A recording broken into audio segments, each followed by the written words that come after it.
Hello, arm wrestling community. Thanks for joining the live stream. East versus West 11 is only 50 minutes away. Pay-per-view link is available in the description. Tonight we'll be having some of the most amazing left-handed matches and amazing matches overall. To me, this is one of the best events as far as the quality of the competition is concerned. Lots of matches are important, but it just lacks that star part, the Denis Siplankos, the Livans and Devon Larratts. But other than that, this pay-per-view is almost perfect, except for the fact that I'll have to sit here for probably 8 hours, because that's how long this pay-per-view is going to be. Because 8 title matches and all of them are best of 7. And all of them, most of them are going to be grinders. So it's going to be a difficult day. It's going to be a difficult day. So I'll tell you guys what are the matches in order. Recently, we were seeing that the Todd Hutchings versus Dadikyan match is the main event. But we saw kind of everywhere that Alex Kurdecha and Artyom Morozov are the next ones in the press conference, the last ones in the press conference and also in the weigh-ins. I hope the audio and video is fine. Let me get some feedback from you guys. Please let me know. Is it illegal to suck your opponent's thumb? I guess not. But you'll get a warning for sure. So maybe it is illegal. He's here, the almighty son, Raul the Grizz Wolf. 48 viewers have already joined. Thanks for joining, Wrestling fans. Are you sleeping, Pradeep? No, I actually woke up about an hour ago. Slept at around 4:30 p.m. because didn't sleep yesterday night at all. So 4:30 p.m. to about 8:30 p.m. Ready to see the toddler tear his bicep again. Hello, Adib. Hello, brother. So looks like the audio and video is fine. That's all I wanted. If the stream frames start dropping, please let me know. I'll correct it as soon as I can by lowering the video quality. But so far, I think everything should be fine. Hello from Denmark, Jens Nepper. Thank you, brother. Hello. Silverback. Hey, Pradeep. I hope you don't mind me asking, but how is your relationship with Engin been lately? Cool. Engin. Sometimes I message Engin.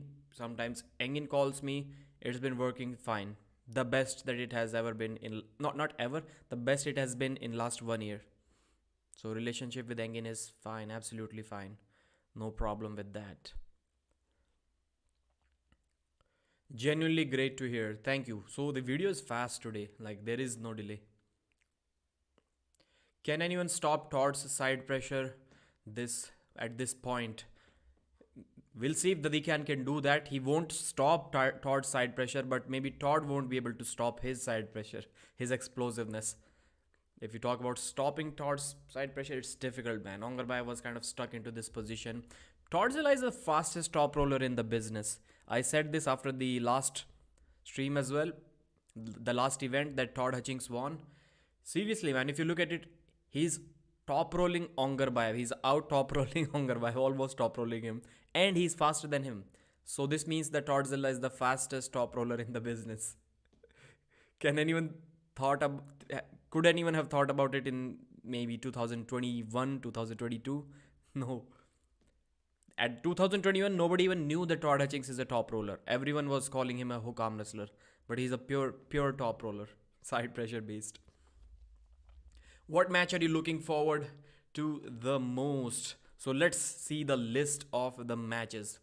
First match, we are going to start with Vala ICHQITI from Georgia versus NURDAULET AIDARKHAN from Kazakhstan. That is for the right arm 85 kg title of the world. Nope, not really. Why did I say that? Because I was thinking about it. I had one thing in my mind that if a 75 kg champion is abandoning his title, he's going up for the next weight category. That's a question for you guys as well right now. Should he straight away get the title shot at the higher weight category? In my mind, I think he should. Because the logic is, again, I cannot make the weight, but since I was the champion, you cannot automatically make me the champion of the heavier weight category. But I think you should give me a title shot of that weight category. I think that's kind of fair. So this is not a title match, so best of 5 it is. And I think NURDAULET AIDARKHAN may take this one, but Vala has incredible side pressure. But speed, I can say both of them can be similar, and NURDAULET can be even faster. Robbie Toppie versus AYMERIC PRADINES is the second match. That's a left arm super match, best of 5 once again. Robbie is mostly a top roller. AYMERIC PRADINES is pure hook side pressure. Maybe he can press as well. So that's going to be cool as well to see if Robbie can open the wrist of AYMERIC. Oleg ZHOKH versus AVTANDIL TUTBERIDZE. So Ukraine versus Georgia.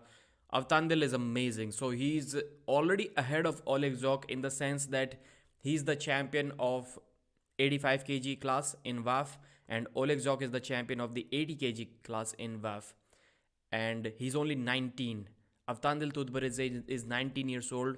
He dominated his youth class first, and then he dominated the senior class while being 19 years old. So that's simply amazing. But the style, man, the style is going to be an issue. It's really difficult. I watched Oleg's podcast with Engin, and that man has been top rolled only twice in his life. Only 2 times, and that is including the matches after his injury, after his surgery on the left arm. For the first match from now, how much time? Ashraful Islam. So I've opened the Cover Sports website, and it says East versus West 11, 10:30 p.m. for me, obviously. Event starts in 43 minutes, 18 seconds. That's when the event is going to start. East versus West is 11, 4 rounds, 8 title matches and 6 non-title matches. So 8 matches are going to be best of 7, 6 are going to be best of 5. So I think we can basically call this event a best of 7 super match event. I do not dislike this idea. In fact, I was kind of in support of this thing. The thing that they made in the previous event, best like 5 round super match, title matches, they have to pull all 5 rounds. I think that was a dumb rule in my opinion. But this best of 7, I think it suits well if it is a title match. Otherwise, best of 5, I think right now that's the most perfect. But 8 title matches, come on, man. I suggested to Engin that please tell the referees to be strict about the 2-minute or 3-minute time break that they are going to take between the rounds, because they always kind of misuse that time given to them between the rounds to gather some breath. But that is what causes the most delay in the matches. Ask the referee to ask athletes if they want to go to straight to straps, because then it will be saving some time, I guess. Pradeep pulled me for 10k. Come on, 10k rupees. Okay. Pradeep, as an Indian, I wanna ask: is that your sleeping time? I've been sleeping like 2-3 a.m. for many days right now, and after 12 a.m. for like more than a decade, after midnight. So no, right now it's not my sleeping time. Krasi Crack will probably lose. Yeah, Krasi Crack. What's that? So after Oleg ZHOKH versus AVTANDIL TUTBERIDZE, I think AVTANDIL is going to struggle top rolling Oleg. And then we have MARCIO BARBOZA versus Oleg PATRENKO. This is one of the matches that I'm kind of looking forward to, because everyone is underestimating MARCIO, and I think he's going to beat Oleg. You may think I'm crazy. Let's create a poll about this match. Let's see. Start not Q&A. What is a Q&A anyways? Like, people are commenting. So how is Q&A different here? Poll is who wins? MARCIO, Oleg, PATRENKO. See guys, I can type without looking at the keyboard. So MARCIO BARBOZA is way too versatile. Oleg may be stronger than MARCIO, but he got his wrist flopped by John Brzezinski, and he was saying that MARCIO's weakness is his wrist. So he's thinking about top rolling MARCIO. I don't think it's the case. I don't think. Like, MARCIO is looking healthy. He's looking strong. John is 59 right now. And there were many times when MARCIO used to go back and forth with John Brzezinski. I'll be surprised if right now, as of today, John Brzezinski is stronger than MARCIO BARBOZA. I don't think so. Maybe he is. But saying that his wrist is going to be easier to take than John's wrist, I somehow doubt that. And Marcio's versatility is going to be too much. I think it's a good match. It's going to be a war for sure. The only way Marcio is going to win is by kind of switching the muscle groups in between the match. That's a very effective strategy. So both of them are pulling in a hook, and one starts to use the shoulder tricep press more. That muscle is fresh. I'm doing fresh. So that's how I've seen many people. And by the way, did you not see this T-shirt? Practice pulls matter, guys. Oleg is a tank. Yes, he is. Pradeep, are you in Delhi now? Like you are just wearing a T-shirt? Anurag, no, no, no, not in Delhi. Yeah, but the temperature is same as Delhi. In which year you got married? 2020. T-shirt choice based. Thank you, sir. Nice merch. Should I launch this on the channel? I made it in like the logo in like 10 minutes, 15 minutes maybe.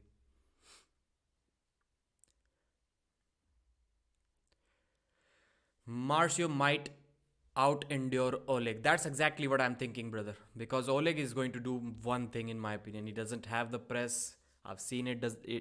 I've seen it not working against John Brezink. I don't think it's going to work against Marcio. But Marcio can do everything. Hook, top roll press, all in a single round. All in a single round, not in different rounds. Sean Strickland will round one TKO Duplessis tonight. I liked his interviews. I really liked his press conference, like those clips. I saw some of them. Pradeep, can you tell the exact Indian time of the match? Artyom versus Alex. Nope, I cannot tell you that. My guess would be maybe almost 5 hours from now. Yeah, that would be my guess. 5 hours from now. So sleep and you can then wake up. Do you have kids? That many kids only. Do you think you can reach 50k subscribers by tonight? Nope, no, zero chance of that happening at all. No way. I hope so, but no, not gonna happen. So after Marcio versus Oleg, we have let's rewind the matches. Vala ICHQITI versus NURDAULET AIDARKHAN, Robbie Topi versus AYMERIC PRADINES, Oleg ZHOKH versus AVTANDIL TUTBERIDZE, Marcio Barboza versus Oleg PATRENKO, Daniel PROCOPCUIC versus MINDAUGAUS, David Samusha versus Vladimir Myrov. So Prokopchuk versus MINDAUGAUS going to be an absolute battle. I think all of them are like 1 minute rounds. That's how well MINDAUGAUS has prepared for this match. I won't be surprised at all if MINDAUGAUS is able to pin Daniel a couple of times, but I'll be surprised a little bit if he wins this super match, because Daniel's endurance may be too much to be defeated 4 times in a row. So is the right arm world title match. Yeah, so that's best of 7 we have. Then David Samusha versus Vladimir Myrov. Vladimir Myrov is strong. Some of the wins that he has gotten in his career are really cool. But man, beating David Samusha, and especially when he's an endurance monster, 4 times in that world title match for 85 kg, it's going to be difficult again. So I'm going to go with the David Samusha in this one. Artem TAINOV versus ZURAB TAVBERIDZE. So both of them are kind of around 100 kilos, I guess. TAINOV may be a little bit lighter. So this time they're competing at 95 kilo. And this is a world title match on the left arm. Artem TAINOV won the title against Sasha Andreev in the previous event. And now he's going to defend it against ZURAB TAVBERIDZE. ZURAB broke his arm, but don't be confused by that. That was the right arm. Maybe he trained his left arm even harder after that.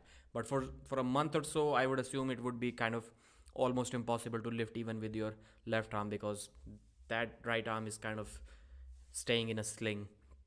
So have to go with Artem TAINOV because ZURAB's wrist is kind of vulnerable. We have seen that it can be taken, and once Artem takes the wrist, I think he can press him.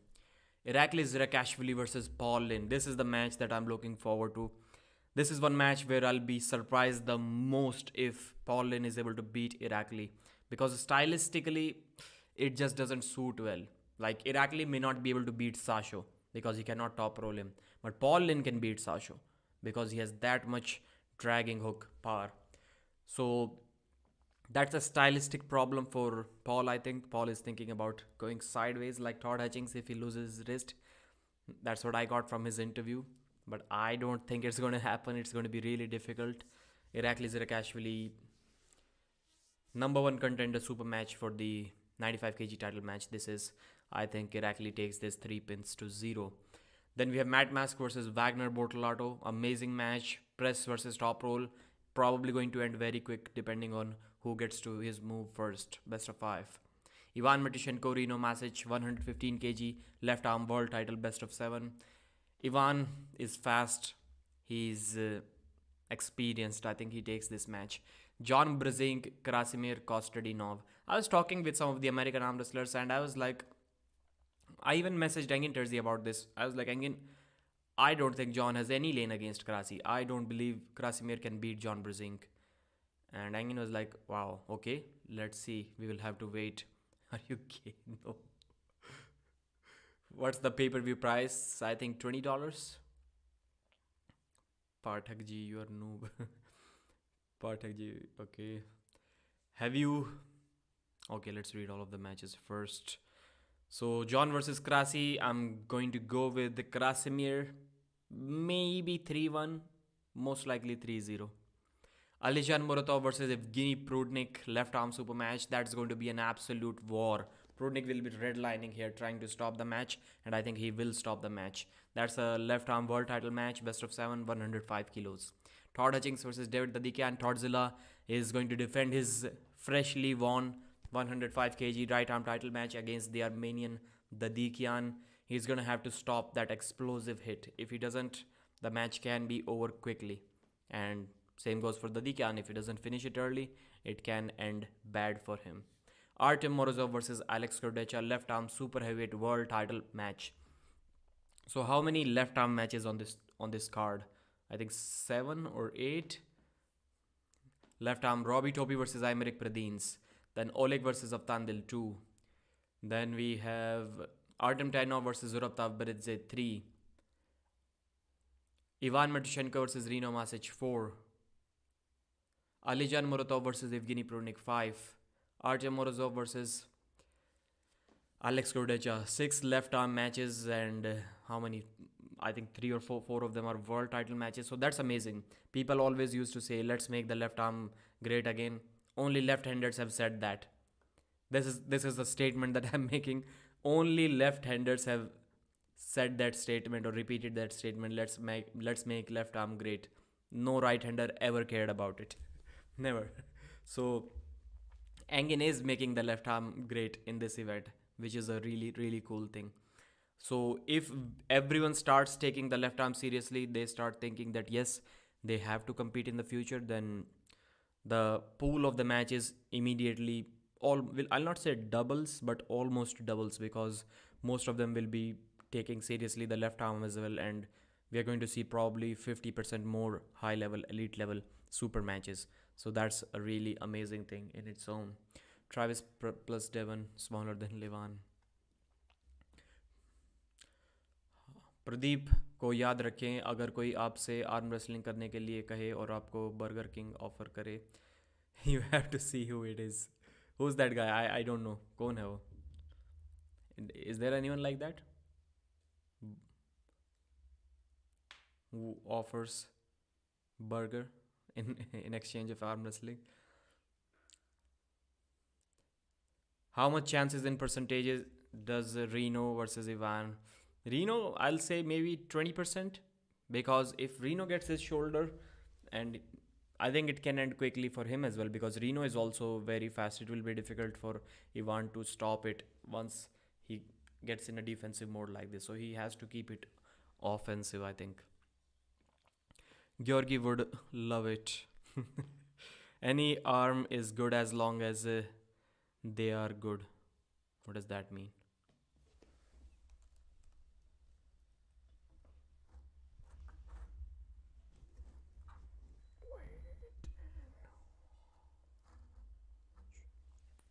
I think it's cool now. Did you see Evgeny and Alijan face off? He got pinned in the air. I didn't expect such a speed from Muratov. Yeah, Muratov is going to be faster than Prudnik for sure. I did not see that. I started making videos maybe one video as soon as the press conference ended.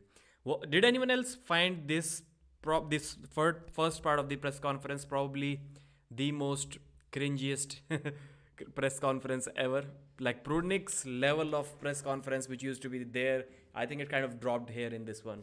I did not like Prudnik at all in this press conference. It was really weird.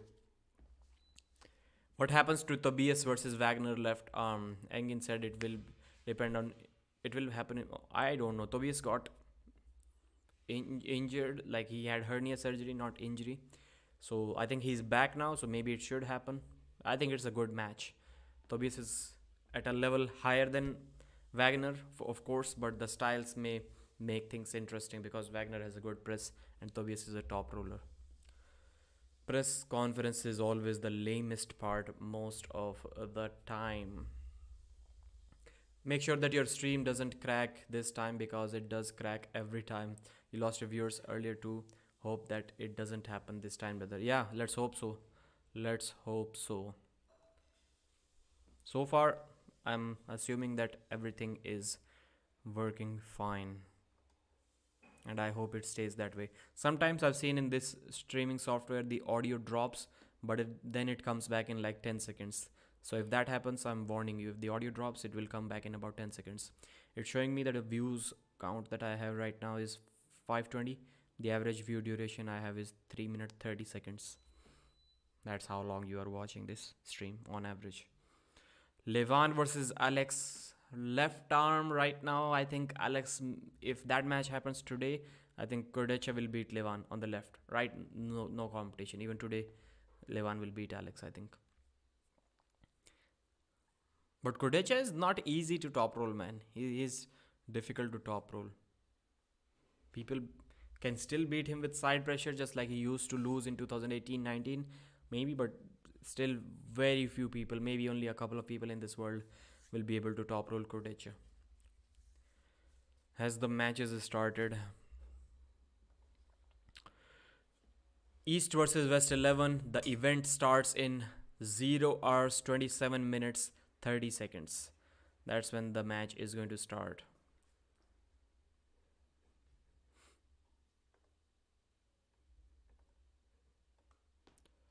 We have 140 viewers watching. Thanks for joining, arm wrestling fans. It's awesome. Bro, what happened to Larrett? I seen in a video that pump in his mouth. No, I have not seen that. I don't think well, that's kind of a funny video. I know what you're saying.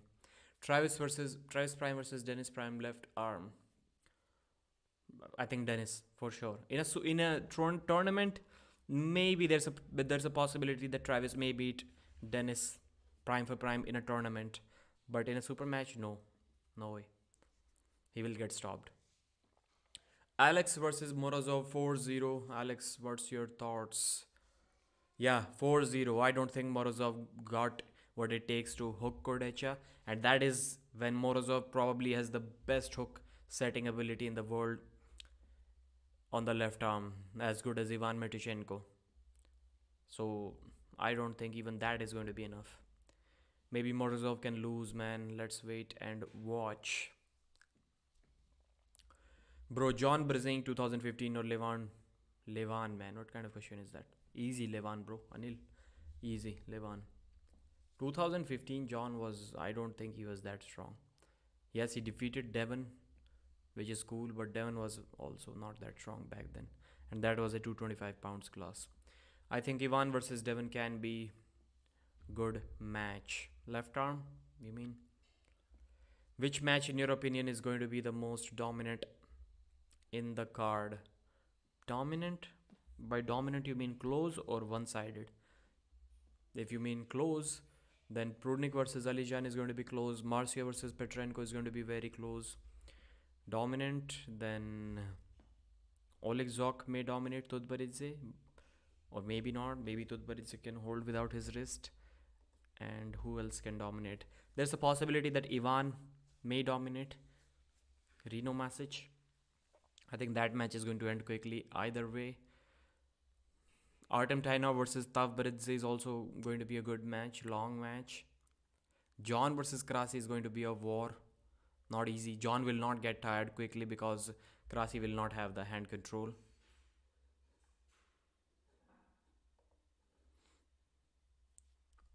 Bro, in your opinion, who is the best top roller in history? Levan Saginashvili.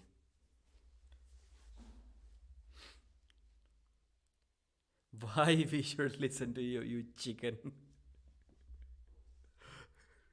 For writing comments like that, you'll have to listen to me.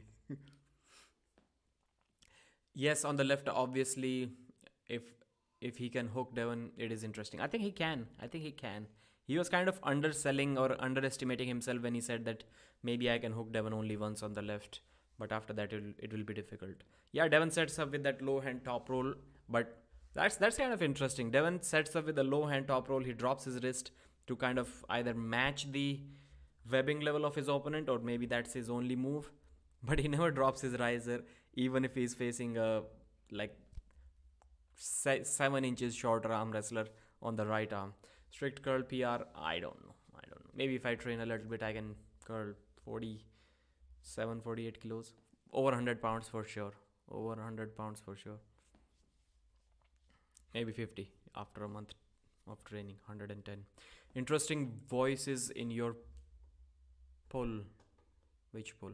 So Marcio Barboza, Patrenko, it's kind of 50-50 as per the audience. 151 polls. Does Alex Kurdecha go in hook against Artyom? No, willingly he will not do that. If he does, it's going to be game over for him. It will end quickly. Levan already strict curl 140 kg. Bro, does a strict curl help in hook? Yeah, maybe a little bit for sure.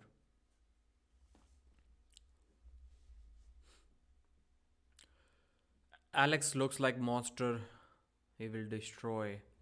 I also think so. And speaking of monster, Michael Todd uploaded a video short in which he's looking massive. He's looking massive, to be honest. And his left arm, his right arm is 21 inches bicep, 19-inch forearms, and he's weighing 285 pounds. That's interesting. And he's going to be commentating tonight. Let's see how Michael commentates. The first time Darth Vader, still the memes are going around when Michael commentated at the King of the Table 1 event. Mark, what's happening? East versus West commentary is happening. Thanks for joining the show, brother. No, I'm good. I'm good. Pradeep, this time people are less as compared to East versus West, and yeah, overall the viewers are less. And East versus West live stream has almost all of the viewers. They have 747. East versus West 11 pre-show 861. Wow. My son has COVID. I haven't been following. Not a problem, brother. Let him heal. Let him heal. How old is he? Like 2 years, I'm guessing. Wait, what? Tell us about Dennis hip surgery. I think he may get hip surgery after the Hermes Gasparini super match. Can we talk about Indian arm wrestling? Maybe a little bit, or maybe some other day, because today it's about East versus West. He'll be 4 day after tomorrow. Okay, 4. How strong is left of Alex compared to his right? Little bit stronger, I guess. I obviously only he knows, but my guess will be 5%, at least 5% stronger. If it is close, I can see Kurdecha as a competitor for Levan after a year. Dennis hip surgery updates. No updates as of now. Pradeep versus Mazahir. Who is the chicken nugget competing? Who's the chicken nugget? Current Alex versus Levan. Hermes fight shape.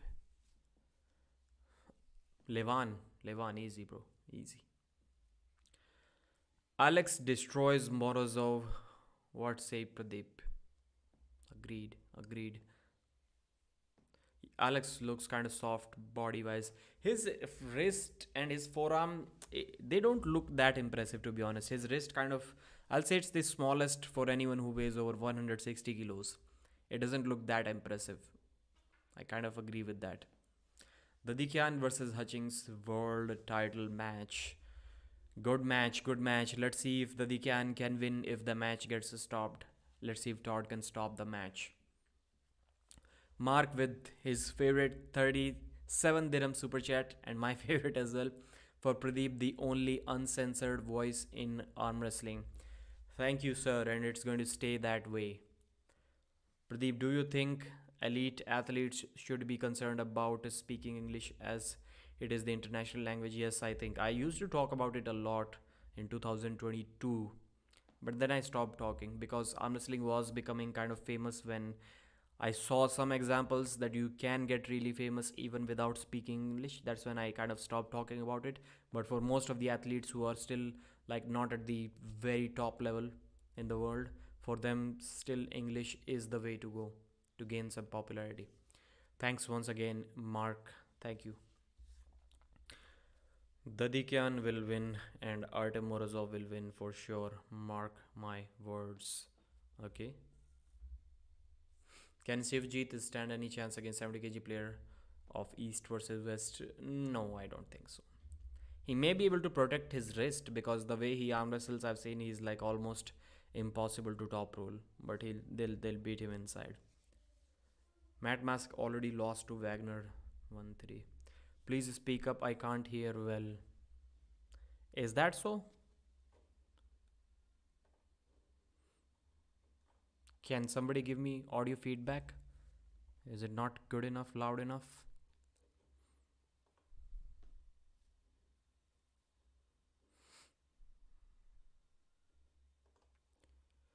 Audio is good. Yes, speak. Good for me. Good enough. Thank you, sir. Yes, level the volume up. Okay, maybe it is a little bit lower for many people because I'm speaking low right now. I think that should do the job. I'm saving some energy for the live commentary because I'm going to have to sit here for like maybe 7 more hours at least. The event is starting in 17 minutes 45 seconds.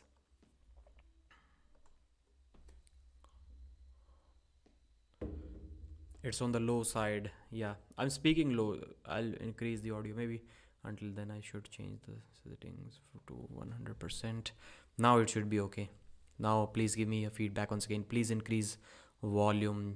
You should tell people to collab with East versus West to organize there's some future events in India. Engin said that East versus West 13 will be in North America. Okay, so East versus West in India. Interesting. Let's see. We can't hear you. Yes, not loud enough. Good. Okay. Does Levant take steroids? Yeah, I think so. भाई कहाँ रहता है T shirt में? ठंड नहीं लग रही तेरे को? नहीं भाई, अभी ठंडे पानी से नहा के भी आया हूँ. Cold shower. It doesn't matter where I live. That's what I wear. It's very low. Matt Mask is a journeyman clown. What does that even mean, bro? 25th को फाइटर मूवी देख लेना भाई. ओके, देख लेंगे. बाद में आएगी भाई, फ्री में जब भी देखेंगे. मेरे पास इतना टाइम ना है, बाहर जाकर देखूं. Now it's good. East versus West 38 will be on Mars. Levano Pharmacy. Did you see Hermes's video about how he fights his depression? Nope, I haven't seen that. Levant takes arms and peptides. You can watch more plates, more dates video. Yeah. That video is on Levant. So they reacted to Levant's video. Good memory. We have seen that. Or at least that's what Levant was promoting in the video. I didn't like that at all. Number 1 arm wrestler in the world is promoting steroids, saying that these are not steroids, these are SARMs and peptides. It's kind of shady. Pradeep sir, when will you reach 100k subs? When you guys want me to reach 100k subs, and obviously when I start uploading more videos and better quality videos. Thanks buddy, this is the only channel I can't watch for the result. Thank you for doing this. I can't watch for the result? I don't even know what you said there, brother. 2018 Dennis versus Levan, left and right. Left maybe Dennis and right Levan. Although Levan's left was like at least as good as his right, but maybe still Dennis puts the brakes on him. Matt Mas versus Nisa Kaman. Nisa's video got like 1 million views on Core Sports channel, King of the Table match. That's interesting, man. That's surprising. Dadikyan is far stronger than Todd. He's more of an athlete, I guess. Yeah. So there was a confusion between Dadikyan and Todd, and when I watched Todd's video, when Dadikyan did some, like, I cannot call it a pull-up, but it was like just basically a hold with 75 kilos. Todd Hutchings made a response video, and he did some full range pull-ups. I think 5 of them. And I asked Todd, "What's the weight here?" I was like, "Is it 115 pounds?" Todd was like, "It's 130 something." So that was 61 kilos. So Todd thought that Dadikyan lifted 320 kg plates. So that was 60 in his mind. That's why he did 60 plus that 1 kg plate in his neck. So he did 61, thinking that he's doing more than Dadikyan. But Dadikyan barely, he was holding himself, and Todd did full range pull-ups with 61. But then I told Todd that it was not 60, that I think you're confused. It was 75. And Dadikyan was also confused on the other hand. He thought that Todd did those full arm pull-ups with 75, 76 kilos. Then I told Dadikyan as well. He didn't read my message. I was like, "Bro, Todd did full arm pull-ups with 61 kilos. That was not..." Because I heard Dadikyan say that now he has to do with 100 kilos to do more than Todd. I'm so afraid Toddzilla is going to break his arm. Dadikyan is exactly like Prudnik, and he's going to defeat Todd exactly like that. I don't think he's exactly like that, but yeah, he's mostly a top roller. Somehow people think that Dadikyan is an inside arm wrestler, hook arm wrestler. No, he is a top roller. Can you turn off slow mode? No, I don't think so. I should turn. Right now, I think I can do that, but better it stay on, because some people start spamming by commenting, copy pasting the same thing again and again. Pradeep versus Levan, who will win? Pradeep's side pressure is irresistible. If you abuse roids, it's same as taking hammer and hammer your own testicles. I don't think so. I don't think it's the same. Is Todd faster than David? Todd is the fastest top roller in the business. We'll see. We'll see if he's faster than Dadikyan or not. Potential of arm wrestling sports as for content creation. I'm doing good. So I'll say that, yeah, there is some potential. Laletin became star of Russia after Dennis is washed up. He says he can't help watch your videos for the result. Means he watches your videos to update himself about the match results. Thank you, Ashraful, for clearing that out. Paul versus IRAKLI. What's your prediction? My prediction is IRAKLI ZIRAKASHVILI winning that match 3-0. Pradeep. Travis seemed really annoyed and irritated being there. He was doing the pre-show and left early. Why? I'm not sure why he did that. But he was already talking about signing a contract with WL. And he's like, there is nothing I can do right now to get me to work with him. He top rolls only top rollers. He's mostly a high hooker and rolling style puller. So Toddzilla is the top roller. Does Dave Chaffee finally retire? I don't think so. Samushia versus Vladimir Mayrov. You're asking Zen Mehrali. I think Samushia wins that one. I won't be surprised if once again he gets pinned like he did get pinned by Vala ICHQITI once. And who was the last guy who faced Samushia, a young 24-year-old guy who pinned him once? What was the name? I forgot. Will now Dennis versus Levan match happen? No. I don't think that match makes any sense.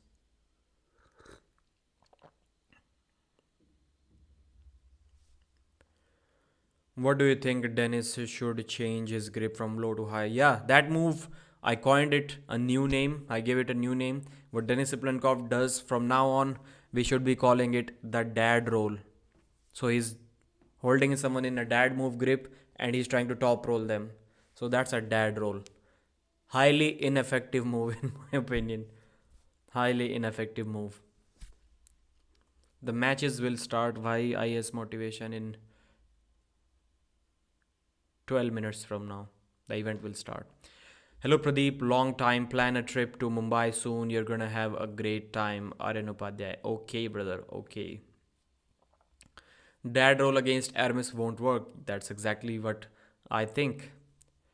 Pradeep, would you date Neil Pickup's wife? No, no. No, bro. Is Dennis' technique good to beat Hermes? Neil Pickup's wife already has a boyfriend. Maybe you have not read the chats. So I don't like that much competition. Not a dad role, but a bad role. What will happen in the Hermes versus Georgi match? Hermes Gasparini versus Georgi. Good match, man. Hermes will have to evolve. He will have to stay in a flop press position the entire match. But I think Hermes may be strong enough to hold him there and then beat him. That's the only way Hermes wins this match, in my opinion. So, anything else for a change for Dennis to win? I'm not sure if he's that strong right now, man. It's going to be for sure difficult for him. Pradeep inside. Pradeep pick up. If my arm is good and hand is bad, should I do a hook or a top roller? Top roll. I think you're going to struggle with both, because even in a hook you'll have to keep that wrist cupped.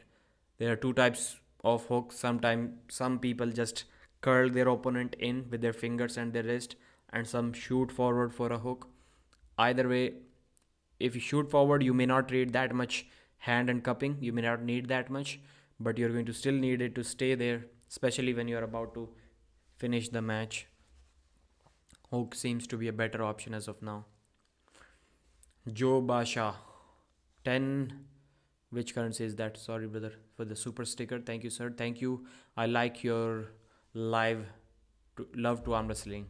Okay, thank you, sir. Thank you. I like your support to this stream.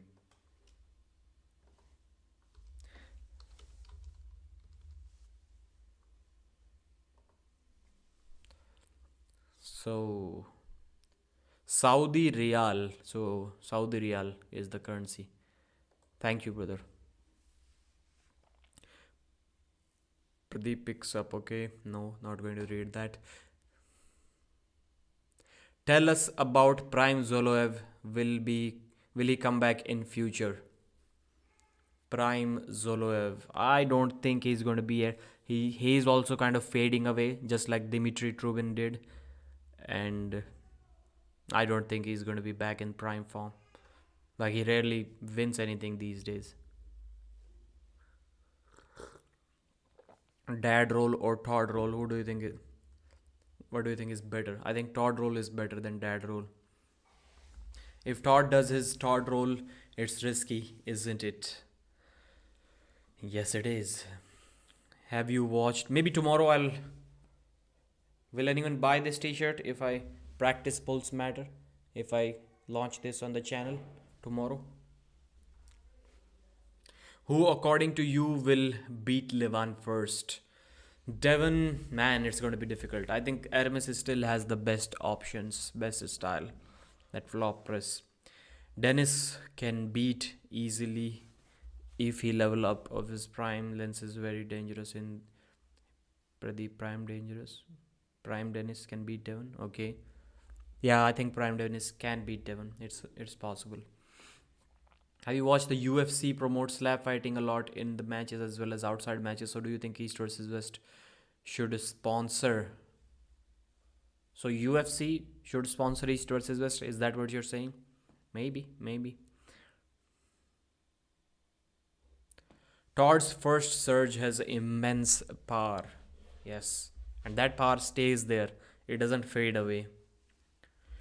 Morozov peak size was never 144 kg, brother. Okay, maybe if he goes to that weight, you're saying. Versus Levan, which should happen? Who would win? Devon versus Morozov. I think initially I was thinking that in 2024 Morozov will be too much for Devon.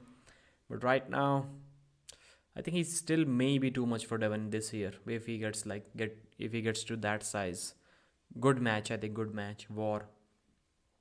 Prime Pradeep. Clerks 93.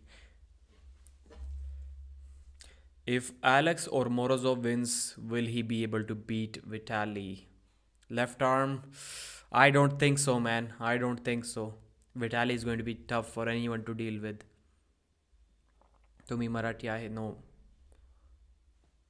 Nahi. I was surprised when Hermes lost to Devon. The match was a little bit tricky. I still know that Hermes is stronger than Devon. His arm is stronger than Devon, but without a strong hand, the arm doesn't mean that much unless you go in a flop press like Jerry.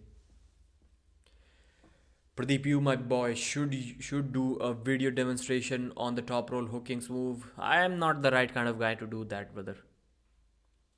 Maybe some arm wrestler spotlight. Some arm wrestler is not so famous. But he's like a world level arm wrestler. Maybe I can ask him to make a video and I upload it on a channel. Things like that. Prime Pradeep. Time to see real Prime Pradeep. We need these. Yep. Let's get pancaked up. Hermes versus Morozov Levan match. Shape. I think Gasparini beats Morozov. So that was when Morozov uploaded a photo of that 144 kg, 145 kg. That was fake. He was never that heavy. He was only weighing 135 around that time. Bro, are you drunk or feeling sleepy? None of these. Maybe a little bit sleepy still. I took some like melatonin to fall asleep at 4:30 p.m. because I didn't sleep yesterday night and I couldn't sleep tonight. So I took some melatonin to sleep like for 3-4 hours. Vitali has 180 kg. I think Devon has a better chance at a hook war with Levan than top roll. Levan feared Gennadi's hook and Devon held good in a war against Gennady. I think I agree with you, but who can hook Levan? That kind of pronation, that kind of back pressure. I think Levan is unhookable.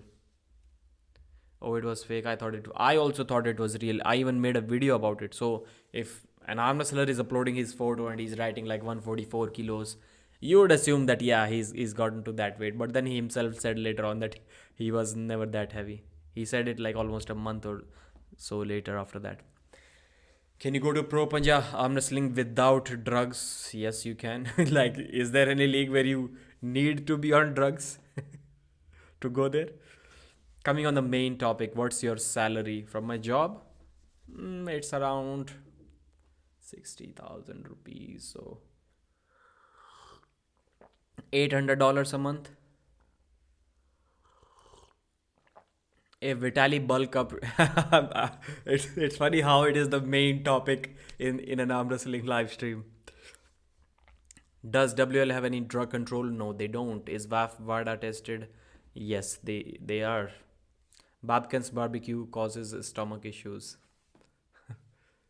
Dadikyan's barbecue. Morozov is overrated. I can say, yeah, he was slightly overrated back before Georgi beat him, but right now no. Dennis' stopping power is insane. Best in the world. Probably he would do better than Hermes against Levan. We'll see. If Dennis stops Hermes Gasparini in the next match, then I think he's also going to stop Levan as well. Because it may sound crazy, but if Hermes Gasparini has hand control, if his wrist is cupped and slightly pronated, I don't think he's any weaker than Levan. I think he's at least as strong as Levan because Hermes is a bad guy if he has hand control. We saw how strong against Levan he was without hand control after completely losing his wrist. So Hermes with full hand control is as strong as anyone else in this world. And if Dennis is able to stop that, then I think he's going to stop Levan as well for sure. But I doubt it that Dennis can stop that. Even if he stops Hermes like this and Hermes couldn't do anything with the top roll, he always have to stand up and come with the press. Still, I would like to see Dennis versus Levan because I don't think Levan can stand up and press. So that's going to be a problem for him. But I hope Dennis at least tells us once. Maybe I'll try to get an interview with him. He at least tells us why he likes to dad roll. Like, what's the harm in trying to grip and even higher? Why he always grips lower? I don't like the dad roll move. Not a big fan of it. Is Quiquinia's legacy greater than John? No. Hermes probably has the strongest forearm, but Dennis' bicep is something else. It was something else, maybe we should say. Because right now, I don't think Dennis can cheat curl the weight that he was strict curling back in the days. Maybe he can, yeah, at maximum 125 kilos, I guess. But he was cheat curling like 170 in his prime. So his bicep has taken the most hit. You can see in the lifts that his bicep is kind of lacking the most. Ivan Mitushenko probably will smash anyone if they initiate drug control. I think you're right. And sometimes I feel kind of a little bit, not too much, a little bit pissed off from the inside when arm wrestlers, like even elite level arm wrestlers, say, well, arm wrestling is a beautiful sport. Just see other sportsmen retiring at 30 years of age and arm wrestlers can go on. Look at John Brazing, 59, Todd Hutchings, 57. Arm wrestling is a sport where you can see longevity. Like Devon, Engin, and many others, they all have said that. And in my mind, I'm like, is it because arm wrestling is a beautiful sport that has the most longevity? Or is it because out of all of the serious sports, high level sports, arm wrestling is the only one which is allowing insane level of drugs to be used and in kind of a way promoting the steroids to.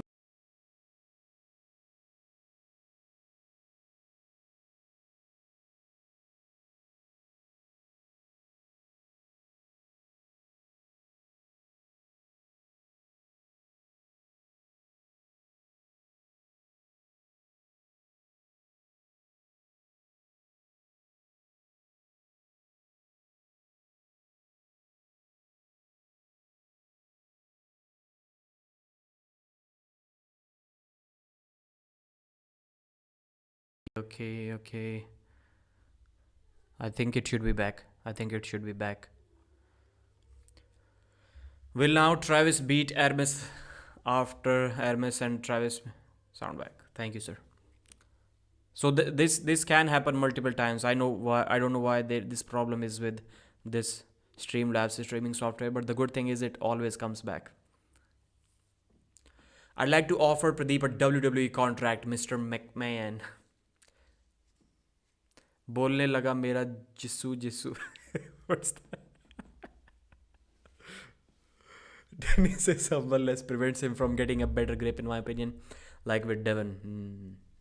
That's not a good kind of humbleness to have then.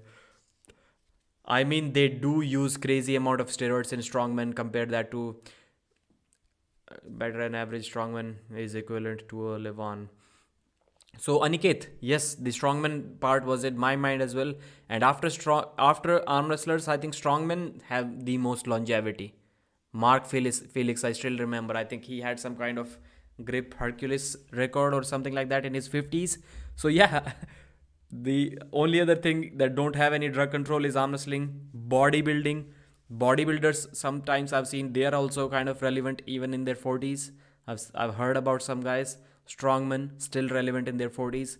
So I think we arm wrestlers should stop saying that arm wrestling is a beautiful sport because there is so much longevity. Maybe at least half of the longevity is because of the free steroid usage that we allow here. Hindu, that's my religion. It's on finally. Vitaly versus Levan at 20 April. So once I'll start the stream, it is going to be the same connection as my live stream. So if the quality drops, please let me know. I'll recharge my mobile and start viewing in that.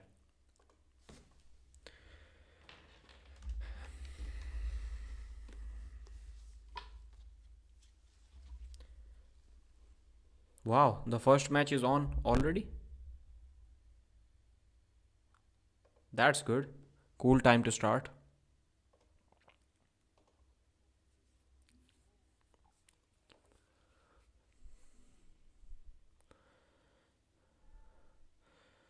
So I was just rewinding to hear the rules referee's briefing. In a neutral or losing position, if the shoulder goes below the table, it will be immediately foul.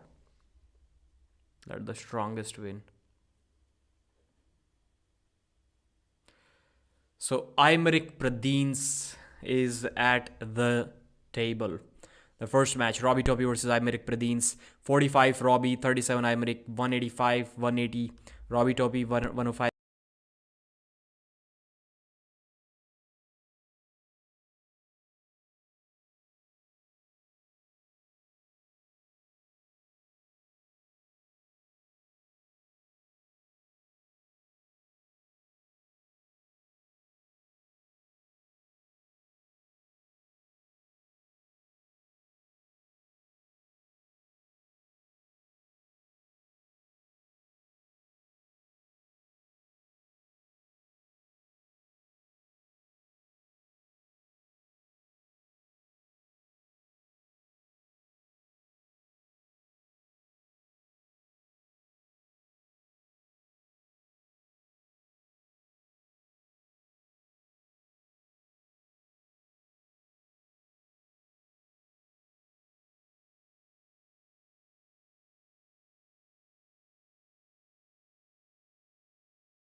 Yeah, the audio is back. Thanks for the patience, guys. I did not expect it to go down as soon as it did for the second time, but it is back. So that's cool. So both of them are kind of the same size, but Robbie slightly bigger, slightly taller, slightly bigger arms, as per the statistics at least.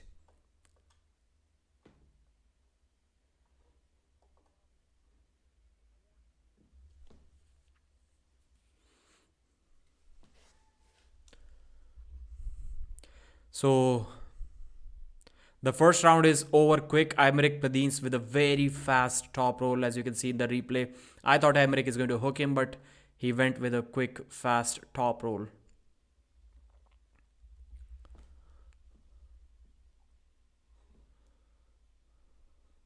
AYMERIC PRADINES with the first victory.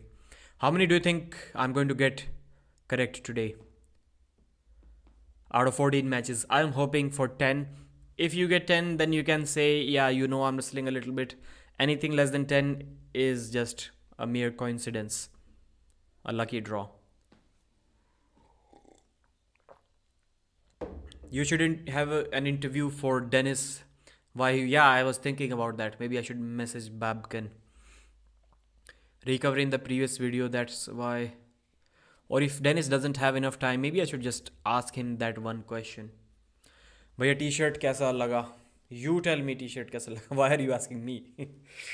Share us live from Core Sports, please. Look.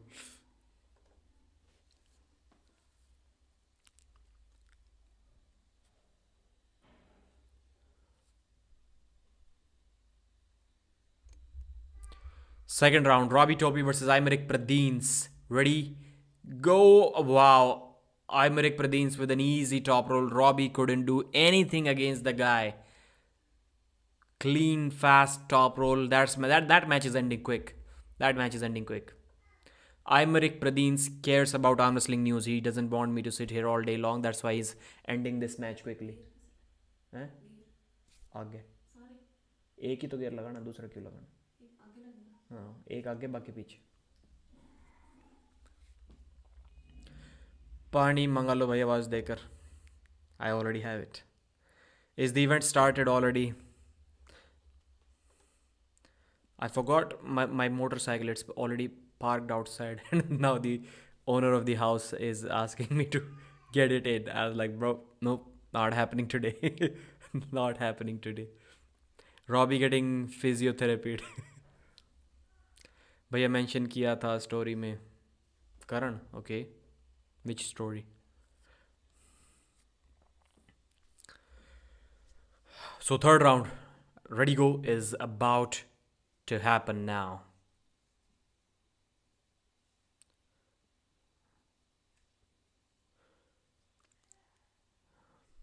AYMERIC on the left, Robbie on the right.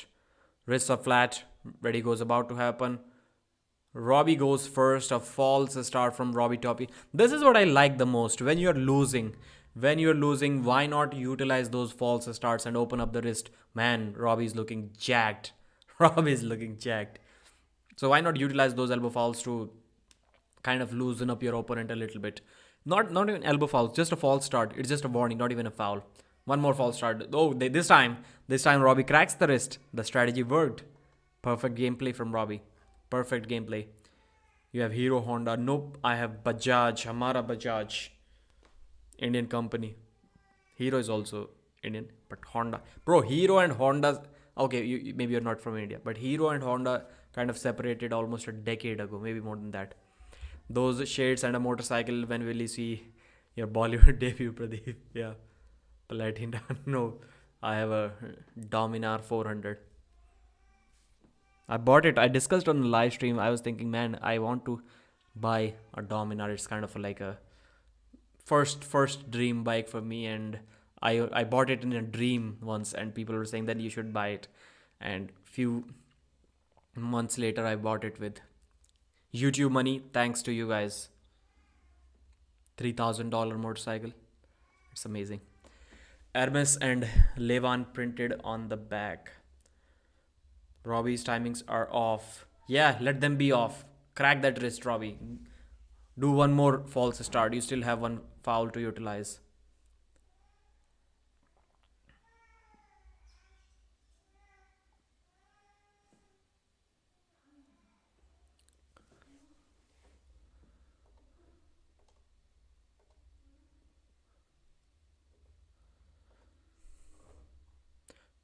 Dominar 400, not Pulsar. Are you graduated? No, gladly not. Competitors of Dominar, it's a tourer right now, so maybe Interceptor is one competitor. If you go in the sports segment, then RC 390 and Duke 390 from KTM. No, he's 12 fail. 12 fail is a movie. I'm 12th pass.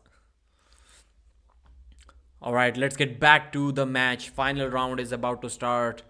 Maybe it is not a final round. Maybe Robbie Toppie can do something here.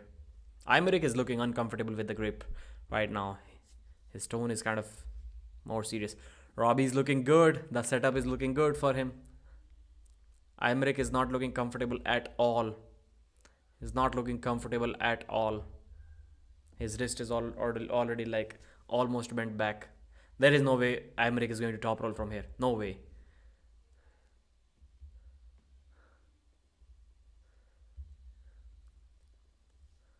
AYMERIC is like, come on, look, my wrist is like this. And the referee is like, no. No, it's not like this.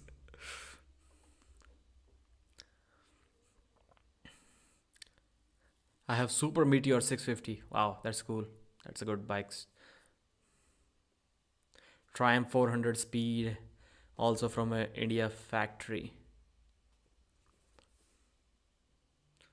Bro's whining about everything.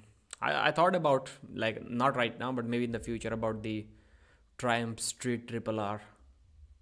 That's gonna be cool. That's a lightweight monster, man.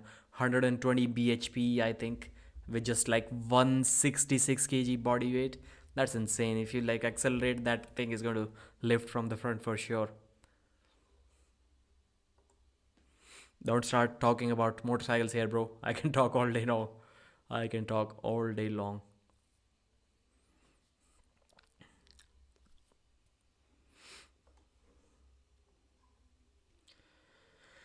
Bro, show the match. Buy it, brother. I may think about buying the Super Duke if they launch it here in India, but I need more money for that. Maybe need to wait like 4 years. Super Duke 1290. Alright, Robbie Toppie, AYMERIC PRADINES. First match of East versus West 11. This could be the final deciding round if Robbie doesn't get the wrist of AYMERIC PRADINES. In first 2 rounds, he was top rolled easy. Now he needs to make a comeback. Early start from AYMERIC. 1 warning. Second warning. 1 foul on AYMERIC PRADINES. He has 1 more foul to go. This time he has the buckle on the hand, and when both of them are top rolling, it's not so wise to fight a losing battle. If I was AYMERIC PRADINES, if I got in a compromised position, I would lay down in this round and try in the next one. Super high, super high. Both of them are super high, covering each other's thumb knuckles. So that's a fair start, I guess. Wow, Robbie almost cracks him back. AYMERIC stops him. AYMERIC has stopped him, and it's over, man. Looks like it's over. AYMERIC top rolls Robbie, and now he's looking at the crowd. The round is still a struggle. Robbie is fighting with a broken back wrist in a side pressure move. He has stopped AYMERIC, but for how long? Second foul on AYMERIC. Wow, Robbie Toppie gets his first round. Great comeback from Robbie Toppie. He didn't give up. My man has earned a lot of respect here. Robbie Toppie is the man. That's a good round. To be arm wrestling like that, to first go early, start utilizing the warnings and the fouls, crack his wrist back, and then get your own wrist cracked back and still stop the arm wrestler for that much of time. It's cool.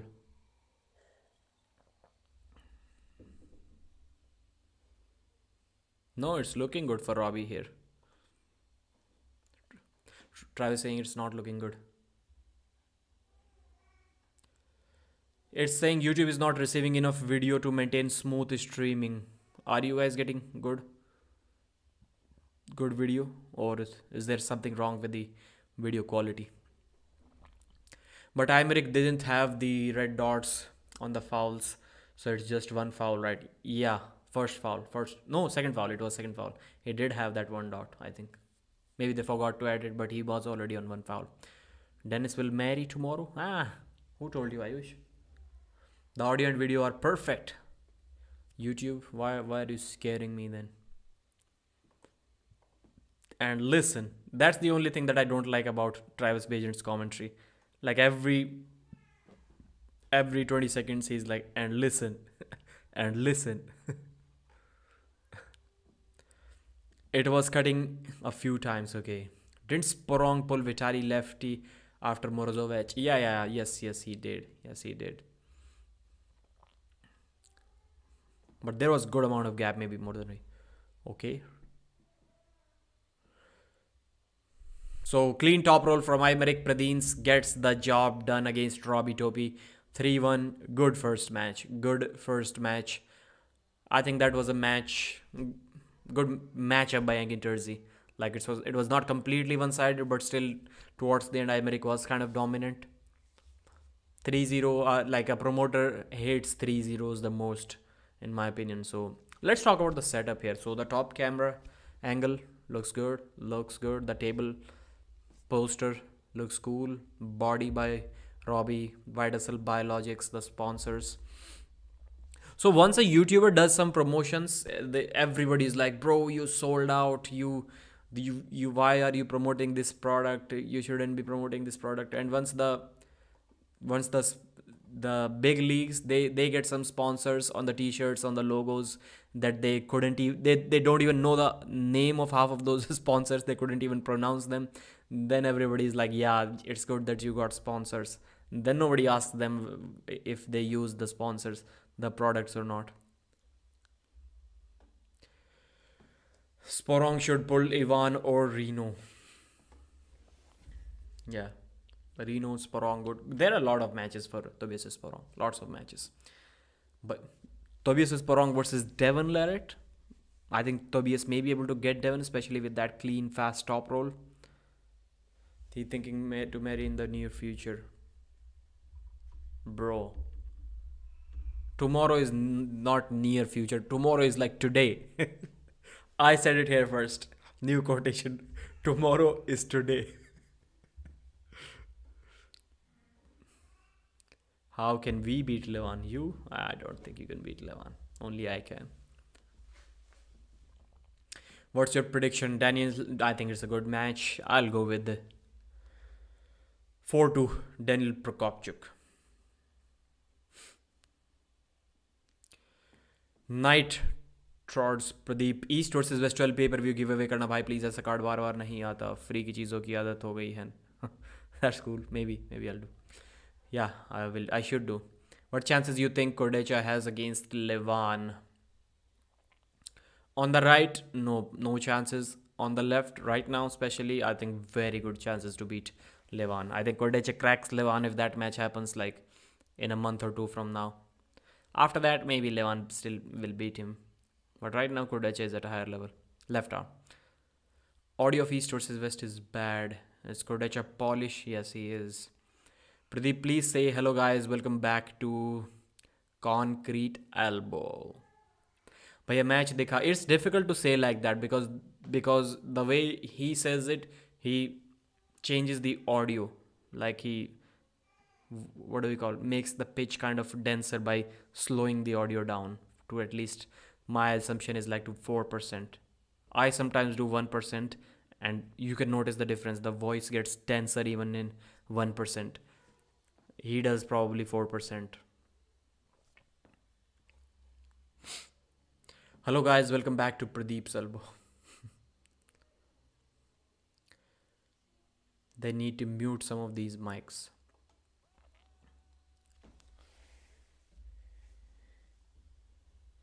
So Vala ICHQITI again was, Neil was saying ICHQITI. I don't think it's ICHQITI. So Vala is at the table. So the background looks cool. People are sitting. People still this time as well. The guys that are sitting at the back behind the table are kind of too much of a gentleman. And everyone is wearing that, what do we call it? Entry pass kind of thing. That's kind of looking distracting as well. Maybe they should have asked them to put it behind their back once they're seated there. So Vala ICHQITI versus NURDAULET AIDARKHAN. 25 versus 26. Vala is 175, NURDAULET 175. 85 kg, 84, 48 bicep, 43 bicep from NURDAULET. 44, 41 forearm. So Vala is a slightly bigger guy in terms of his forearm and bicep size. Wrist also looks thick, but NURDAULET AIDARKHAN is fast, man. NURDAULET is fast.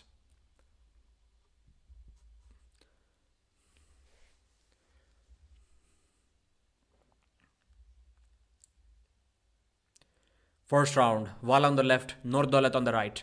That's a big match. Very fast slip from both of them. Very fast slip.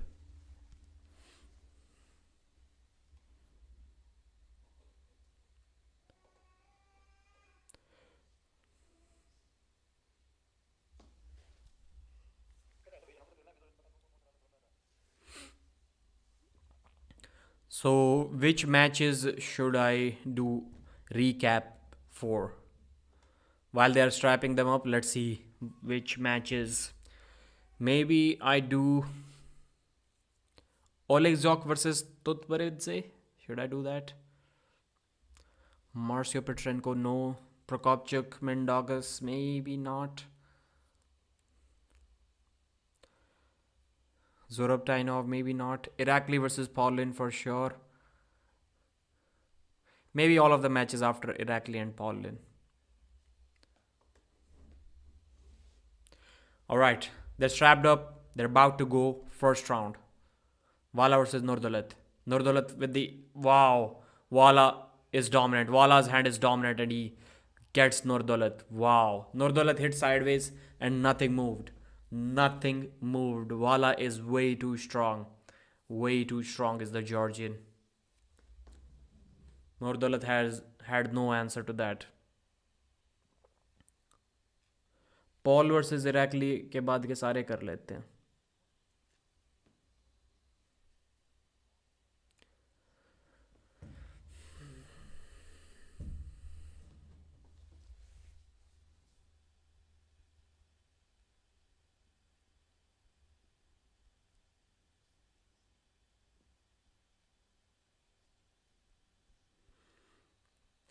Let's see from the other side of the strap. Maybe NURDAULET can do something. He got stuck, like his hand got taken. The side pressure wasn't there. The speed was there, but speed is nothing without power. Is NURDAULET biting more than he can chew? Or can he surprise everyone? Can he show why he is, or he was the champion of the 75 kg division, not only in WAF but also in East versus West as well?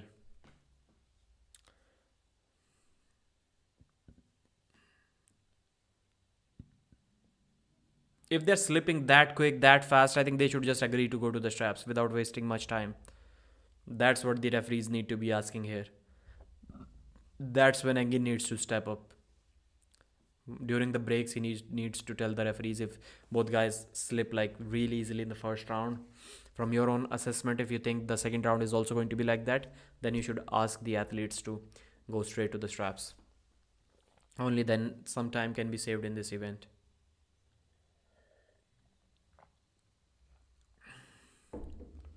Because for the arm wrestlers, it's only their match. They would like to stay on the camera. They would like to be in the footage for as long as they can. So they are not going to ask to get to the straps to save some time. They don't care about the time, and they shouldn't care about the time. That's why it should be the referee's job to ask them.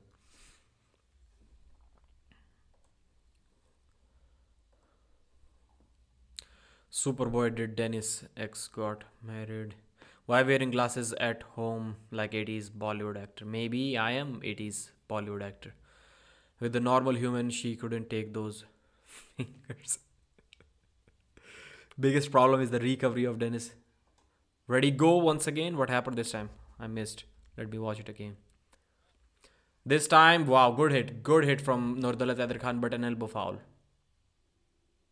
One elbow foul from NURDAULET AIDARKHAN. But it was a cool hit this time. Cool hit.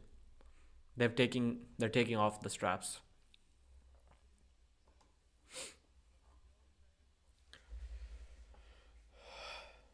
Dennis's ex-girlfriend was hot AF. His strength and game was amazing in his prime. What does the girlfriend have to do with that? Robbie versus IMERIC. The score was 3-1 for IMERIC. Dennis is coming to Haryana to pull Ryan Blue and then Pradeep.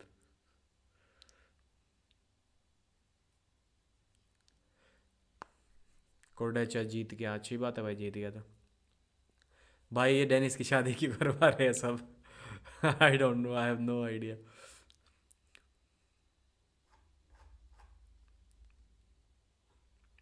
No, Levan is not poor. Alright. Second round. Vala ICHQITI versus NURDAULET AIDARKHAN. NURDAULET had a good start in the second one, but there was an elbow foul. He got overwhelmed with Vala's strength in the first one. Let's see what happens here in the second one. Can the champion make a comeback? Can he show why he was the champion of the 75 kg division? He couldn't cut weight anymore. That's why he stepped up a weight category. Wrist straight. Ready, go. Wow. Flash pin from NURDAULET AIDARKHAN. Flash pin from NURDAULET AIDARKHAN. That's amazing. How did he do that?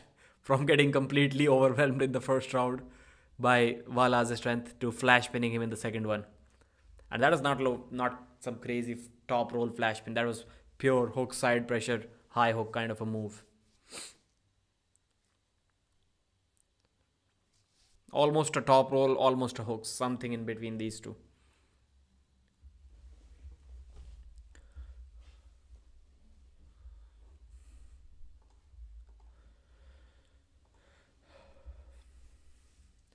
Screams are louder than Todd mumbling on the mic. Buckle. Yeah, buckle can be relevant here. Kazakh speed. This is a match. Heck of a war going on. GG. What was GG? I asked someone what's the full form. Who pulled already? IMERIC PRADINES defeated Robbie TOPIE 3 pins to 1. And Vala and NURDAULET are 1-1. They slip once again. Bro, why not straight away going to straps now? No, why are they still showing a foul on NURDAULET? That's from the previous round. Somebody slapped the guy in the back of the head. Whoever is updating these scorecards. He needs to wake up.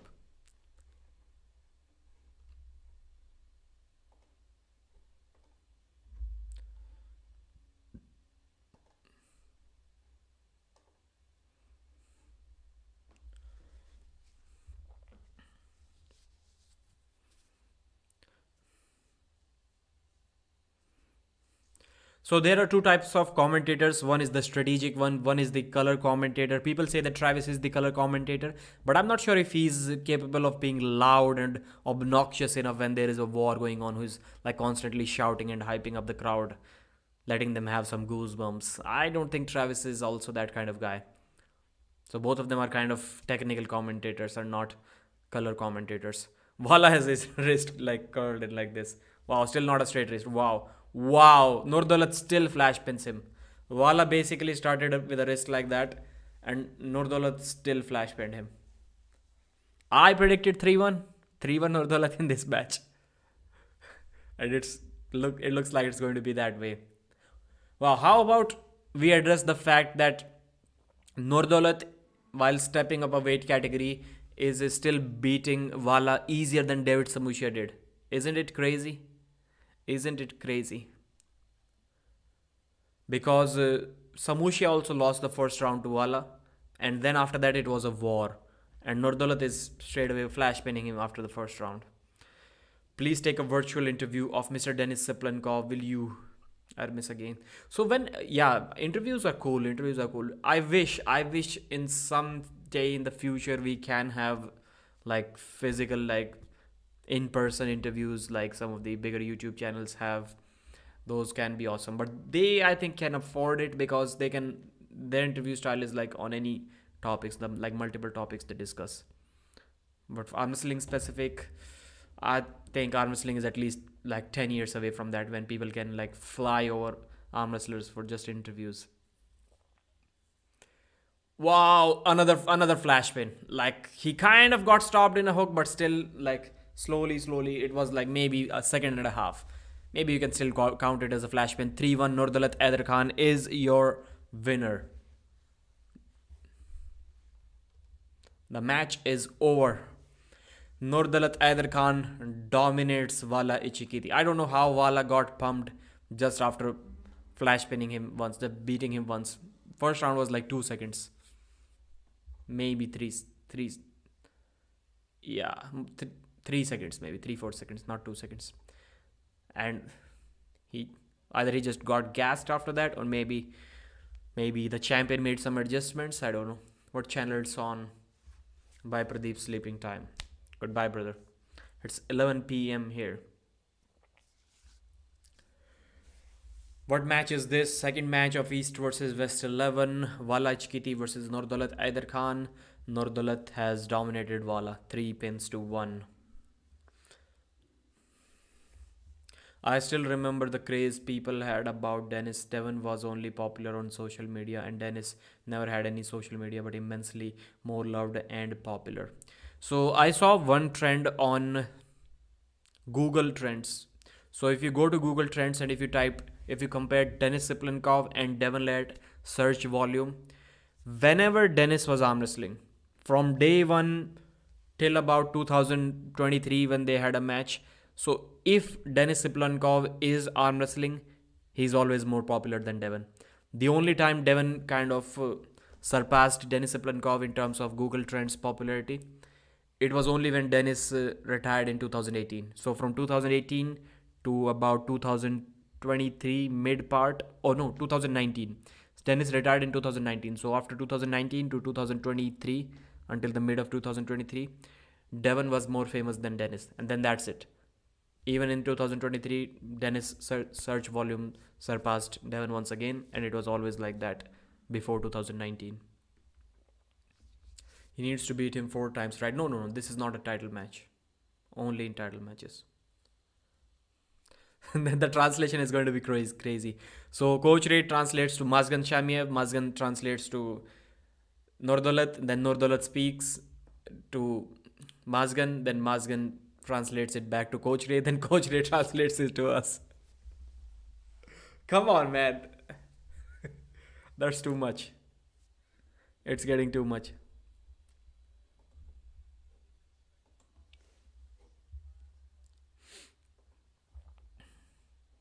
Hey Pradeep, there should be a tier list on face loading in arm wrestling. Tier list, face loading? I don't understand your comment, brother. Tier list, I get it, but what's face loading? Really surprised how few spectators are there. The atmosphere is really weak. It's not possible. All Dennis was all centered around drugs. He can't dope anymore.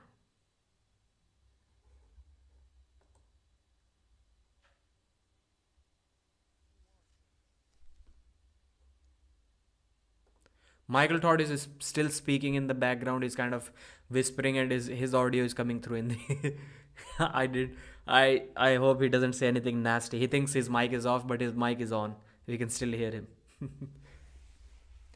Just joined. What did I miss? You missed a couple of matches. You can still buy the pay-per-view from the link in the description if you want.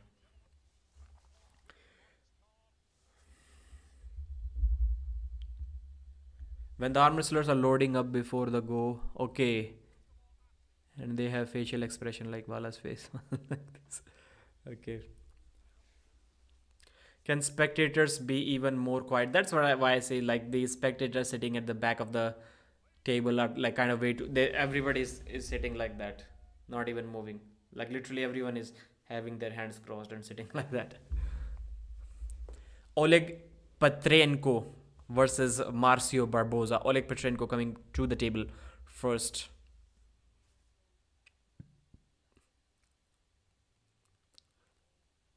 This is going to be a war. Prepare for a war.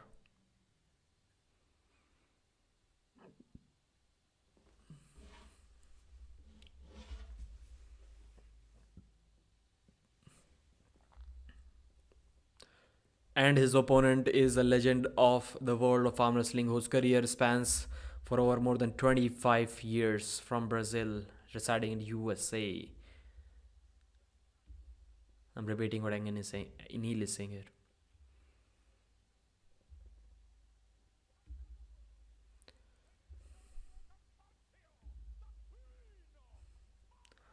Marcio the Phenom Barboza looking even better than Petrenko. That's surprising. Marcio is 50 years old. Physique looks like a 28-year-old guy. An absolute unit. An absolute unit.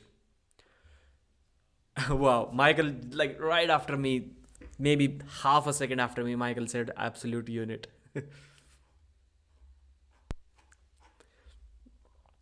Huge match right now. This is going to be this can be like one of the best matches of the night. I smell a war coming.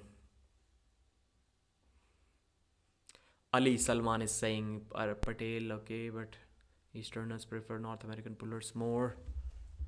Travis is carrying empty in the booth. NURDAULET, yeah, NURDAULET won 3-1. So round one, Petrenko. Marcio is going to rob Petrenko in the setup if Petrenko allows that. Petrenko's wrist and fingers are much thicker than Marcio. It's clearly visible.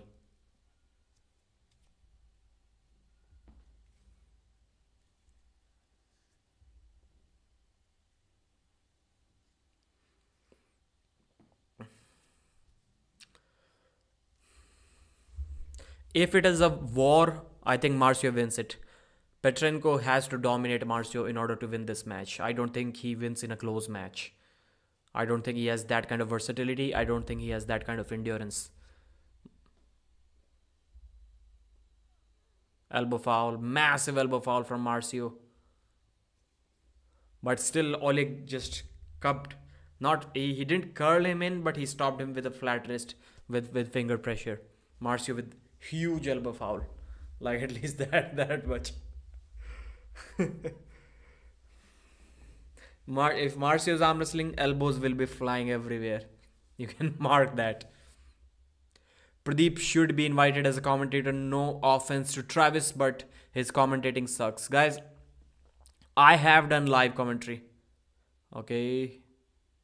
Ready, go, slip straps. Let's see how they slipped this time.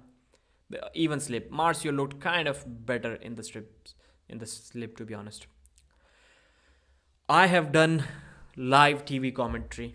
So at a time, I can proudly say that anyone who is in this building, East versus West building, my commentary has been heard by more people and at a higher level than anyone present at East versus West, because I've commentated live for television, which got like 40 million viewership. 40 million viewership. So that way, I'm the most experienced commentator already. And commentating while you are in that venue, in that arena, when you have a screen in front of you and you have the headphones on, when the producer is giving you cues every time, now this graphic is going to show up, now this match is upcoming, now you have to take a commercial, now you have to come back from a commercial. It becomes so much easier. Doing this solo live commentary is like, at least, you might think I'm crazy, it's at least 5 times more difficult than doing commentary live there in person, which Michael Todd and Travis Bagent is doing. What I'm doing here is 5 times more difficult than that. Live commentating for television is probably one of the easiest things that you can do. Well, to master that, you'll have to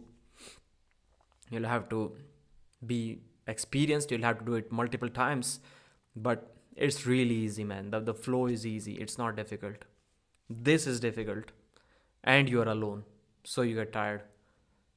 When you have 2 guys, you can go back and forth. You never get tired. PATRENKO with back pressure cracks Marcio's wrist back. Wow, PATRENKO pins Marcio Barboza, but there was an elbow foul before that. It wouldn't matter because it would be second elbow foul from Marcio. PATRENKO looked way too strong for Marcio Barboza. PATRENKO did say before the match that Marcio's weakness is going to be his wrist. I'm thinking about exploiting that, and he did exactly that. He top rolled Marcio Barboza inside the straps. This first round looked comfortable. I did not expect it to be that easy for Oleg. Wow, man. It's surprising. Like, Marcio, as I was discussing early on, Marcio used to kind of go back and forth with John Brzezinski. Well, obviously when John was in prime, he destroyed Marcio. But there were many times when Marcio pinned John Brzezinski. And right now, we saw a year ago, John kind of easily crack PATRENKO's wrist back, and Marcio get his wrist cracked back by PATRENKO. John is still a beast. Come on, Neil. Neil is giving advice to Marcio. He's kind of sneaking it in. He's not even turning his head towards Marcio, but he's like, his eyes are turned and he's telling Marcio something. He's giving him some advice. Or maybe something else. I'm just guessing. Oleg 1-0, Marcio Barboza. Mr. All USA Bagent. Yeah, John's pronunciation is insane, man. Nobody really flops John's wrist back.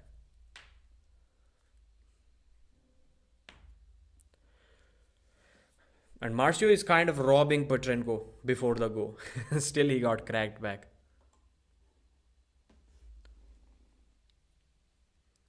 Neil trying to be sneaky.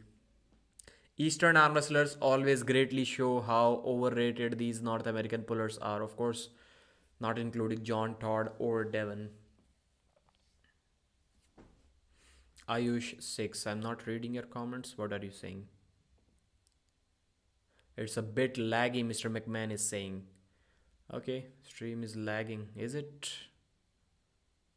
Pradeep Coffee, bro, you act like you're tired. Yeah. Maybe I'm saving a little bit energy, and I am kind of tired.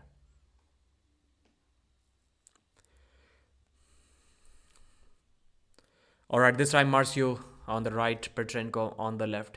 We did see a comeback in the previous match where Vala dominated the first round, but then he got dominated in the next 3. Can Marcio make a similar comeback? Can Marcio adjust, or is PATRENKO's hand going to be way too much? Marcio shoots for the hook. He sets the hook. Sets the hook without the straps. Wow. Marcio is fired up. Oleg PATRENKO with an elbow foul. He still almost pinned Marcio. He got close to pin pad, maybe like 3 inches above the pin pad. But that was a fired up Marcio. That was without the straps, and that was when PATRENKO elbow fouled and still couldn't pin Marcio. Great adjustment from Marcio. He saw that his hand is not going to be able to out top roll PATRENKO's hand. He started shooting for the hook. That's cool. That's cool, man. Nice change. That's what we were talking about, the versatility of Marcio Barboza. It is going to be needed to win this super match. The only way Marcio wins this one is because of endurance and versatility. And endurance because of versatility.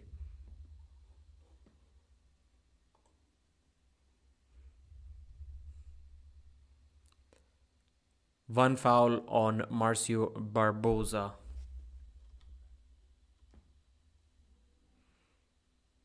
Moving in the referee's grip, early movement.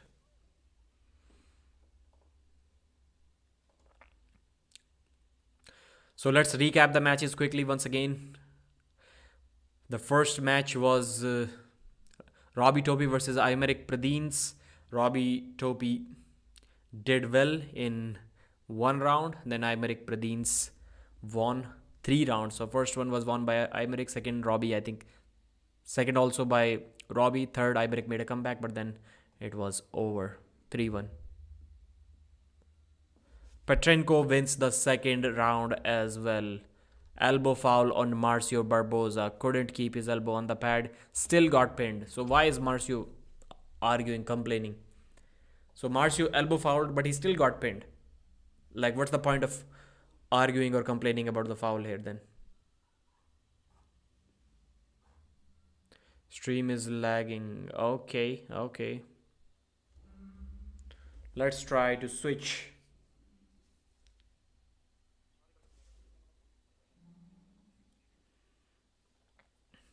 Yeah, Marcio always has foul problems. You are right.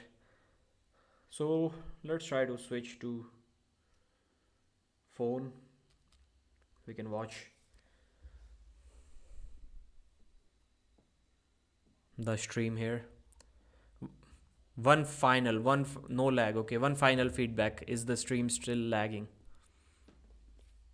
That's the bad thing about this Core Sports website. There is no option to reduce the video quality. I hate it about that. I hate it. So if somebody is watching it on a mobile phone, it's going to need at least, I'm telling you, at least 12 GB data to watch this full event. That's not cool. No lag here, no lag. Thank you, sir. Just video a little bit, audio is good. So until I'm recording the results, I think till then it's kind of cool.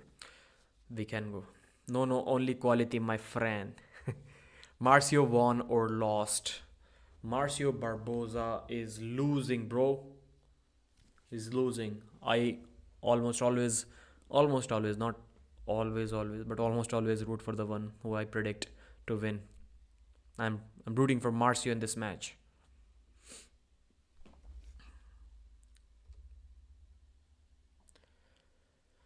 (2-0) for Oleg Petrenko. Bro, it was just a foul. Why do you need like a 3-minute rest? Come on, referee. Call them back to the table already.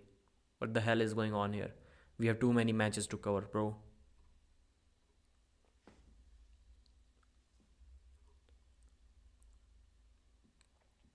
So Marcio has competed only twice at East versus West. Once on the left, once on the right. And he won both of those matches.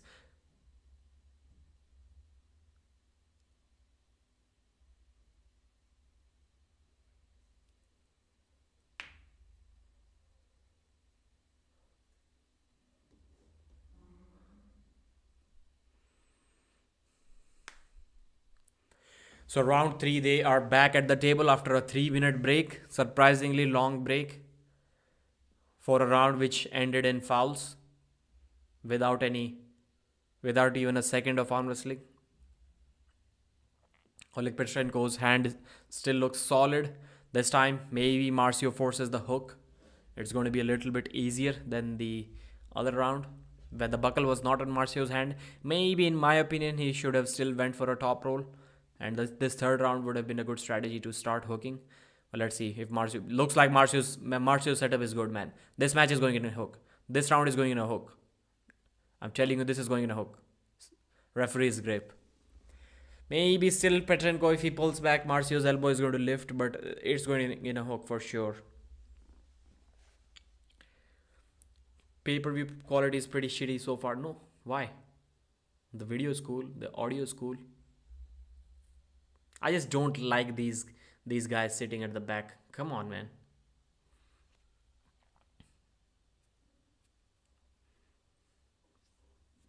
Start saying something. Even if you don't know arm wrestling, start advising them. They want Marcio with the top roll. Wow, change the strategy. Top roll, good. He went over the top of the hand of Oleg Petrenko. It's a dead crowd, man. It's a dead crowd. We should ask like who are the most enthusiastic fans. Maybe let the team. I'm not sure. I'm not sure. Where are the team members? East versus West. Isn't it? It's supposed to be like almost a kind of a team game. Like, can the athletes who have their matches coming up 2-3 hours later, can they sit in the back of the event? And once the athlete, when his match is about like an hour away, he leaves the seat, and those who have completed their matches, maybe they get to sit there.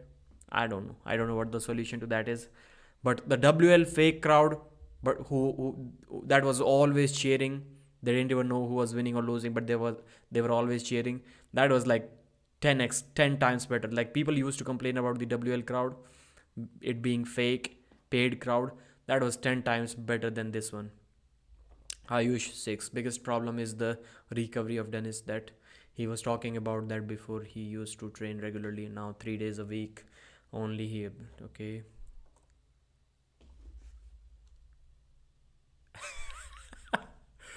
So another elbow foul from Marcio, and Petrenko is like two foul. The referee is like, no, only one. Wow, couldn't set the hook. Marcio couldn't set the hook in the straps. No way. Petrenko's top roll is too much. What happened to Marcio's flop press? Is Petrenko's arm way too strong to be?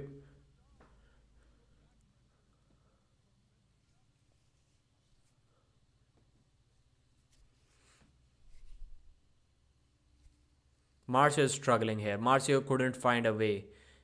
He's top rolling without the straps now. In one round, he tried to hook without the straps. Always top. Now he's trying to hook in the straps. Not working. The top roll is not working. Nothing that he can do is working. Maybe only a flop press. And Marcio will try to flop press before his arm goes down. At least I think he should try to do that.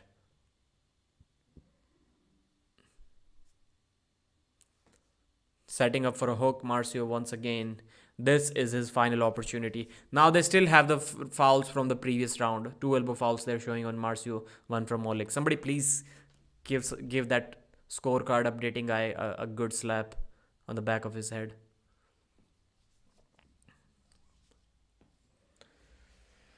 Alright, final round. They're moving too much. Both of them are too much, making a mockery of the referee's grip.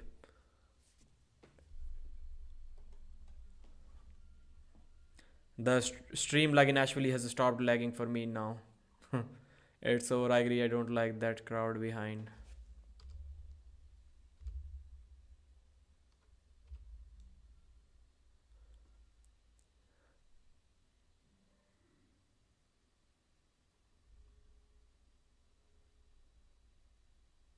Yeah, if it is a foul, then it should be a second foul. This just end it. End it already. Oleg is laughing. Oleg Petrenko is laughing. So Marcio was moving in the referee's grip, and one referee was like, okay, one warning, and the other one was like, no, it's a foul, and he was like, one foul. If it is foul, then it is 2 foul, bro, not 1 foul. Just take Marcio out of the arena already. If it is a foul, both of them are moving in the referee's grip. Marcio more than Petrenko for sure. Right from the beginning, right from the first round. Foul.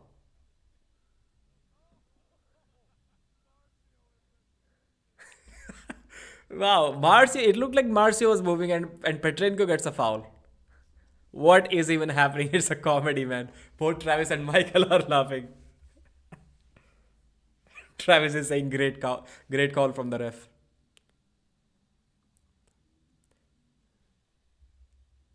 Stop bothering yourself with the crowd, Pradeep. These are tired. I'm also tired.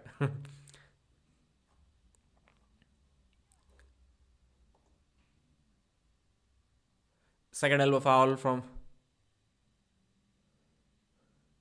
Come on, man. Marcio was already on a foul, and now you're giving a foul once again, and the match is over. Get the hell out of here, guys. Please. Referees, stop this match already, man. Come on. You cannot count fouls. What's going on here?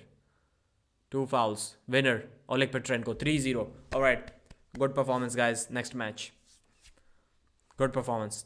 Thank you, Marcio. You tried well. Two folds. Two folds. Yeah, he's saying exactly like that. This is probably going to be 7-ish hour event. More than that, I think.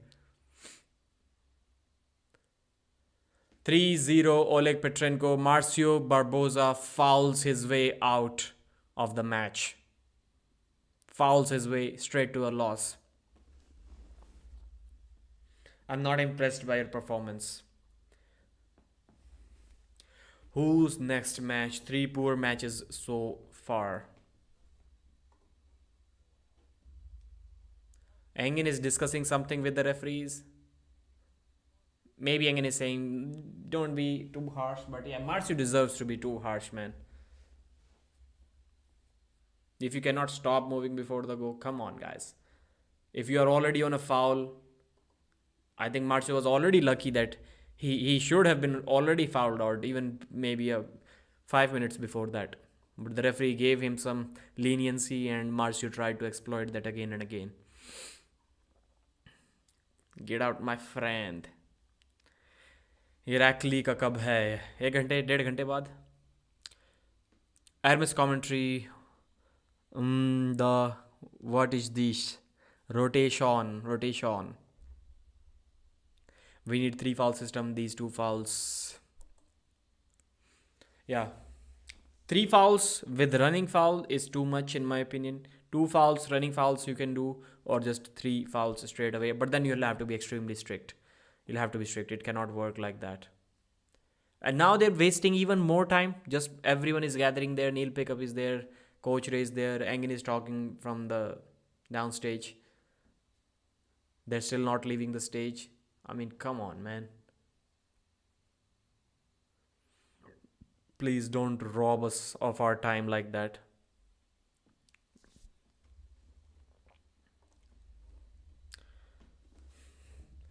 Prime Marcio is gone.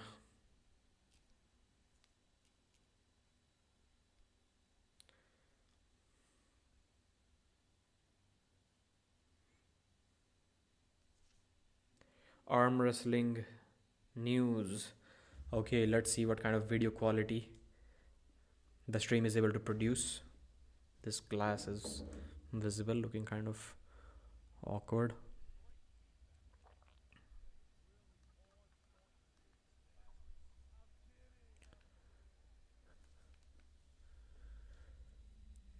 Looks like the audio is good.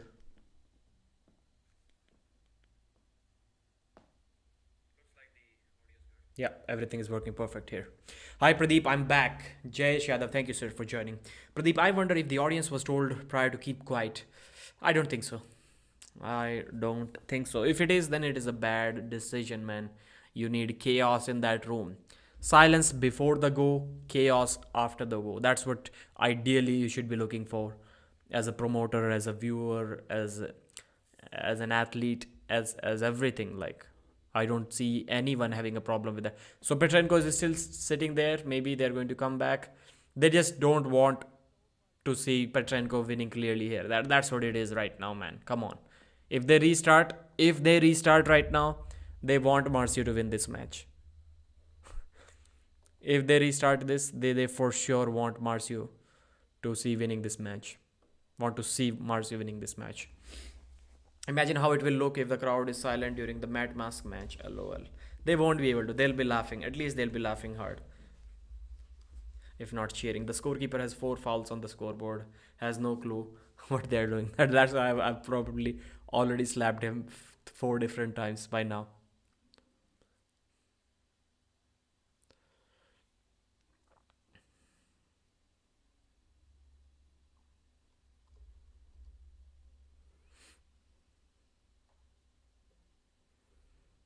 Come on, finally. You guys wasted 10 minutes for a match that was already over.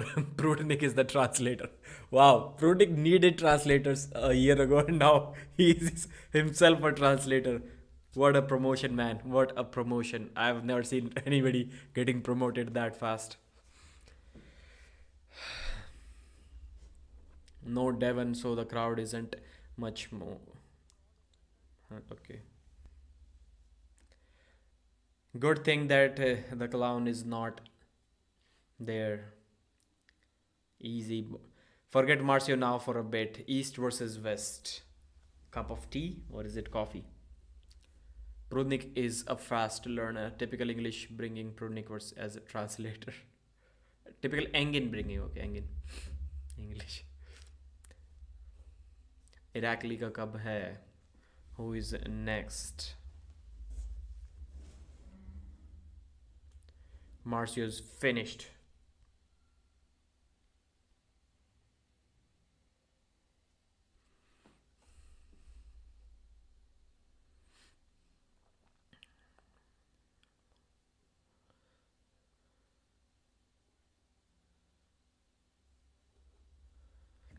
I bet the pay-per-view sales was way less than without. Yeah, for sure, man, for sure. No doubt in that.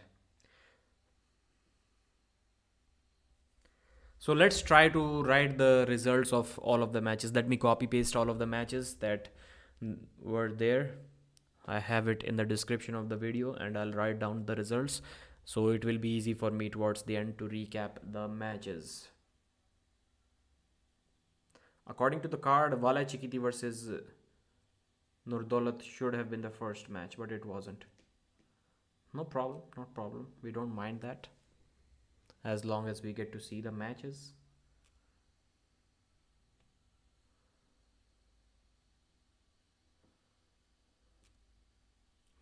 So the first match was between...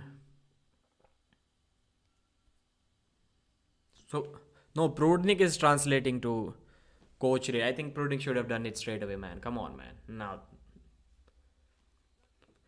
Do you watch Big Boss? No. I only watched 2 seasons. Season 7 and Season 8. Season 7 I think was the best by far. 7 and 8 I watched in 2013 and 14. So Robbie Topi versus AYMERIC PRADINES. That battle was top roll versus top roll. And AYMERIC won it 3 pins to 1.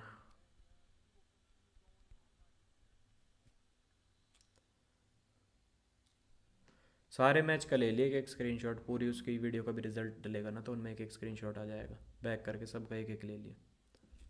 The buzzing backfeed noise is driving me nuts.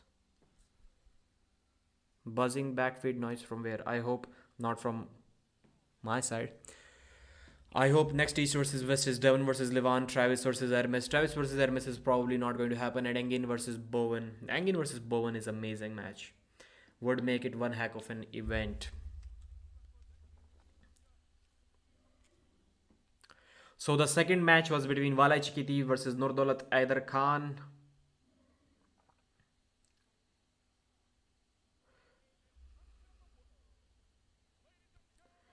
So Vala ICHQITI with the first round and then NURDAULET 3 flash pins comeback.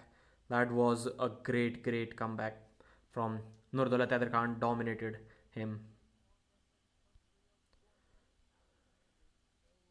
Then MARCIO BARBOZA versus Oleg PATRENKO. MARCIO lost 0 pins to 3 pins to 0 against Oleg PATRENKO. Multiple fouls from MARCIO. Now we have AVTANDIL TUTBERIDZE versus Oleg ZHOKH.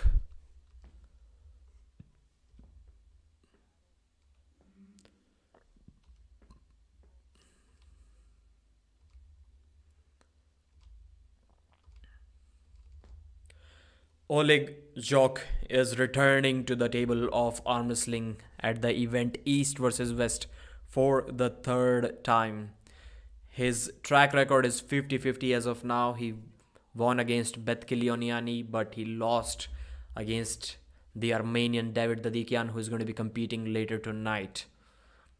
But this match, Oleg ZHOKH is difficult to beat. 31 years of age, Oleg ZHOKH versus 19 of AVTANDIL TUTBERIDZE. 183, 6 foot. AVTANDIL is 6 foot 2. 84, 85 kg, 40 centimeter, 42, forearm 42, 42. How can you have a similar size forearm as Oleg ZHOKH? I mean, come on, man. That's kind of weird. That's kind of weird. I don't believe that. I don't believe these stats. Ervis is commentating, hey, Oleg's super mega strong right now. On their stream, not yours. Thank you, Deeps. Wagner breaks the table. I hope he does. Engin wants him to break the table for sure. That's what I can tell you. Engin wants Wagner to destroy the table. He's kind of like expecting it to happen, kind of almost requesting Wagner to do that. You can clearly see is every time. Are you sure you're sure you're not going to break the table, right? It's clear, man. Engin wants Wagner to break the table. He'll be the happiest man in the world if Wagner does that. There will be a lot of A's. Oleg had Devon power in his prime. Yeah, left-handed for sure. No, these two don't have similar size forearms. Come on, man.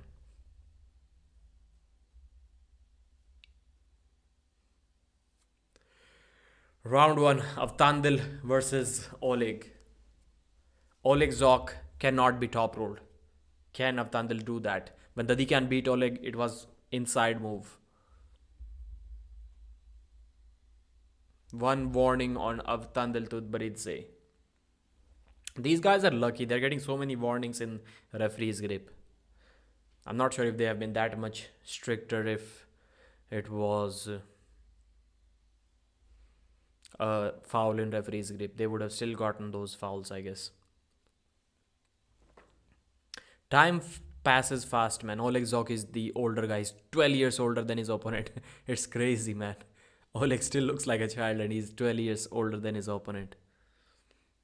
Fast slip, fast slip. Oleg's hand did not budge. But AVTANDIL is faster for sure.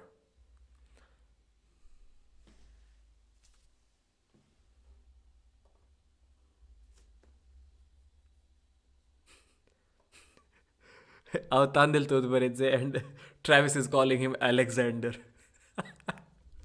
My man just doesn't care. Like AVTANDIL and Alexander. How can you confuse between these two names, especially when the name is written in front of you on the screen? Oleg 3-0 in my opinion. TUTBERIDZE is 6'2". He's probably 6. And his forearms are no way 42 centimeters. Come on, bro.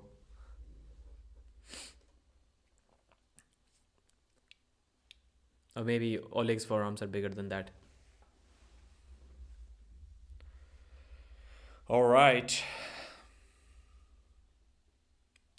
They're strapped up. Shoulders are being squared. This is a cool match.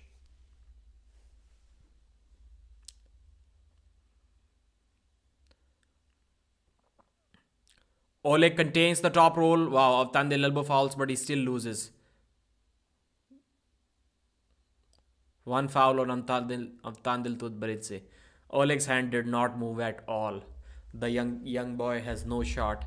Despite being a champion of a heavier weight category than Oleg ZHOKH, looks like he has no shot here. Maybe in the first time he's going to develop a crazy inside move to surprise Oleg. But top roll versus top roll, hand versus hand. I mean, even Devon had to hook Oleg ZHOKH. That tells you something about the hand strength of Oleg.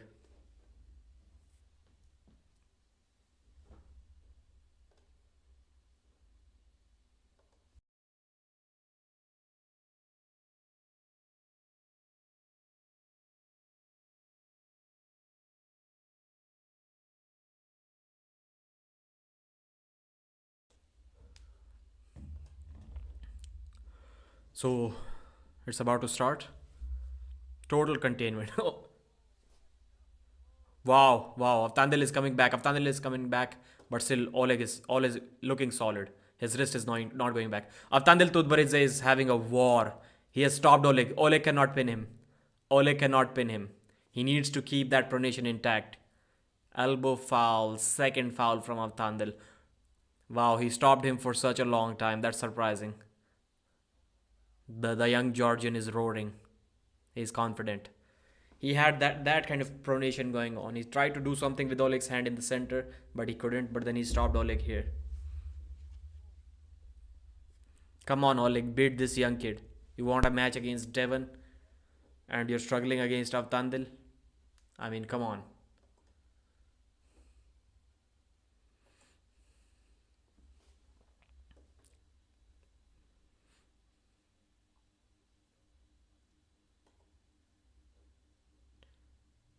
East versus West 11 arm wrestling. So two fouls. First round is over. Oleg ZHOKH looked good. Well, not so good. AVTANDIL looked better in my opinion because the anticipations, the expectations from him were not so much, at least in my mind, because I don't know him enough. I only know that he's a great top roller. AVTANDIL's right is like smaller than Oleg's right. Is he also like a mutant, only left-handed arm wrestling? His right is looking like not even an arm wrestler's arm. What's going on with this young guy? Does he arm wrestle right only? Any Georgian here who knows him well? I asked Roman if the Roman versus Pradeep was going to happen, but I didn't get an answer. I'm going to crack Roman. Devon is retiring. Oleg hand looks like the face hugger from the Aliens movie.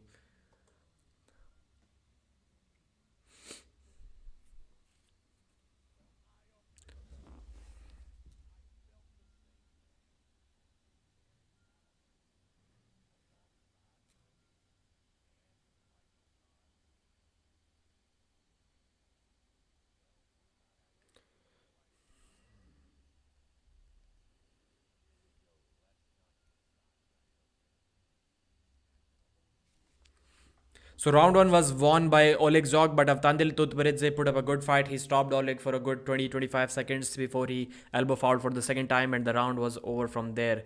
Now AVTANDIL has the straps on his hand. Is it going to make a difference? Is Oleg going to be able to contain? Oleg still had the cupping going on. His wrist was at least flat or slightly curled in, but it looked like AVTANDIL was kind of taxing his wrist towards the end when Oleg was going for the pin. He started struggling a little bit.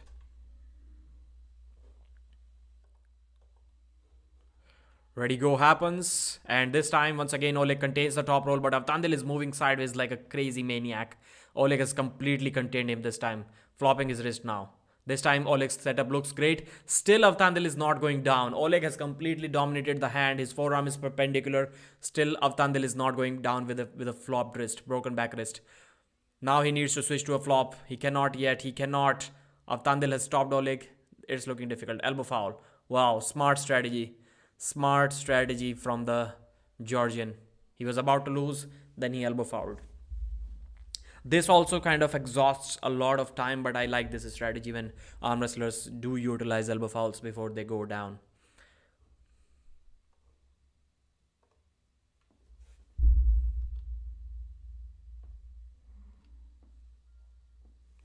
Andrei Pushkar was not able to hold Oleg like that when Oleg took his wrist in 2018. With this many matches, they should do it over days, split up like they did the press conference. If you can get onto Oleg's bicep, he is an easy pin. Hype is gonna kill some people. Which hype? Oleg is winning, it's inevitable. Over 2 days, I meant. Yeah. So this is something that I've seen. Oleg can get stopped like that, like Bethkili Onyani, if you remember, that was more than 2 years ago. He stopped Oleg ZHOKH for quite some time with the flop press, but it didn't tire Oleg out. And his Bethkili's position was better. It was like very tight to his body. AVTANDIL is all stretched out. And still Oleg didn't get tired as long as he had the pronation. And he is having a pronation in this match.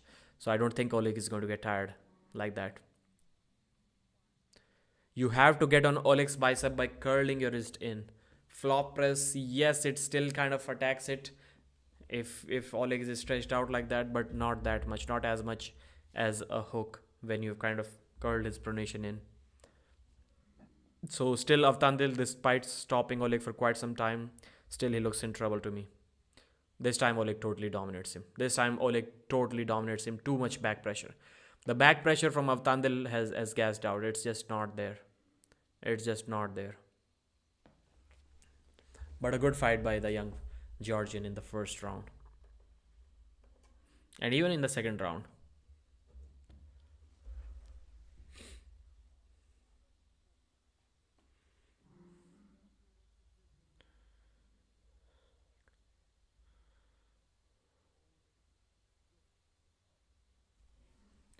So Oleg ZHOKH is winning this match. He has started to dominate the match. Now the smile is back on Oleg's face. You cannot, I don't think you can tire Oleg out as long as he has the pronation intact. So it's good to see Oleg winning. Don't think by watching this match that he's ready for a Devon Larratt match like he was back in 2018. But still cool to see him winning here. See him defeating a champion of a higher weight category.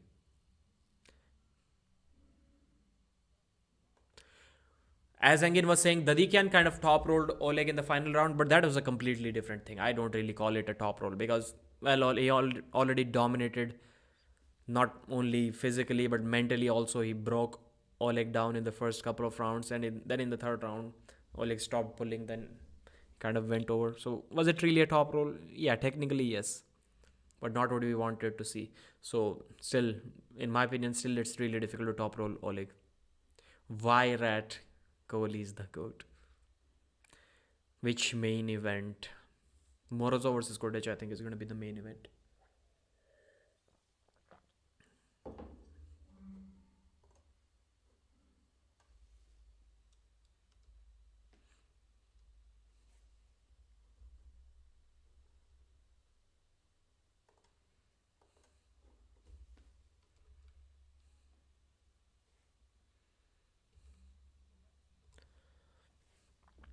So, third and the final round of this Oleg ZHOKH versus AVTANDIL TUTBERIDZE match is going on. It's about to start. They're already strapped up. They didn't bother slipping this time, I think. Straight to the straps, and it's on. Expect domination from Oleg. The back pressure of AVTANDIL is gassed out.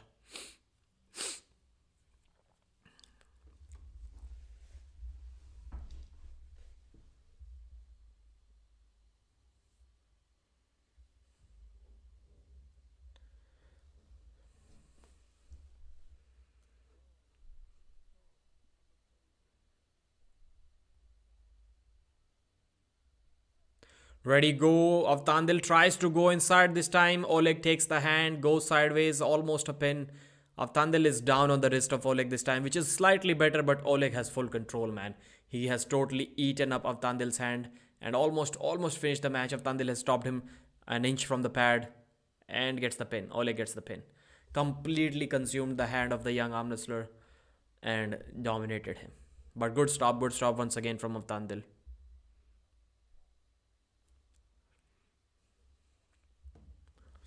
Let's see if Oleg calls out somebody after this match.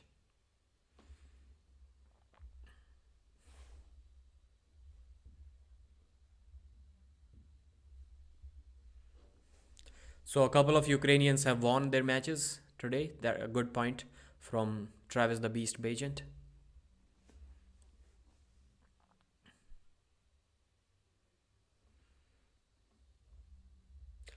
So this is a title match, I forgot. So there is one more round left.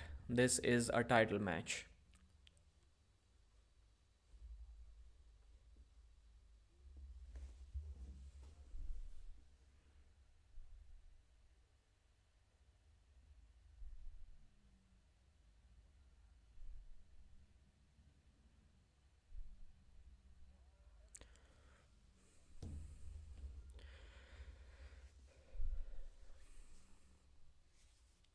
Okay, they are back at the table. Still, TUTBERIDZE has one more shot if he can do something here.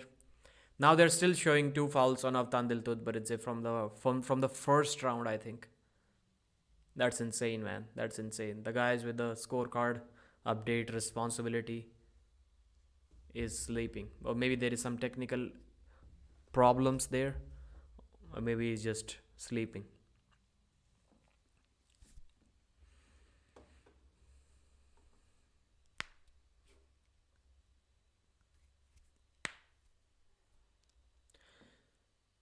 Still love Hermes, but commentary booth is not his friend. How many matches are over? 3 matches are over. This is the 4th one, almost over. Why don't you lose your body fat, Pradeep? Good question. Good question. I'll get down to 80 kilos if I lose body fat, which I should. When will they announce the results from the Arm Wars? 3rd of February.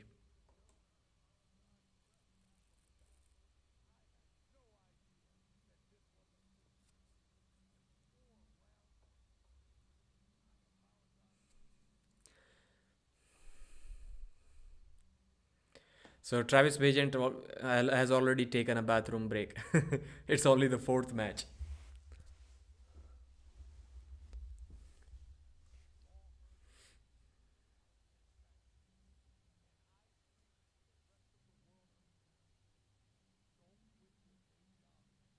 Oleg is just robbing AVTANDIL in the grip.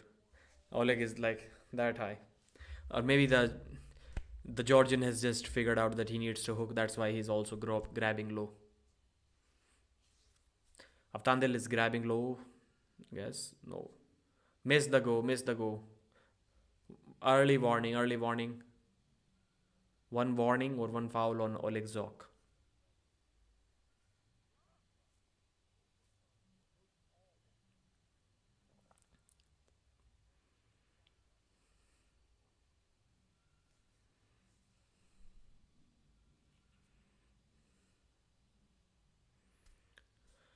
Fourth and the final round of this match. AVTANDIL tries to hook Oleg but he couldn't.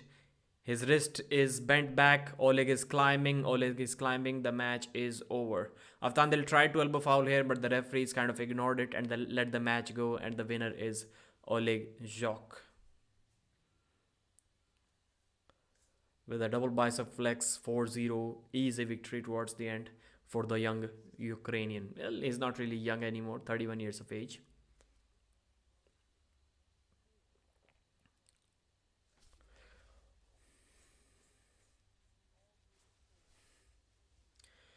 So round 1, it was a top roll victory. Second elbow foul from TUTBERIDZE, but both times he did get a stop over Oleg.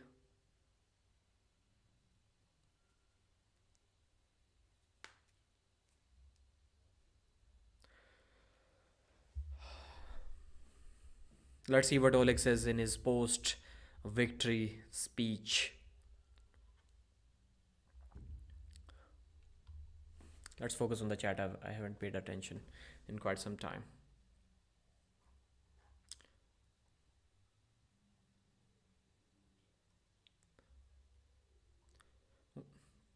When are you going to Ayodhya? No, I am not going there.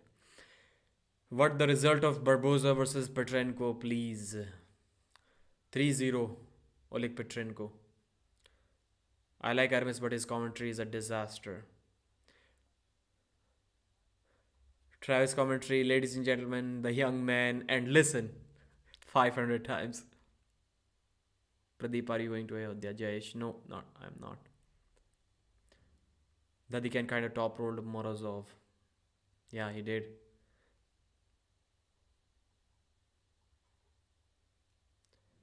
I'm watching a match, Ayush 6, and you're like, sorry bro, but you answer my question. Like, why? Why would I answer your question if I'm watching a match? I'm here to give commentary. That's the primary task, primary job. The secondary thing is to read the comments tonight. It's not a regular stream where the primary thing is to read the comments. Prudnik is back once again as a intermediator in the job of translation, not an actual translator. It's just crazy, man. Let Prudnik translate. It's taking too much time. They're speaking in Ukrainian and then Prudnik is explaining it to him.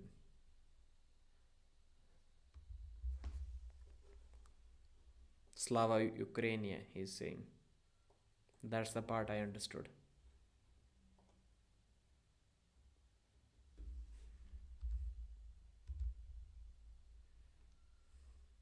It's ridiculous, man. That kind of brings down the legitimacy of the event when there are like 3 translations.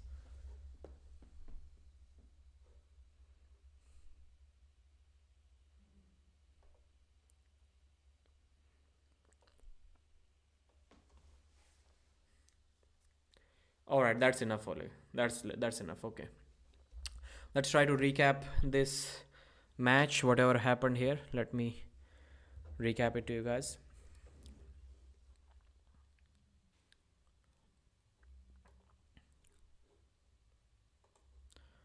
Let's see myself on the screen. Yeah. Oleg ZHOKH versus AVTANDIL TUTBERIDZE left arm title match for 85 kg.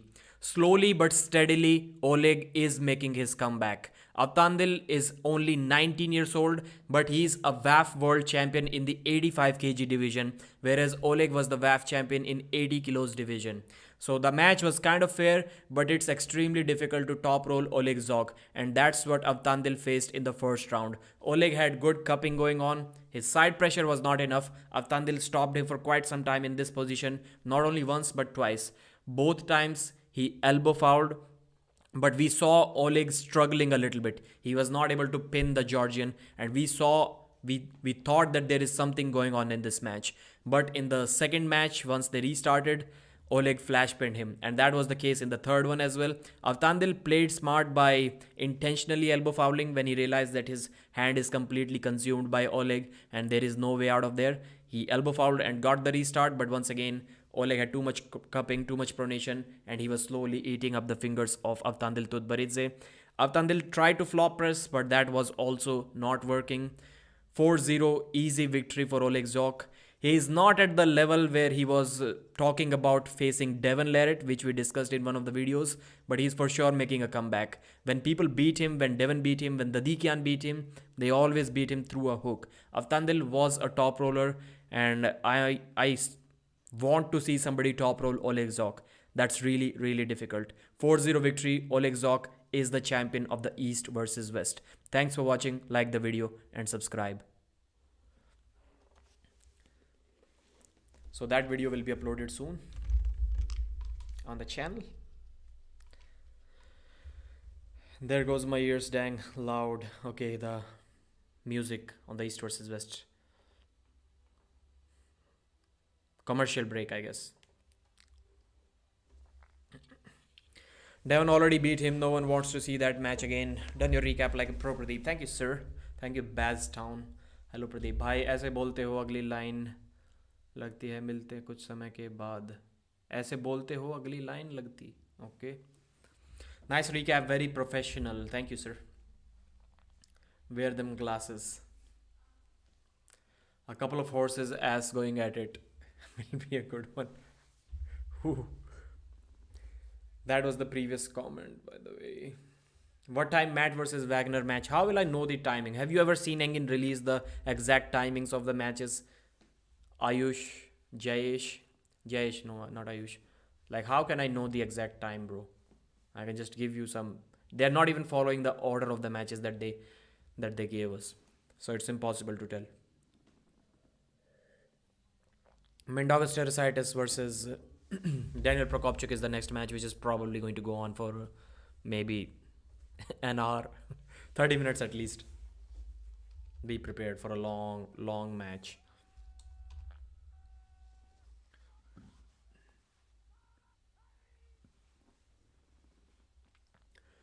MINDAUGAS Teresitis has prepared the most. He is the most serious man on this entire card. I can tell you this with confidence. He's all fired up. He's pacing around the arena. He's looking big. I never thought I'm going to say this about MINDAUGAS, but he's looking big for a 75 kg guy who's almost 5'11". He's looking massive.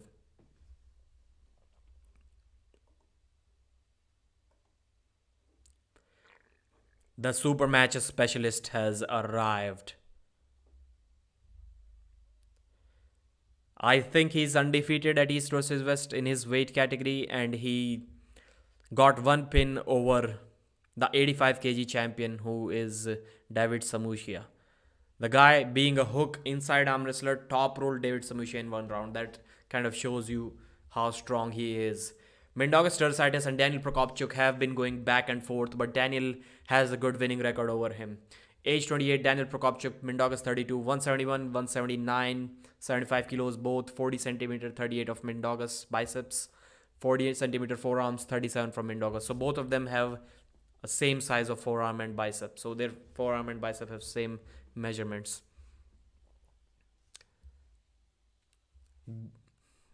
Daniel Procopcuk has slightly bigger arms because he's much shorter and he still carries the exact amount of weight as MINDAUGAS. MINDAUGAS is thinking about shocking the world. If he has pins over Daniel in the past as well, Engin was saying that their record is something like 1:2 in that ratio, where Mindaugas beats him once for every 2 times Daniel beats him. The last time they faced each other, Daniel Procopcuk beat Mindaugas in WAF tournament. Before that, East versus West, they have faced in the 78 kg round robin kind of event. That was the first East versus West event, and Mindaugas beat Daniel Procopcuk there. But that was kind of a tournament format where every single match was best of 3. 8 top pullers from all over the world were there. This time it's a super match, and super match, especially a best of 7 super match, has to favor Daniel Procopcuk. Daniel Procopcuk is a beast. I'm predicting Daniel to win this match 4-2. I think Mindaugas should, and he will get some pins over Daniel.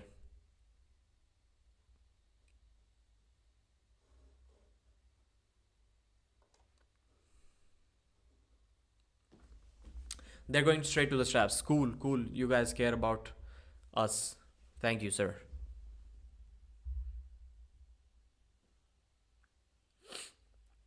Mindaugas has been preparing an inside game. He will try to shock us with his inside power. I won't be surprised if instead of going purely backwards, he may try to do something with his shoulder moving forward right off the go, like Devon did against Jerry Caderet in the first round of WL 2018 Super Match. It will take a lot of guts to go inside with an arm wrestler like Daniel Procopcuk.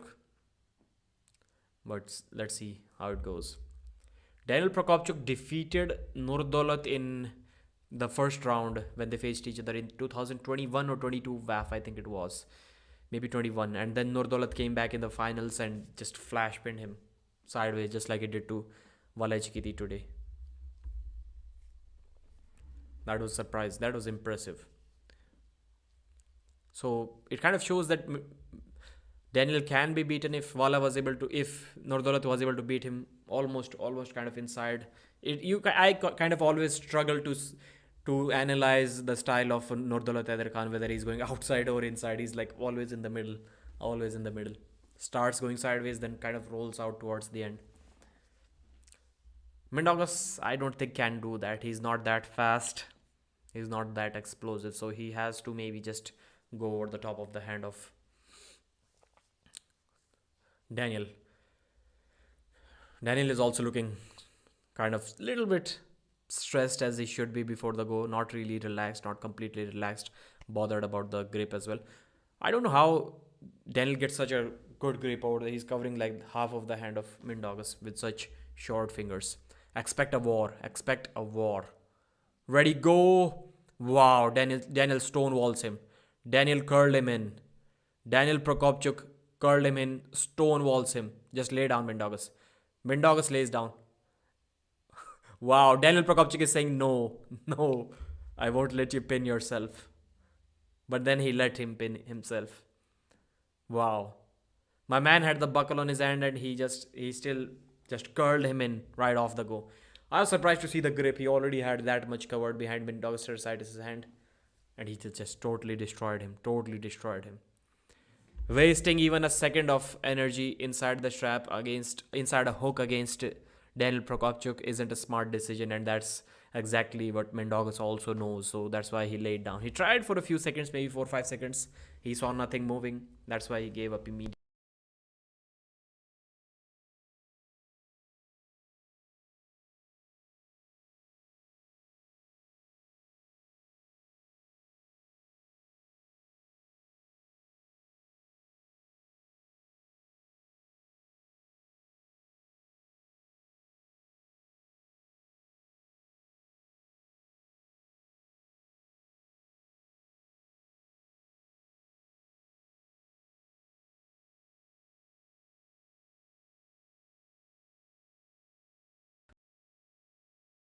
Only went away for like 10 seconds.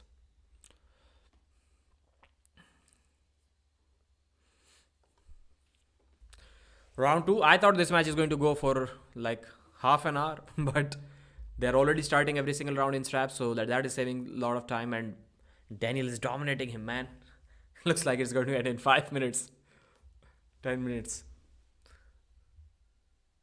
Wow, such an impressive grip. The guy takes a grip like this, and he's like already covering that much of the back of the hand of Mindaugas. It's really impressive, man. How such a short guy can take such an impressive grip. Mindaugas should be higher on his hand, but he isn't. I don't know why. Mindaugas has not probably not arm wrestled the setting up of game. He has arm wrestling after the ready go. He has mastered that, but not mastered the setup game. He should learn that from Devon. Daniel has a very tight grip. Some guys like have to no load grip, but looks like Daniel has a very tight, rigid grip.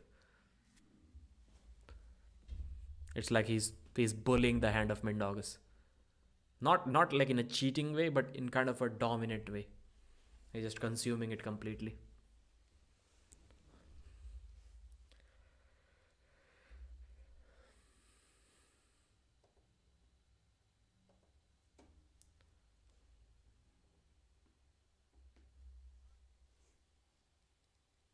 Now Neil Pickup and Hermes Gasparini are commentating. Neil is explaining what Mindaugas needs to do, get his palm, cut his connection.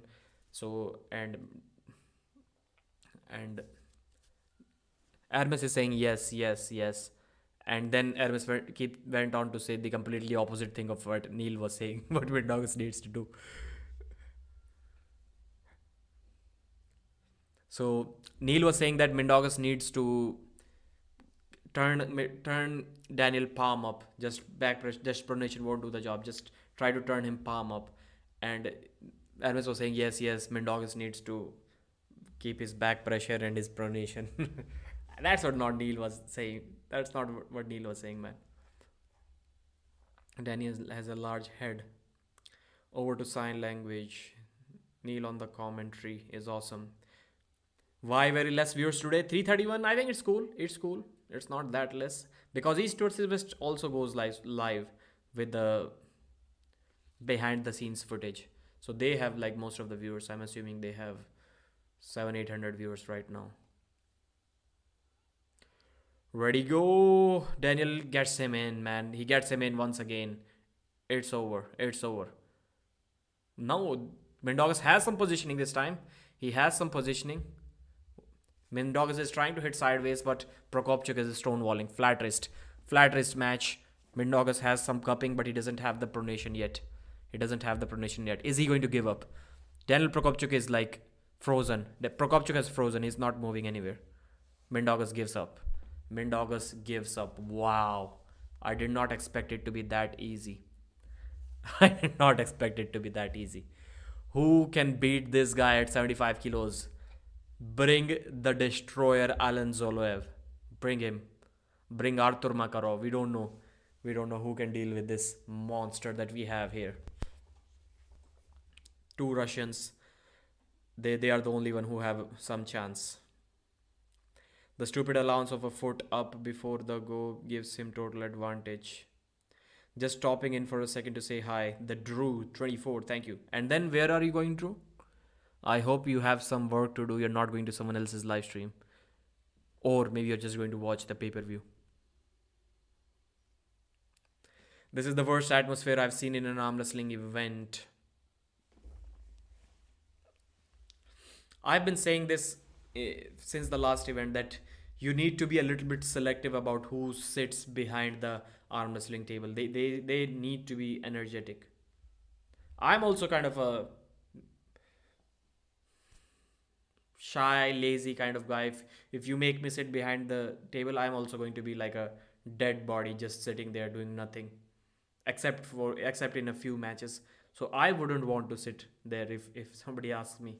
I'll advise him not to do that.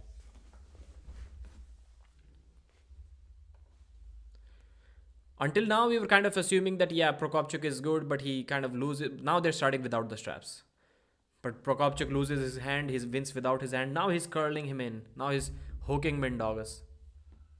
That even NURDAULET was not able to like fully do. NURDAULET kept a flat wrist and he just kept going sideways. His finger containment was good. And that's how he beat Mindaugas. It was not as easy as Procopcuk is doing that.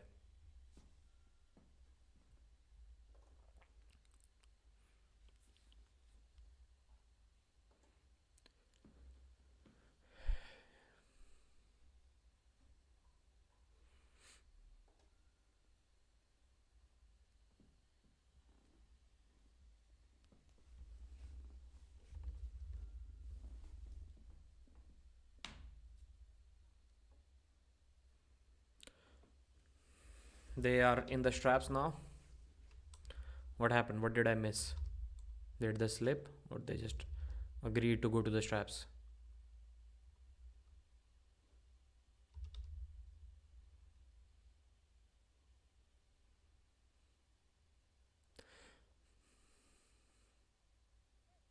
Yeah, it was a kind of a fair slip. Mindaugas just, Daniel just dumps his wrist down whenever he has to slip. He slips that way. All right, third round of this best of 7 match is about to start. Mindaugas is loading up with cupping.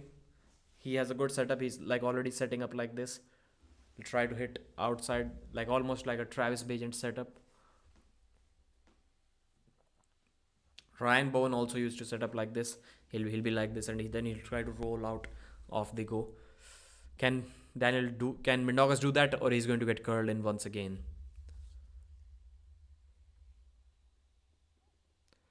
This time, well, almost. He has turned him slightly palm up. This time, Mindaugas has full cupping. And slightly, Daniel is slightly palm up. They're waiting patiently there. This time you saw some strain on the face of Daniel Procopcuk. Mindaugas is waiting patiently before he makes any move. He's loading up the pronation.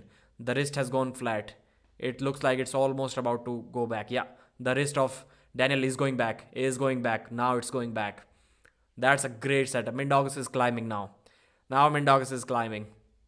The match is on. The wrist is flopped. The wrist of Daniel is flopped. Wow. This is what Mindaugas prepared himself for. He said he has a strategy from now on. This is where he always used to get against Procopcuk in the past. Now he has full hand control. Not so much cupping. The cupping is slowly going away, but the pronation is there. Mindaugas is holding Daniel in this position. Daniel is like this. That's a great match. From this position, Mindaugas has to get behind his shoulder and attempt a press. He cannot make an error to go there too quickly. Otherwise, he will be flop pressed down to the pad by Daniel Procopcuk's arm. He has to wait patiently. Both of them are getting tired in this position. It doesn't look like a super advantageous position for any. Looks like Mindaugas is more comfortable here. He's climbing now. He's pushing his elbow forward, climbing. He's pushing his entire body. Wow, Daniel Procopcuk lays down. Mindaugas Teresitis made a comeback and he forced Daniel to pin himself. Wow. Daniel, wow. Mindaugas is saying, Engin, you saw that? Engin, did you see that? Wow. That's amazing, man. From having to pin yourself in the first 2 rounds to making your opponent pin himself in the third round, this may be one of the greatest comebacks in an arm wrestling super match. That's amazing. Now Daniel Procopcuk's wrist is gone. It's gone, man. He won't have that cupping again. He won't. So Daniel did elbow foul before he laid down. So was that a mistake? That was a mistake from Daniel.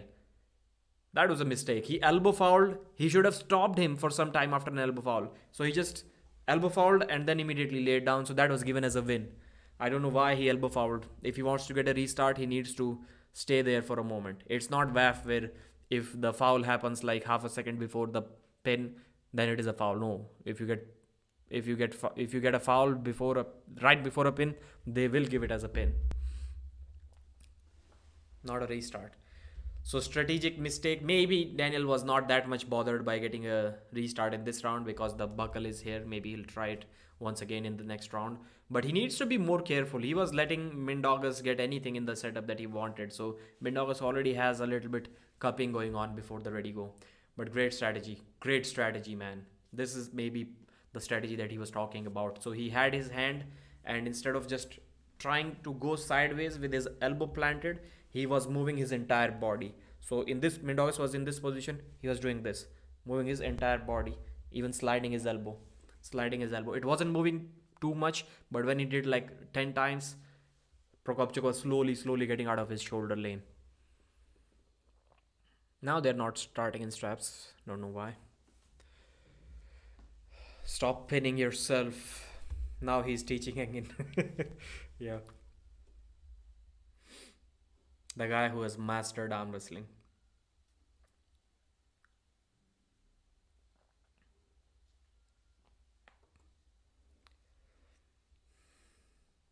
Mindaugas might win. Yeah, wrist is gone, man. Once you lose your wrist like that for almost a minute, it's not going to come back. So the wrist is not going to come back, that's for sure. Mindaugas, now Daniel has to resort to a flop press move. That's how he needs to press him down. In this round, he has a good shot. If Daniel Prokopchuk loses this round, he loses this match.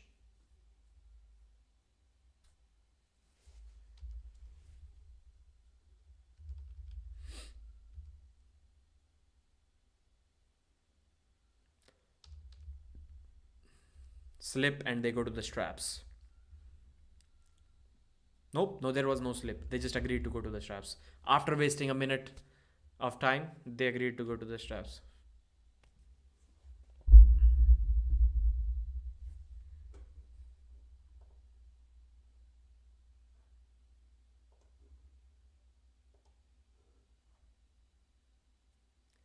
Bro, Hermes Gasparini's commentary is not good.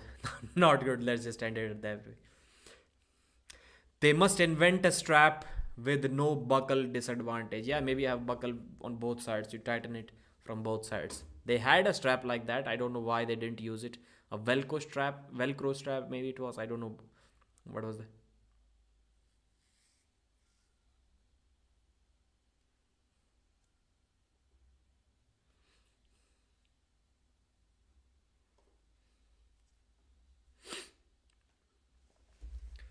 This time, looking good, looking good. Looking better for Daniel. In the first round, it looked like he was almost robbing Mindaugas in the setup. The third round, Mindaugas looked better in the setup. This time, once again, Mindaugas with a low hand top roll, and Daniel's looking better. Looks like he's about to set the hook.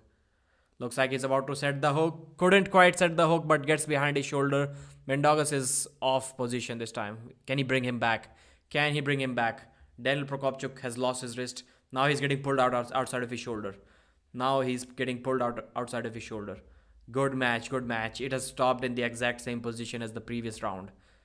Can it make a difference? Climbing. Mindaugas is climbing. Mindaugas is climbing. Daniel is not yet in a full broken back flop press move, but his wrist is going. Now it is completely gone. Now it is completely gone. Mindaugas is moving him sideways. Wow. Mindaugas has moved him so far outside of his shoulder. Now he can stand up and press as well, I think. He's still applying that strategy. Sliding his elbow towards the left side of the pad. Trying to get Daniel outside of his shoulder.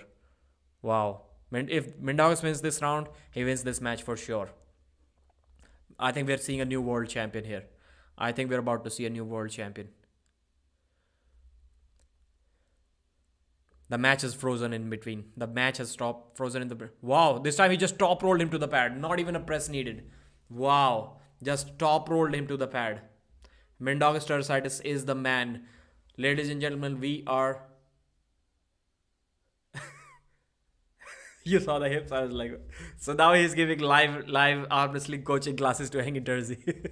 He's teaching Hangin Terzi live. And the guy's not tired. Even despite these long matches, he's not tired, man. If he's like talking in the crowd, giving lessons, he's not tired. Wow. The match completely turned around. I've never seen anyone being that dominant against Mindaugas in the first couple of rounds as Daniel Prokopchuk was. And then it kind of turned over.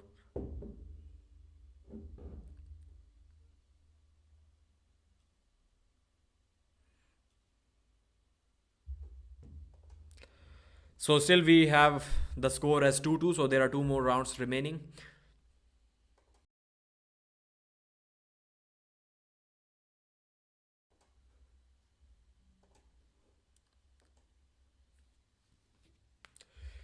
Mindaugas is feeling confident. He has Robbie Topie on his side. So the Western guys are always going to support the Eastern guy who speaks English. Like that's the common unspoken rule that we have. If a Eastern guy speaks English, the Western guy is going to support him over a guy who doesn't speak English.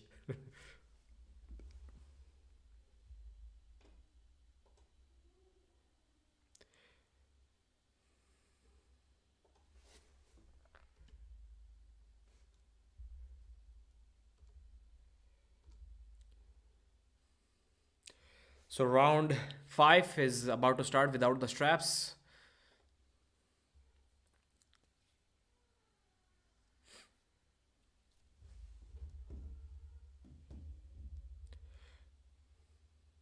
That's a smart strategy because Mindaugas didn't tire himself out when he got hooked by Prokopchuk in the first couple of rounds. If he wasted some energy there, his pronation would have already been taxed, because if he tried to rotate out of that hook that Prokopchuk set up, it would have been impossible and Mindaugas would have gassed himself out. He did the smart thing to lay down a couple of rounds. Prokopchuk also laid down in the first round after battling it out for 1 minute, but then his wrist was already gone. It didn't help him too much. And in the second round, Mindaugas just top rolled him to the pad. I don't think I've ever seen Prokopchuk lose like that, at least not in the recent times.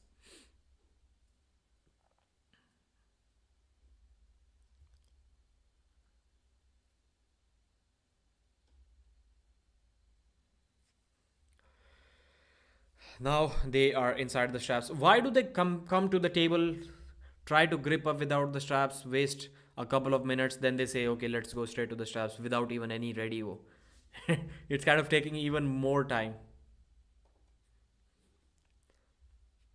Pradeep, if you were a professional arm wrestler top class, who would you want to arm wrestle? Anyone in super heavyweight or in my weight category? Please clarify this further and then I'll answer.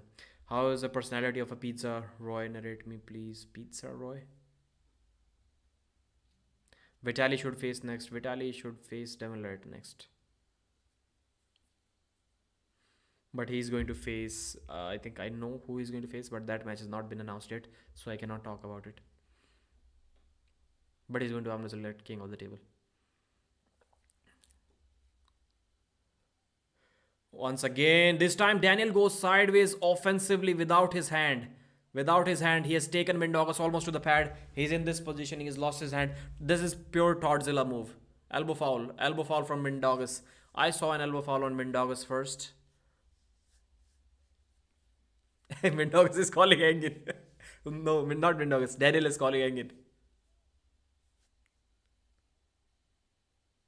Come on, what kind of push are you talking about? Mindaugas tersitis is elbow lifted up. Your elbow doesn't go up if somebody is pushing you. It goes back. Or maybe Daniel was saying that his elbow went off the back of the pad because Mindaugas was pushing. But no. Daniel is clearly saying no push. So maybe the referee thinks he was pushing. It's kind of confusing. I saw an elbow foul on Mindaugas for sure. Maybe there was an elbow foul on Daniel as well. The other referee saw that. It was not visible from our camera angle. Let's see what the final score is.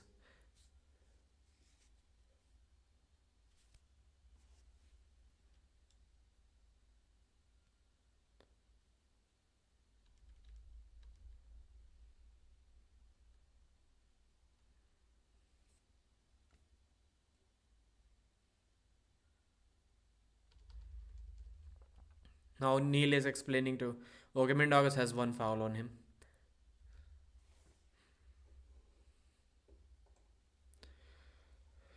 Pradeep desperately wants to face Irina. Okay, did you answer? Super heavyweight. Okay, super heavyweight. I would like to face, if I was at the top level, I wouldn't want to face Devon, man. He'll take my wrist. I'd like to face Alex Kurdecha. Okay, Daniel goes sideways once again without his wrist. Mindaugas is holding him here, close to the pad, maybe 3 inches above the pad. An offensive side pressure move. Not exactly like Toddzilla because Daniel does not have any pronation. I don't think he can win. Elbow foul on Daniel Prokopchuk. Mindaugas kind of got lucky. Because he was also on one foul. And he had another foul, but right after Daniel Prokopchuk's foul. No, Neil. That is not 2 on any book. In any book. Neil is saying that should be 2 fouls on Daniel in my book. The first foul was on Mindaugas. What are you talking about, Neil? Wow, good one, Pradeep. Good choice. Yeah, I'd like to have some know that even if I lose my wrist, I may have some shot of like Arm wrestling without the wrist. That's why I chose Kurdecha. What are the results so far? Good question, man. Good question. Okay. Daniel Prokopchuk versus Mindaugas. Let's copy that. Let's paste it after Oleg versus Marcio.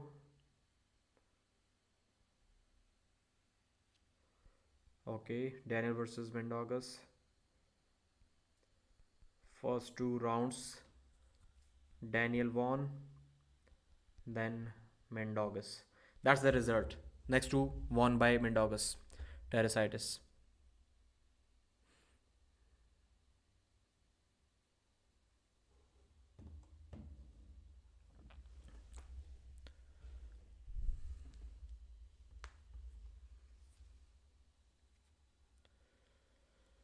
So fifth round is about to start inside the straps. Both of them have one foul each. The person who does another foul is going to be at a good disadvantage, man. Daniel Prokopchuk would want to see Mindaugas do another elbow foul. Without that, it doesn't seem to me that he has any way. He's desperately going sideways, completely losing his wrist and his pronation. I don't think he has the side pressure from that position to win this super match. This time he goes for a flop press. This time Daniel goes for a flop press straight away. Almost Jerry Cadret style press. But Mindaugas is waiting patiently. He is also in a good position. He brings Daniel out. Wow. He brings Daniel out of his shoulder. The match is over, man. The match is over. There is nothing Daniel can do from this. And his elbows are probably going to hurt tomorrow. Great masterclass from Mindaugas. Once again, sliding his elbow from the right corner to the extreme left corner, trying to get him outside of the shoulder. That's the strategy that he clearly planned, and that's the strategy that is clearly working. Daniel Prokopchuk is in big trouble. This position is looking much more worse than the previous two rounds, and Mindaugas pins him with ease. Once again, he's going to teach Engin for sure. Let's see this time what he advises Engin.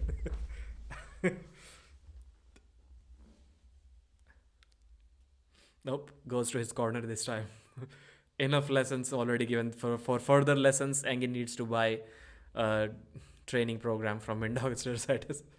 Pradeep, do you think Devin will beat Levan? No, not really. What strap? Any strap, bro.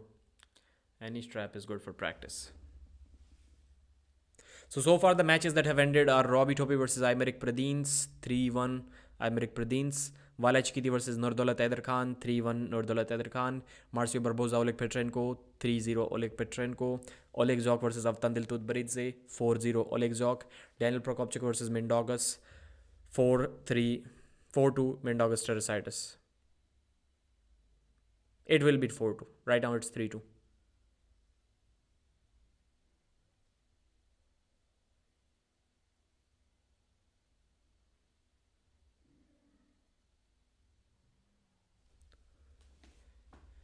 Is he saying that Engin is next?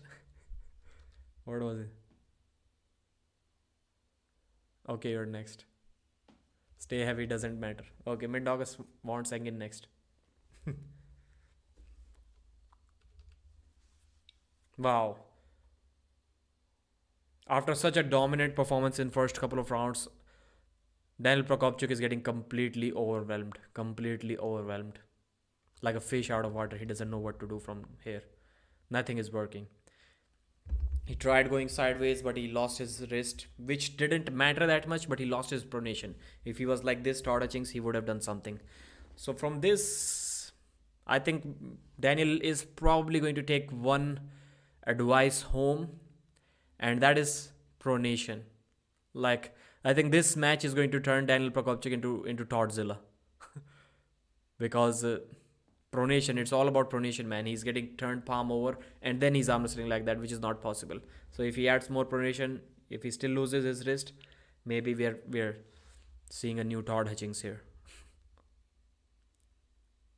Todd Hutchings needs to train Daniel Prokopchuk. That's what we want to see. If I was Daniel, I would immediately consult Todd Hutchings, bro. Take me under your tutelage, is that the term here?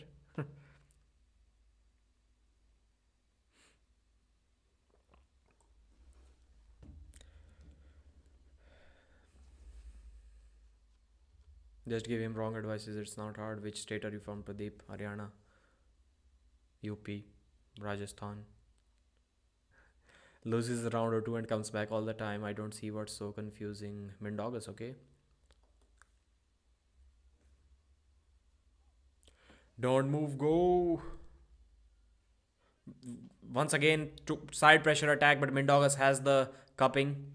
He has the wrist flat. Daniel PROCOPCUIC is just in this position, trying to somehow side pressure through. Like he has nothing, man. There is absolutely no way. 0% chance anybody can win from this position. 0% chance. The worst arm wrestling position if you want to win a match. Worst position. Like he's completely stretched out, completely under the table and lost his wrist and doesn't have the pronation in this position. I don't think Daniel could win it from this position if he's like here. And he's here. King's move. Embrace the king's move, Daniel. Rotate out. But now MINDAUGAUS knows how to beat a king's move as well, I think. He can climb and press. He's way too versatile. He worked on his inside part. That's why he's able to move Daniel outside of his shoulder so efficiently. I'll not say easily, but so efficiently. Like none of the moves are getting wasted. Everything that he's doing is being utilized in tiring Daniel out and getting him out of position. So yeah, I think I was kind of right. This match did last for almost 30 minutes. Right from the entrance music, right until the interview ends, I think it will be 30 minutes.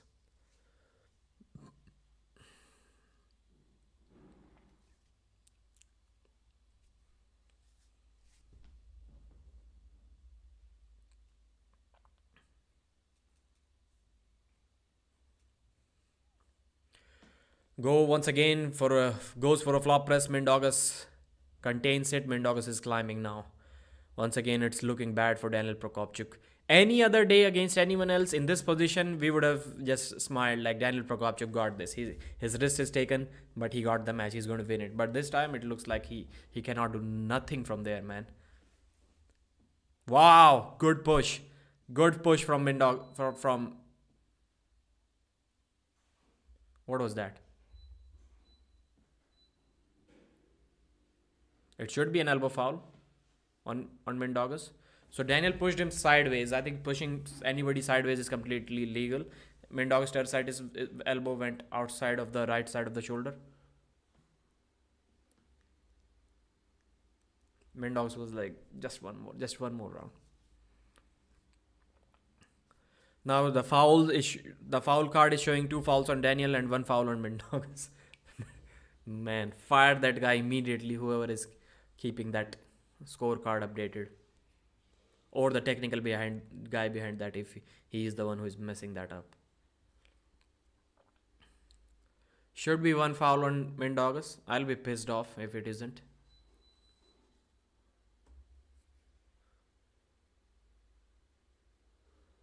Let's see what the chat is saying here. Pakka Haryanvi hai mera bhai, Jayesh Yadav. Bro, go East versus West Arm Wrestling channel. The guy showing all the matches. No, they're not showing the matches.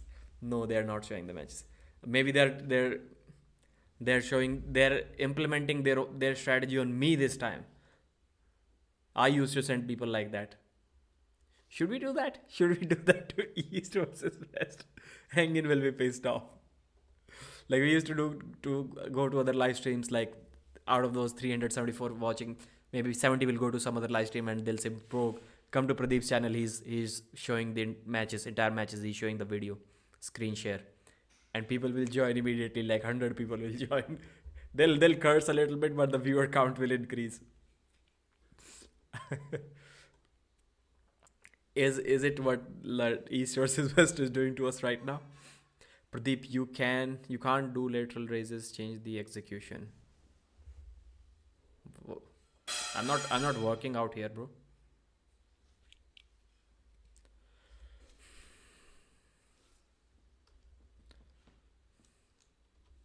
Getting strapped up for the final time, perhaps. Daniel PROCOPCUIC is looking helpless.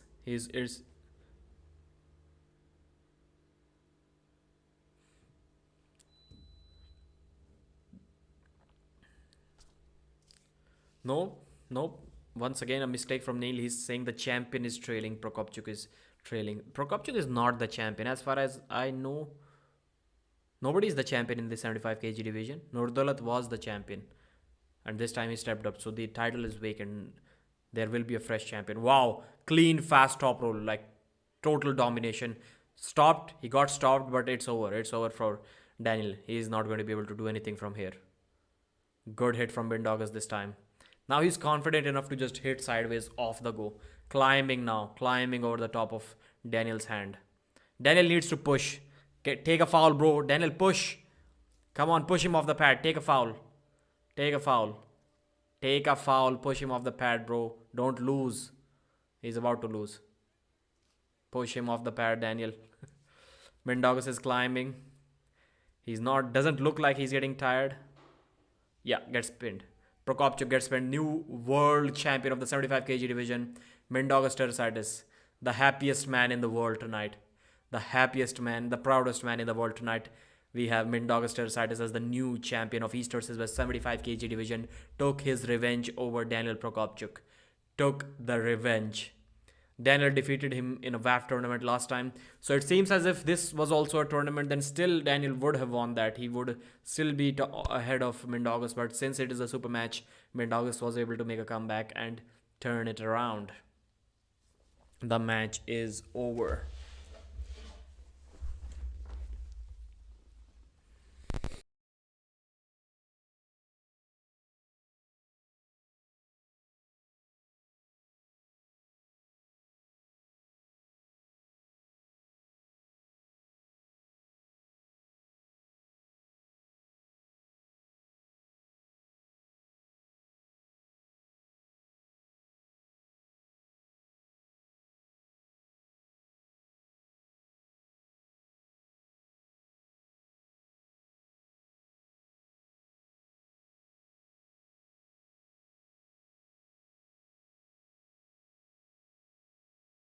I think the audio is back.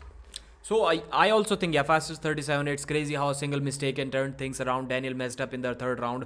In the first round, it looked like, well, man, MINDAUGAS is going to get killed. The setup, the coverage that Daniel had over the top of his hand was good.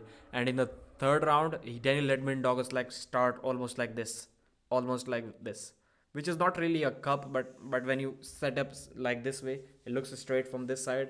But from this side, if you look at it, it is kind of a cup. Well, of course, he can't make mistakes versus MINDAUGAS against the guy who has mastered arm wrestling. Yes, he cannot do any mistakes. MINDAUGAS is a proud man, He's a proud man.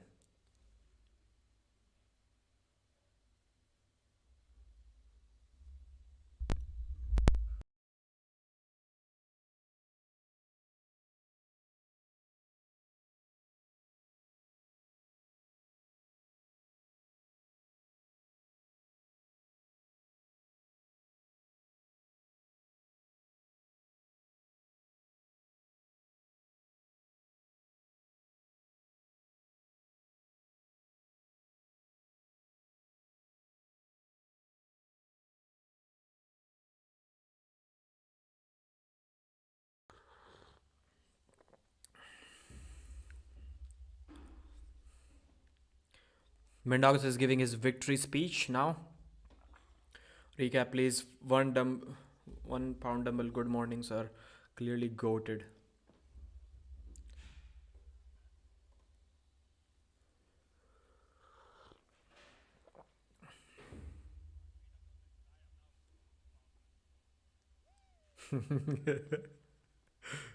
If you look at the situation, like realistically, you have to agree that right now I'm pound for pound best in the world.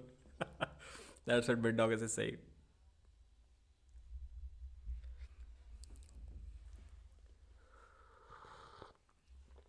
Do you think anyone can beat you at 75?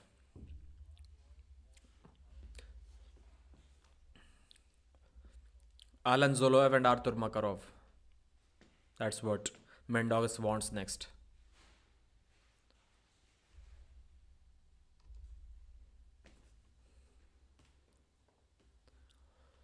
Saludos. What are the results till now? The results till now 11. Let me announce them to you.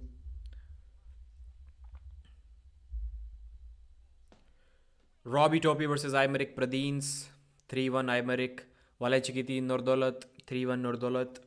PATRENKO 3-0 over BARBOZA. Oleg ZHOKH 4-0 over AVTANDIL. PROCOPCUIC lost 4-2 against MINDAUGAUS. These are the matches. So 1, 2, 3, 4, 5 matches have ended so far out of 14. It's gonna be a long night for me, man. A long night. For how long I've already been streaming? Exactly 3 hours now. 3 hour 1 minute now.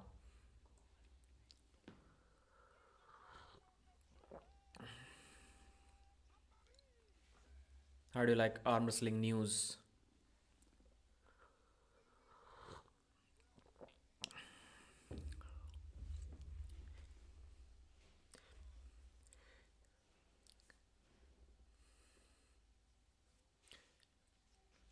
His head probably weighs more than Mindaugas. Levan could for sure make 75 kg. Levan at 75 kg is just bones. Another surprise would be that Morozov would lose to Kurdecha by flash pins. I wouldn't be surprised. To be honest, I wouldn't be surprised if that happens. I rank Kurdecha's left arm really heavily, man. That left arm is not easy to hook.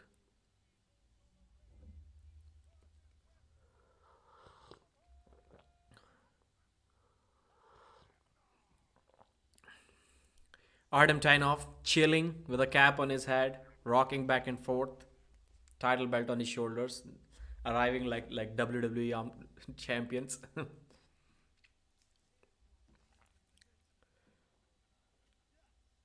34 years of age, Artyom TAINOV, 33, ZURAB TAVBERIDZE.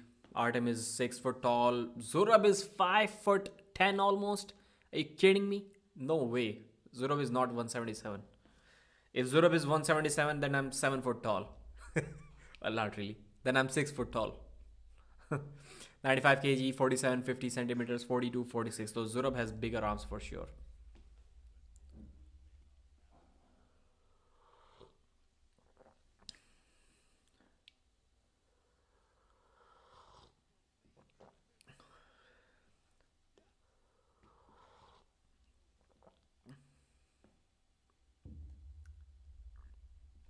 Michael Todd brought it up that Artyom TAINOV defeated Travis Bagent in the overalls of Lottie. TAINOV, I have Artyom TAINOV winning this match. Wow. Slip from ZURAB. One warning or one foul. Good strong hand from Artyom TAINOV. It didn't move, man. ZURAB is asking for the straps. Artyom denies that. Artyom denies that. Artyom was going for the slip, like he completely buckled ZURAB's hand and then he just let go of the grip. So he is willing to go to the straps.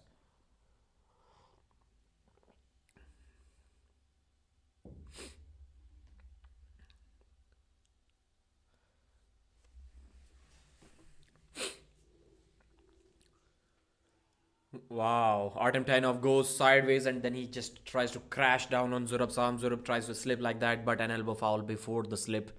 Once again, we had one warning on ZURAB, now one foul on ZURAB, still no slip. You can see the scar, the attachment of the skin where his right arm got operated after that arm break.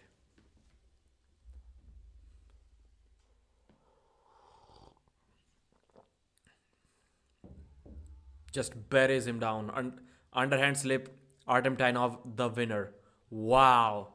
Who can stop this guy, man? Who can stop this guy? ZURAB couldn't even slip.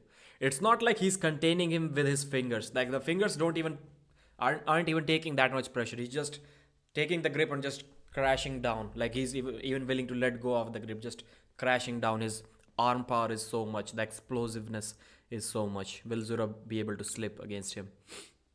Stop hating, Pradeep. Who am I hating here exactly? Can you?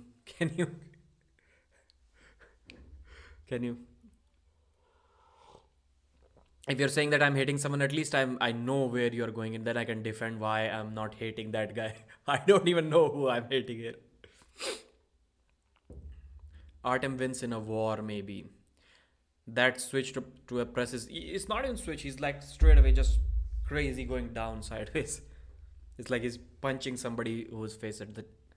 What happened? I just heard some roars again. Once again, beats ZURAB TAVBERIDZE, flops him. This time got him in almost a hook side pressure move, then rolled out of his wrist right at the final time and got the job done. The first guy from the Arm Olymp team is dominating today. We have 3 Arm Olymp guys in world title matches tonight. Let's see how they're able to do. Well, Morozov isn't really an Arm Olymp guy, but he's also somehow associated with them. Yeah, Babkan team is gonna be on fire tonight. Slow mode chat is so annoying. It's only 30 seconds, bro. Why do you need to post 2 comments within 30 minutes? Please let me know. Pile driver. Yeah, almost a pile driver. Pradeep has Vitaly Lalet in hands. No, man. No.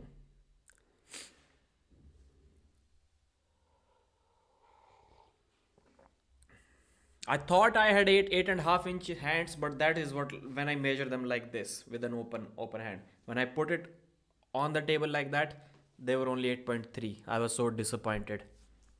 I have never been so disappointed.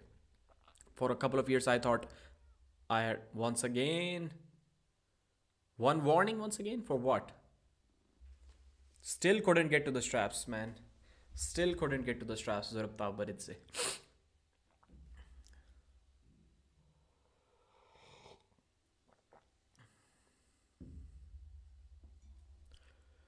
Again, they're back at the table. Third round crashes down on ZURAB once again. Is it going to be a strap? ZURAB's hand is getting completely overwhelmed by the explosiveness and the hand strength and the arm strength of Artyom TAINOV. Straps this time. Straps. Let's see what ZURAB can do from here.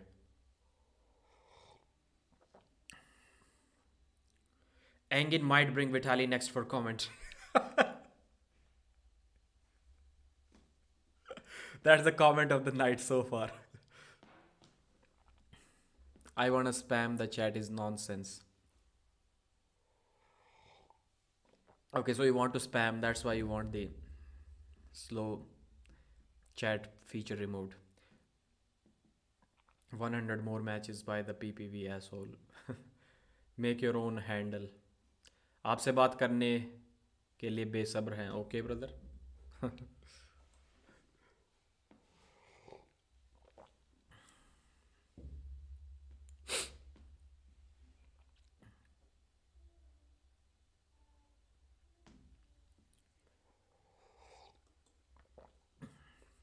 How to get arm wrestling handles in India for cheap? I don't know, brother. Ask someone. Like many people are sending in handles right now.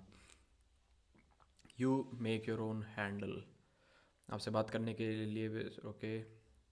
Lambert. What do you mean, Lambert? Yeah.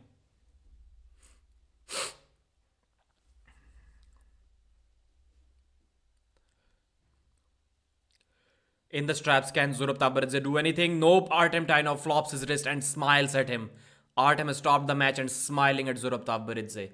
There's a huge level of gap between these two, man. Huge level of gap between the hand and wrist.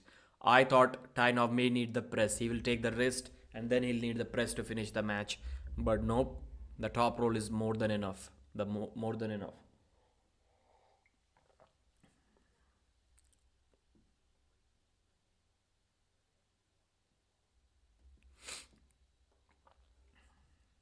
Artyom TAINOV is the man. Bro, I told you TAINOV is the man. Yeah. I told myself that TAINOV is the man. I predicted him 4-0.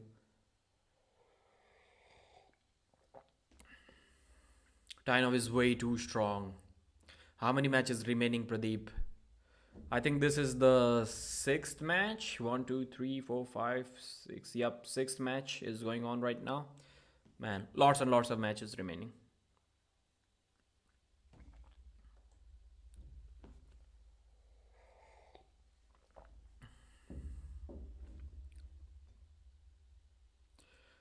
I think ZURAB is getting pinned without the straps this time. He goes early, one warning.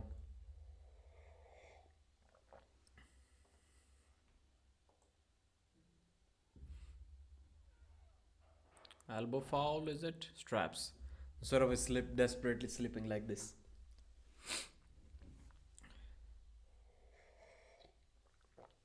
Sasha Andreev top rolled this guy a couple of times. Artem Tainov, if you remember the previous event, Artem won a couple of rounds against Sasha. Then 3 rounds against Sasha, he won the title. Then after that, Sasha started top rolling him. So if you were Sasha, you must be sitting there and thinking, man, if that was a best of 7 like it is right now, I would be the champion. This guy wouldn't even be the champion. So Sasha must feel frustrated right now. He lost because of the rule setting. Well, he lost, but with this new rules, he could have maybe won that match. Or maybe Artem did not have that much motivation after already winning the match. If there was one more round to win, maybe he could have won that one as well, but we're not sure. From what it looked like, he didn't have much left for Sasha after that. ZURAB is already starting in a hook. No, now the wrist is straightened by the referee.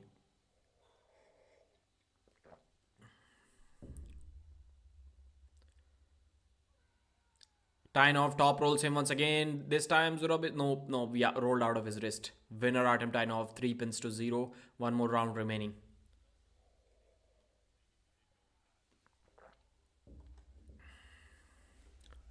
Ongarbayev would destroy him. Mazahir versus Ongarbayev. Bro, come on. That's not a good match. Bums who didn't buy the pay-per-view always in the chat like, did Devon match happened yet?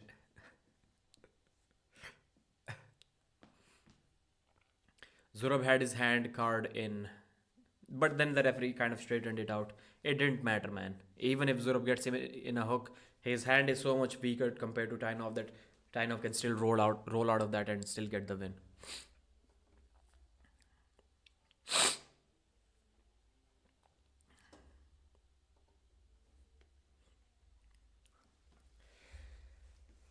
Bad day for Georgia. Yeah, Vala ICHQITI lost, TUTBERIDZE lost, and ZURAB lost. Good point. Bad day for the Georgians. Which matches have happened? I just gave a recap a few minutes ago. After this match, I'll do it again. After the match ends. Why? There is one more round left. Was it 4-0? The score was not updated. Yeah, it was 4-0. The score was not updated.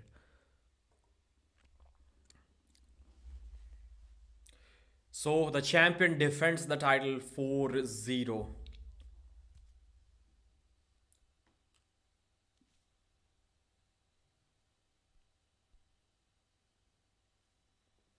Artem Tainov versus ZURAB TAVBERIDZE. 4-0. Let's write the score. So let's talk about the matches so far. First match, AYMERIC PRADINES versus Robbie TOPIE, 3-1. NURDAULET AIDARKHAN versus Vala ICHQITI, 3-1. Oleg PATRENKO versus MARCIO BARBOZA, 3-0. Oleg ZHOKH versus AVTANDIL TUTBERIDZE, 4-0. So good day for Ukrainians. Prudnik is also a favorite in my mind to win that one. So bad day for Georgians, good day for Ukrainians. This is what we are getting so far. Daniel PROCOPCUIC versus MINDAUGAS, 4-2. Masterclass from MINDAUGAS. Artem Tainov, ZURAB TAVBERIDZE, 4-0. I'll say the first mismatch on the card. ZHOKH versus TUTBERIDZE, you can say it was almost a mismatch, but then he was stopped. ZHOKH was stopped for quite some time by TUTBERIDZE, so not really. This was the first mismatch of the card. Next up, it should be IRAKLI ZIRAKASHVILI versus Paul LINN.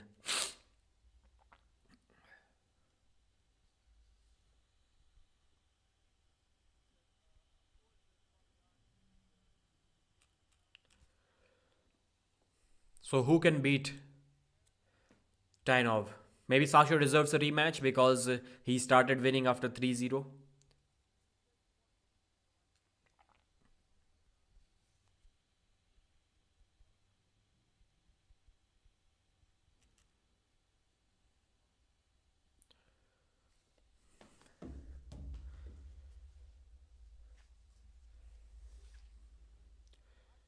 Okay, he wants to watch Paul LINN versus IRAKLI ZIRAKASHVILI and then he'll see who wins that match. So is he talking about a right arm match?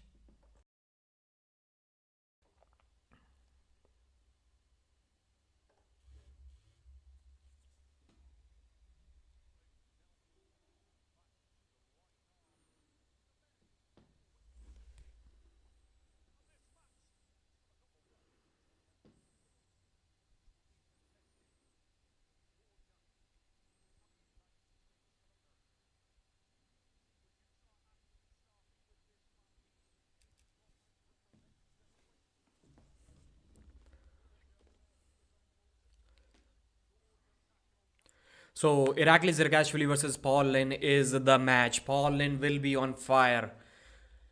Paul Lynn is going to to tell him what he can't do if he beats Irakli Zirkashvili, because I am one of those guys who have said publicly that I don't see Paul Lynn having any shot against Irakli Zirkashvili.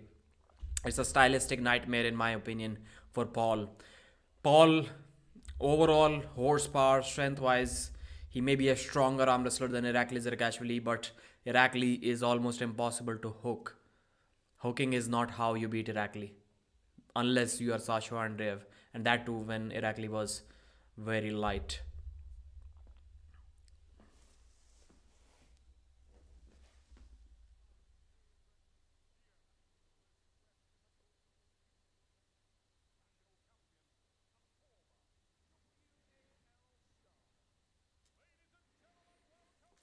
Audio सुन रहा हूँ मैं बोल रहा तो था. So Paul Lynn is arriving at the table, patient, composed, not yet fired up. Yeah, now he's in the mode. Now he's angry. You wouldn't. Now you wouldn't want Paul Lynn's ears. First time I noticed why they call him the white orc from that movie. Now he's looking like that. So 26 versus 42.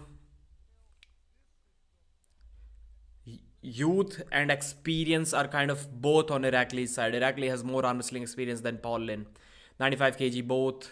High difference of almost 3 inches. Biceps are almost same. Forearms. Irakli has bigger forearms than Paul. That's crazy, man. I think Paul is definitely strong enough to get the slip. I don't see how Irakli can be so strong that he can flash pin Paul without the straps. Not gonna happen. I think he did that to Marcio. He did that to Lachlan. But Paul is more experienced, more explosive, way more explosive than Marcio and Lachlan. He may not have more horsepower than Lachlan, but for sure more explosiveness. The slip is for sure going to be there. Let's meet in the straps.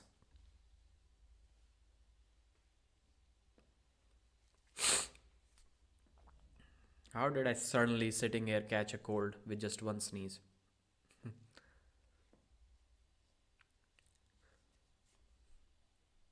Paul is shaking. Paul is shaking. Yeah, easy slip. They should just agree to go to the straps unless Paul is like completely tired.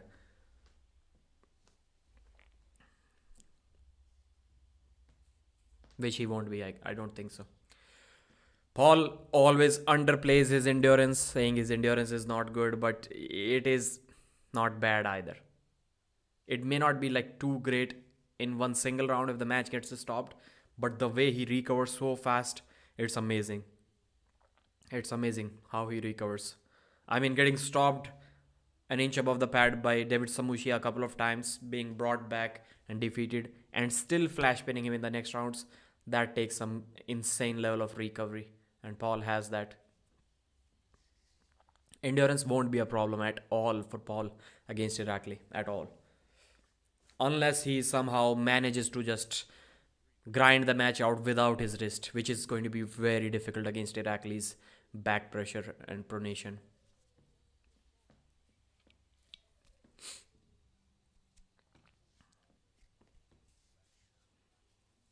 Paul is super calm before the go. He's loading.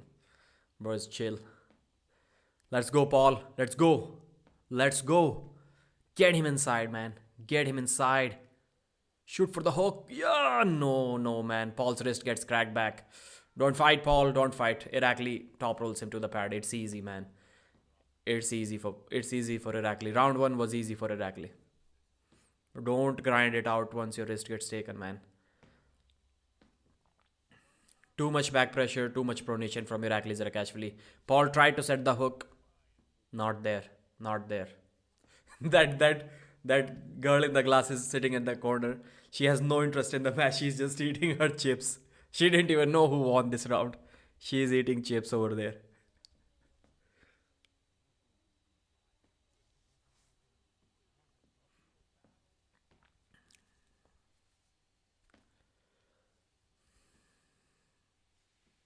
First surge of Irakli was stopped by Paul, but then second surge was too strong. Too strong.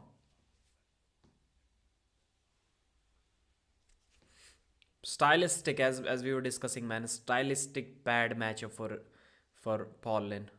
We have never seen him arm wrestle without his wrist, and that's, I believe, where he's going to be for this entire match. Paul said that he has plan A, B, and C. He won't try. Now you can see he's setting up with almost a post. Clearly see that he's going for the top roll. One, he has the buckle. Usually people don't do that when they have the buckle, but Paul already said that he won't repeat the mistake. If one thing doesn't work out, he's going to change it for sure. And this is what looks like he's going to do in this round. He's going for a top roll. The strap in the first round didn't help Paul too much. If he didn't have the strap in that one, then attempting to top roll this time when Irakli, if he had the strap, would have been a better luck for Paul. But he's clearly setting up for the top roll. Plan B. So plan A did work. Let's see plan B. He's posting high. Paul is back to that old days, back to the old days when he used to be a posting style top roller. Nobody considered Paul Lynn a hooker at that time. He was a pure top roller. Then he changed his game when he evolved to the elite level of arm wrestling. Now he's back to his initial days. Can he top roll? Nope. Irakli buckles his wrist back. Easy pin for Irakli ZIRAKASHVILI. Way too strong. Way too strong, Irakli. Man. So, not too bad of a day for Georgia overall. First match they're going to win.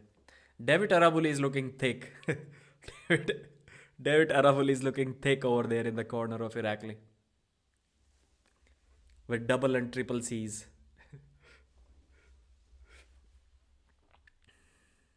Bowen, King of India. Man, that Terrasitis was a great match. Yes, it was. I'll be here in between the matches because I can't watch both simultaneously on my phone. Thank you, sir, for your support, Mark. Thank you. Is anyone else lagging? I may be lagging in the live stream. Let's switch 10 seconds forward. Yeah, I was lagging about 10 seconds.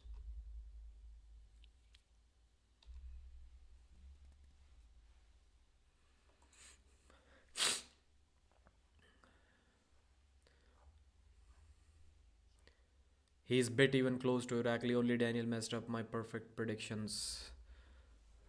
You got perfect predictions? I don't think I have perfect predictions. Yeah, Dan, my prediction was also wrong in the Daniel match, and I think I got one more wrong. Oleg, yeah, Marcio wrong. I got 2 wrong already. Target is to get 10 correct out of 14. So far, 4 out of 6.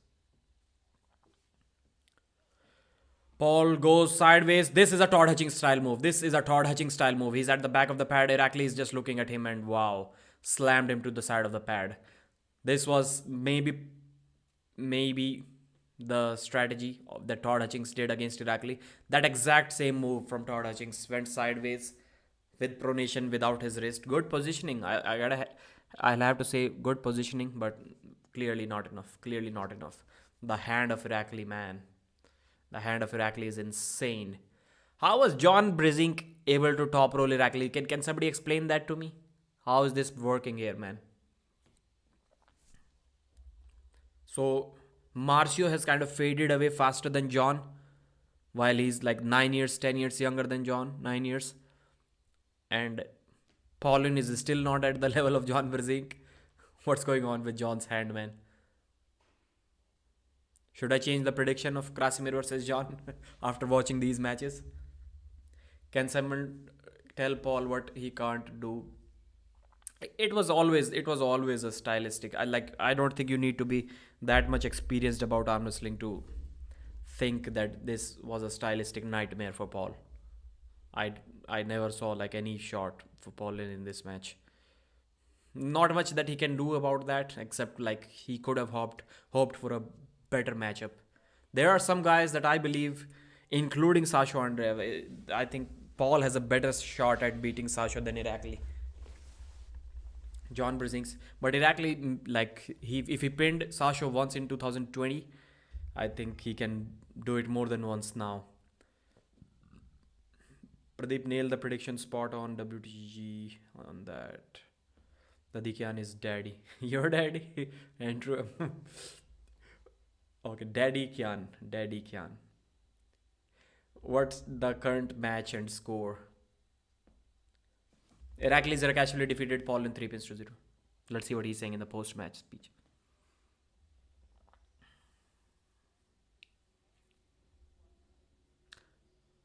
Paul needs at least 2 more years for Irakli, but Irakli is also improving. Yes, he has more experience than Paul. He has kind of peaked out already, almost. Well, not really. He can improve still. But man, it will be difficult even after 2 years, unless Paul develops a move like Todd Hutchings or a hand like John Brzezinski.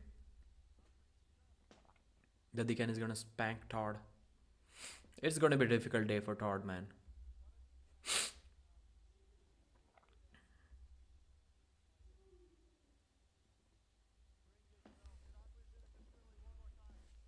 To bring my belt, who has the belt? 95 kg Sasha has the belt, I guess.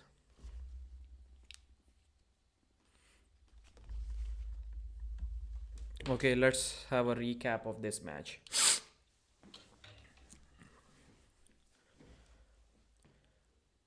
Paul Lynn versus Irakli ZIRAKASHVILI 95 kg match for the number 1 contender of the title match, which is with... My bad. Should I mention this part? Okay, maybe I did. Once again, recap for the video recording. So Paul Lynn versus Irakli ZIRAKASHVILI 95 kg number 1 contender for the title match.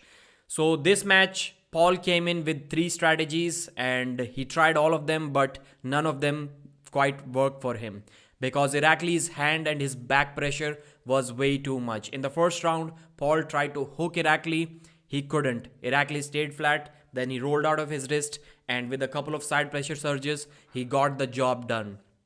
Second round, this time, we got to see the old Paul Lynn. He set up with a high posting style top roll like he always used to do when he was, I'll not say an amateur, but was not so much experienced and not so much strong as he is right now. He always used to be a top roller back in the days. The top roll didn't quite work. Irakli still out top rolled Paul Lynn. So 2-0 victory inside the straps for Paul. They were slipping, so slipping wasn't a difficult thing for Paul Lynn. The third round, Paul implemented a third strategy, and this was the Todd Hutchings move. Paul went sideways with pronation. He made sure that he got the side pressure and the pronation, and he lost the hand. He was always going to lose his hand, so he got a good hit over Irakli. I have to say that. Exact same position in which Todd Hutchings defeated Irakli, but Paul didn't have anywhere near side pressure as Todd Hutchings to get the job done. Irakli just looked at him, brought him back, and with a single surge, pinned Paul Lynn.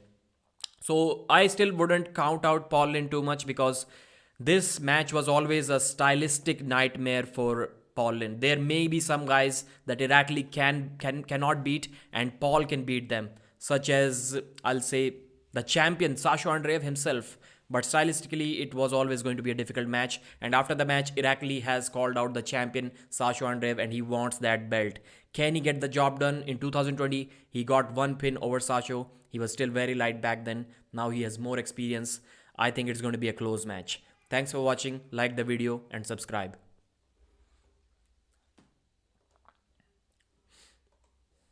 Okay.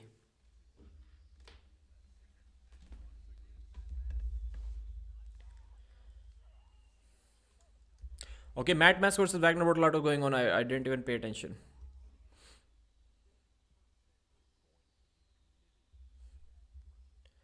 Wagner almost hooked Matt Mask. Wagner hooked Matt Mask and pinned him. Or was it an elbow foul? Winner. Wow. Wow. How did this match start so early, man? Toremoto.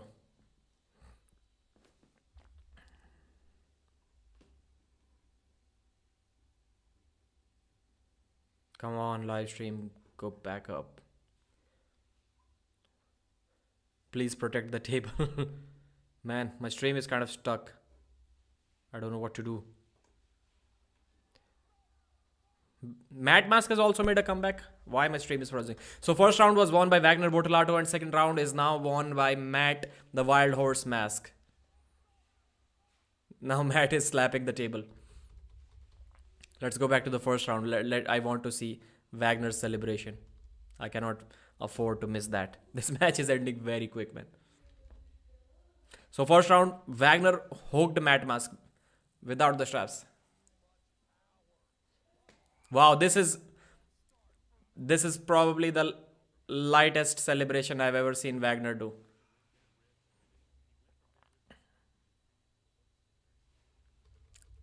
Maybe this is why Wagner lost the second round, because he didn't celebrate like he always used to.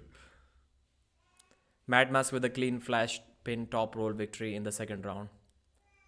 Let's see. Not really a flash pin, he did 3-4 surges.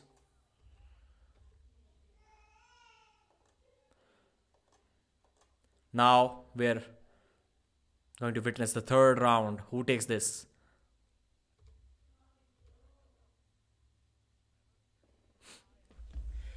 Round 3 of Matt Mask versus Wagner Bortolato. This match is ending quick, man. This match is ending quick. Let's see if Wagner can hook Matt once again. We were expecting that Wagner maybe has a press. Wow, Wagner is destroying the table now.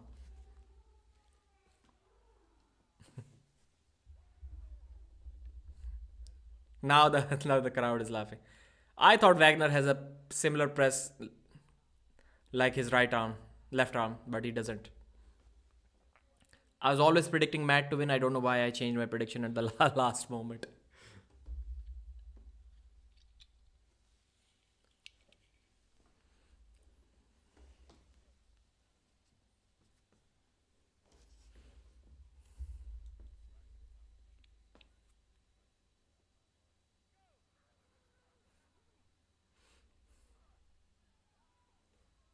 Mad Mask pins Wagner Bortolato with a top roll.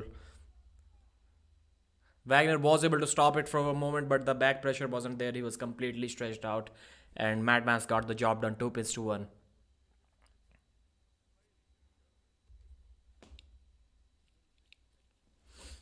So nope, Wagner does not have the move on his right that he has on his left. The press isn't there. He's arm wrestling. To be honest, he's arm wrestling like a beginner. But everybody looks like a beginner when they're trying to set a hook and they couldn't. Their wrist gets flopped back. Has the West won a match yet? The West have not arm wrestled much right now. Only 2 matches, I guess. This is the third one. No, MARCIO was the third one. So no, they haven't won a match yet. The first one. This is going to be the first one.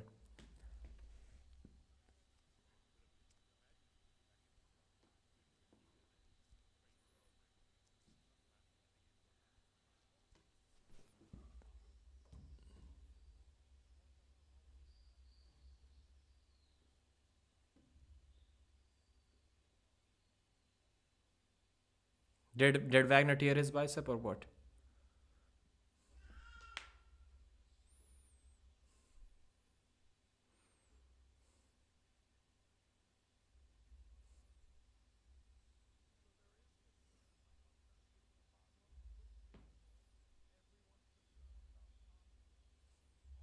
Wagner is laughing, but he's kind of sad at the same time. He's still cheering up the crowd. He's still cheering up the crowd.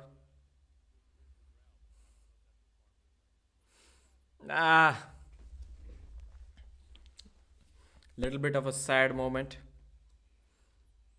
From this point onwards, I think one fact is established. Engin, make Wagner arm wrestle only on the left. Now he's going for a press. For the first time, he's going, wow. That's what I wanted to see, man. Wagner is going for a press now. Early start. Jack Jesus is going for a press. Wagner looks huge. I have no doubt about it. But still, man, he doesn't look like 155 kilos. Are you kidding me? He's not even that tall. How is this guy weighing 155 kilos while being lean? He doesn't have any fat on him. Wow. What did Wagner do here, man? Winner. Why didn't he go for a press? Finally, I won one. Why didn't he go for a press?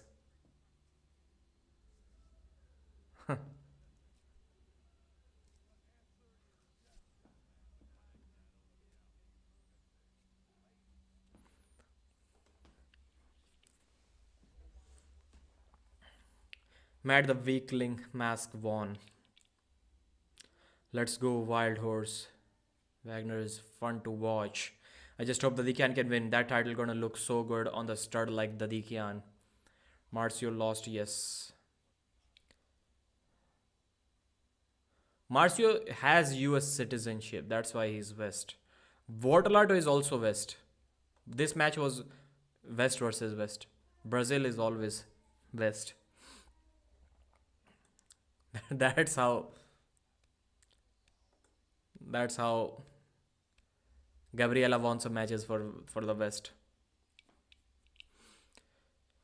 Holy, the first Matt's win. Matt gets new lease of life at this event now. Canadians are usually super weak. Don't know how Wagner lost here.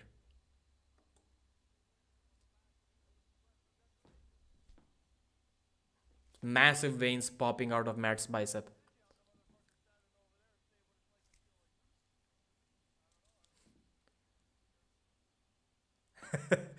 Matt is saying like he's always standing over there losing. Right now he hasn't prepared any speech for winning.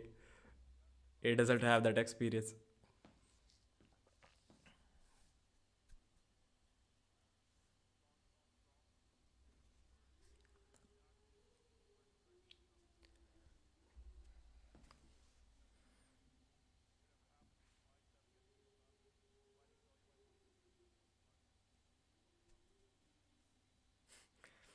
That's a good sponsorship review from Matt Mask.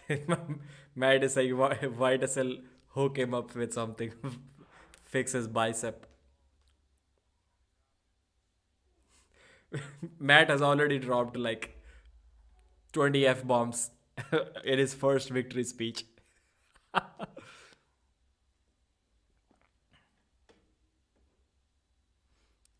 Even a light breeze will set Matt Mask flying into orbit. What happened to Wagner?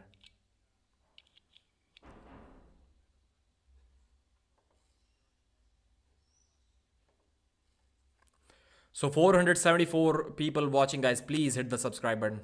I do need subscribers. I'm not even at 50, man. Come on, bro. Biggest arm wrestling news channel we have, at least English speaking. And not even 50k subs.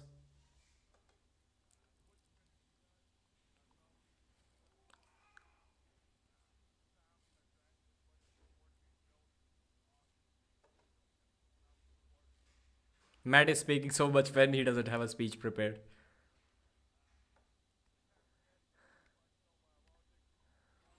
I think Wagner needed that strap badly. He wanted Matt. I wanted Matt to win anyways, but Wagner needed those straps. Good point. Good point. Already subscribed, bro. Matt versus Wagner. Matt Mask won 3 pins to 1.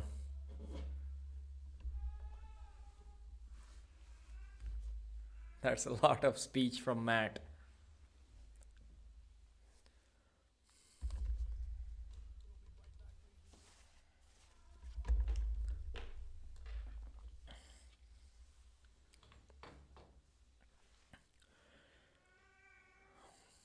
So recap for Matt Mask versus Wagner Bortolato, guys.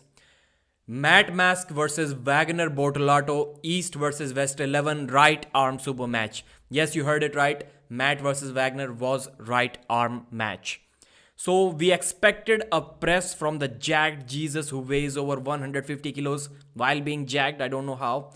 But looks like Wagner is a different kind of arm wrestler on the right. Maybe because of injuries or maybe that's just his style. He hooked Matt Mask without the straps. That was one of the most shocking things in this match. So initially, Matt top rolled him. He almost got him to the pad. Almost the wrist opened up. But then Jack Jesus curled him back in from there, put him in a hook and beat him. We did see a celebration from Wagner after that, but not the crazy table breaking, arena destroying celebration that we were expecting to see from Wagner. So first round victory, Wagner. Matt was surprised. All of us were kind of surprised to see in the manner in which Wagner won that one. Second round, Matt came back with a top roll, did a couple of surges, got the pin without the straps, and we saw the wild horse smashing the table. Wagner was a little bit worried, but he still kept on entertaining us despite losing the round. Matt Mask come back Round 3, once again, a clear top roll victory. This time, it looked like Wagner tore something in his biceps. He was desperately trying to hold on to Matt from this position. Never going to work, especially without the straps. And Matt was also concerned. He asked Wagner if he's okay. Marcio was talking with him. Maybe he tore a bicep or something. But still, Wagner tried to entertain us. He was just giving us his usual roars that he always does during the matches. And he came back to the table. This time, he did set up for a press. And I thought that he's going to get the job done, at least get a slip and go to the straps. He desperately needed the straps. But there was a false start on him. And after the false start, he did not go for a press for whatever reasons. I desperately wanted to see that. He went for a top roll once again. Not quite there yet. Matt Mask out top rolled him and got the job done. In a victory speech, Matt said that he has never prepared a victory speech because he never wins at East versus West. But then he still spoke for about 5 minutes and dropped 50 F-bombs and everyone was entertained in the crowd. So this was the recap. Matt Mask 3 pins to 1. First victory at East versus West. Thanks for watching. Like the video and subscribe.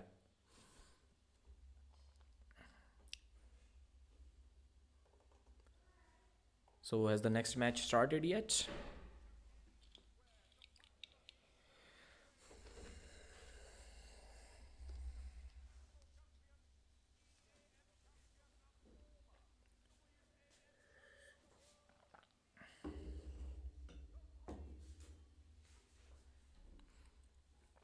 EvsW champion, reigning, defending East versus West champion. Who's that guy?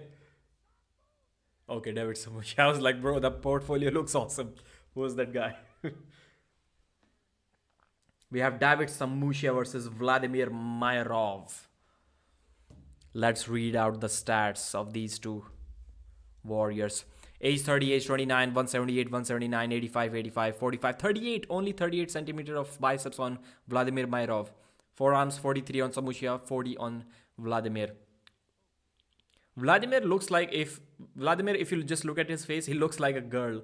Like if you give him a wig, you won't be able to tell if this is a girl or and there's someone in the back side of the table sitting at who also looks like a girl. He's a boy with massive biceps, but if you just look at the face, looks like a girl.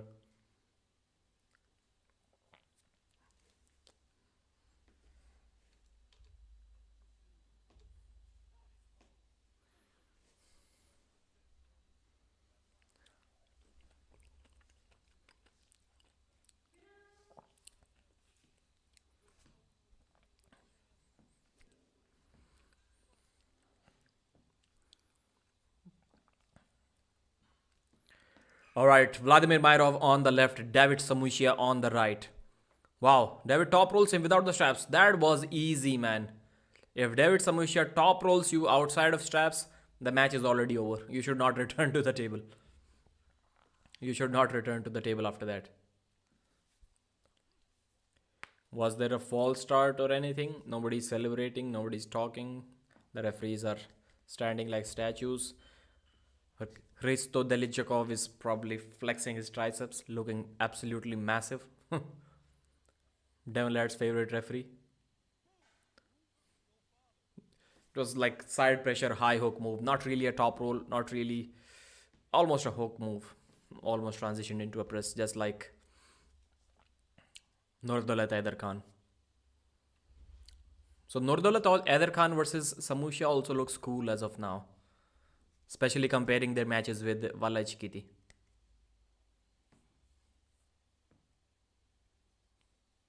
Everyone says that Samushia's hand is insanely thick and big. And he's big as well, man. He walks around at 90 kilos, I guess. And he cuts down to 85. So he's already 90 today. I used to talk with Paul Lynn about these weight cuts, and Paul was like, bro, these Georgians, they do not know how to cut weight. They always struggle with weight cuts. So imagine if they master weight cuts like Paul Lynn.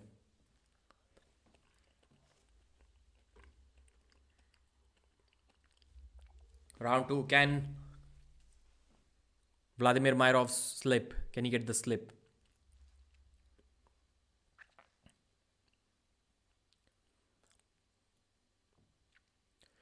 So you can just listen to the way Engin Terzi speaks and you already know that this guy cannot beat Samusha, because there was a time when Engin was saying that, well, right now there is not really anyone in this world who can challenge David Samusha. He seems to be unbeatable at that 85 kg weight.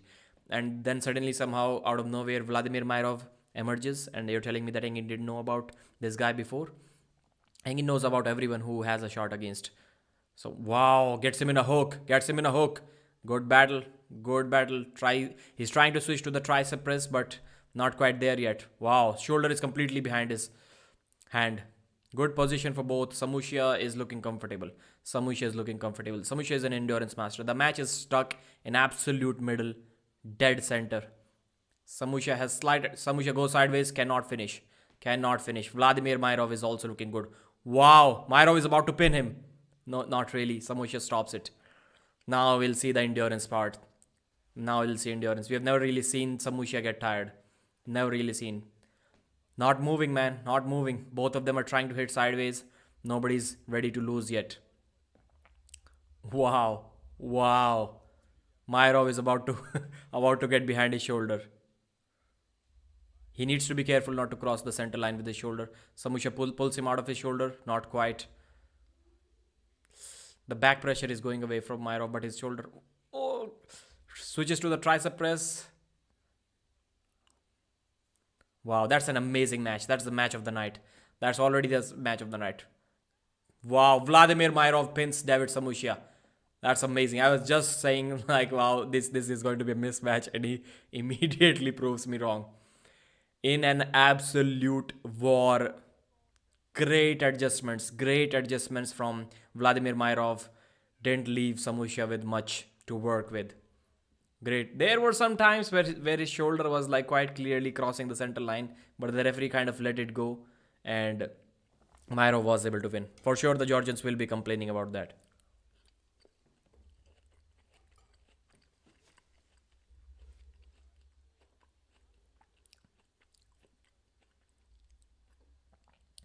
What I miss, I just got here. You missed a lot of matches. Recap, Pradeep, please. Okay. Starting to drive. Gonna listen to Pradeep instead of Travis while I can't watch. Justin Cobble. Thank you, sir. You're also a member. Myrov paid back. Samusha playing with his food again. Not really. Not really. I thought Samusha's endurance is kind of untouchable, but man, the positioning endurance was still kind of equal from both, but the adjustment of positioning from Myrov, like he's getting deeper and deeper, getting behind his shoulder, that's what got him the match. So I still wouldn't be surprised if in this round we see Samusha a little bit more, even more fresher or maybe or equal compared to Myrov. Good match. That's probably going to stay the round of the night. Not sure about match of the night, but for sure the best round.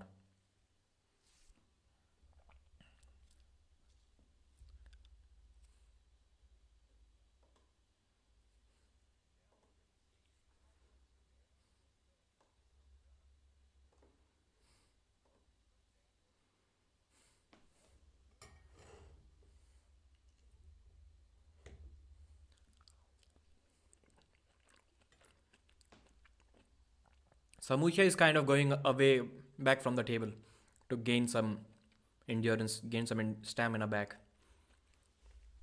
Gennady Quickvinia is in the corner.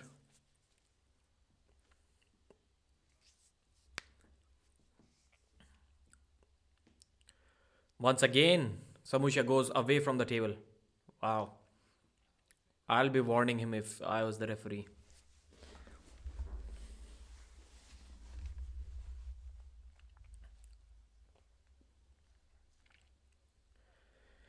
Gets the hook. Samusha tried to go outside and gets sucked in a hook. Once again, Vladimir is in a great position. Wow, is he going to dethrone the champion? Or is Samusha going to be too much? Still, better position from Myrov, I'm going to say. The back pressure isn't there from Samusha. His arm is a little bit more opened up, but still a good position for a hook. Goes sideways, nothing moves. Once again, Samusha hits sideways. An elbow foul from Vladimir Myrov. This time he was able to pull him out of his hook lock. Looks like the endurance is kicking in. It's kind of looking like Devon Led versus Gennady Quickvinia hook match. It looked like almost similar to that, the fifth round. Wow, it's just Vladimir Myrov is smaller. He's not as tall as Devon. But if you watch that round, fifth round, first start, Devon versus Gennady, that's exactly what it looked like. And Samusha being Gennady.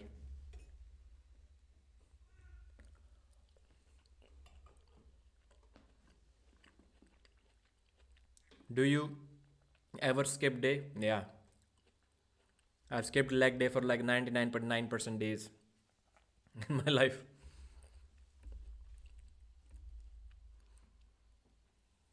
Would you grip or not? I will give you warning. Yeah, that's what I want to hear from the bald referee. Once again, Samusha tries to go a little bit outside, gets curled in. I think Samusha should immediately stop that top roll plan from now on. It's not working. Vladimir gets the tight hook. Samusha hitting sideways. He's opening him up a little bit, but not much. The match is coming back to center. Cannot afford to get gassed out like that. Still set. Pin. Yeah. Samusha got the pin. Samusha stopped. After one hit, he was like, stopped it like, pin.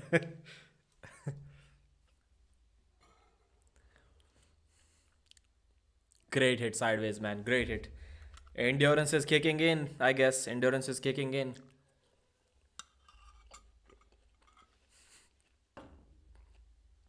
Samusha was almost like, pay attention, bro. We're having a match here. Don't miss the pin. उसे लाएगी क्या एक बार?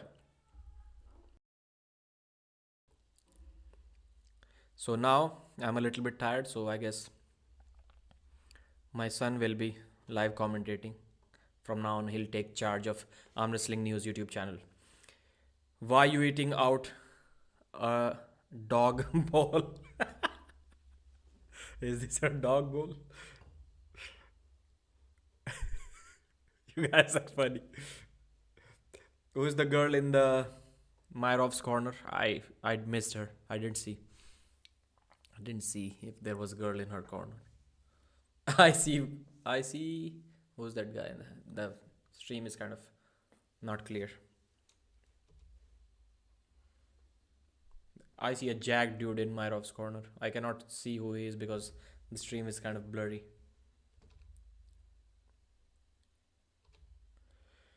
Let's see who wins this one.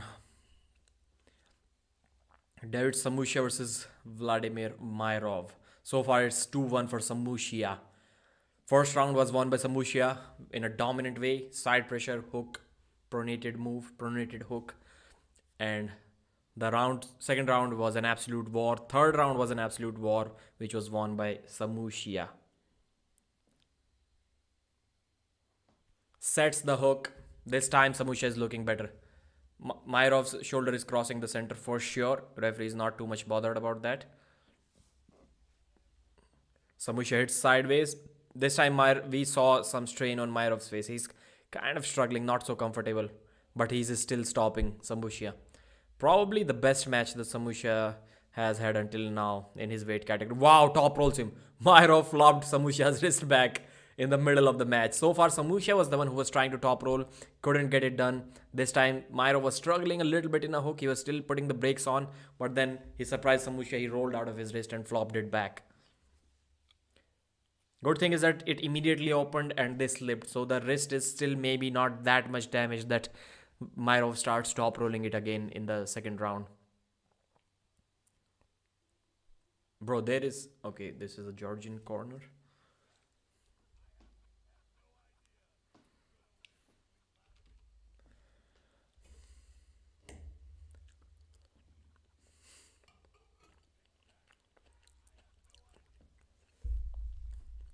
Still, again, Travis is saying Alexander. I have no idea who's going to win between Alexander and Samusha. And even in the Oleg ZHOKH match, he was saying Oleg versus Alexander.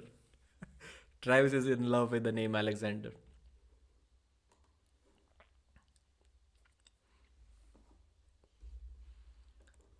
Riser? Anybody using a riser?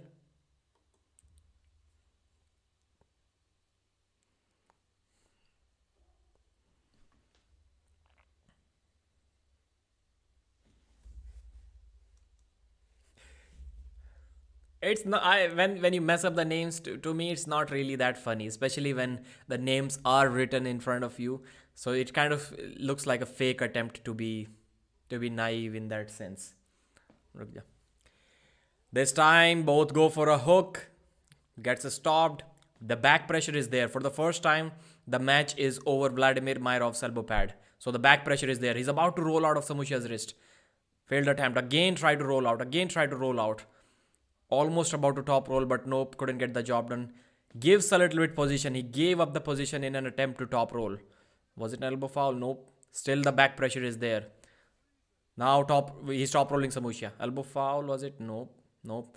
He has top rolled Samushia. Now Samushia is almost, yeah, flop press.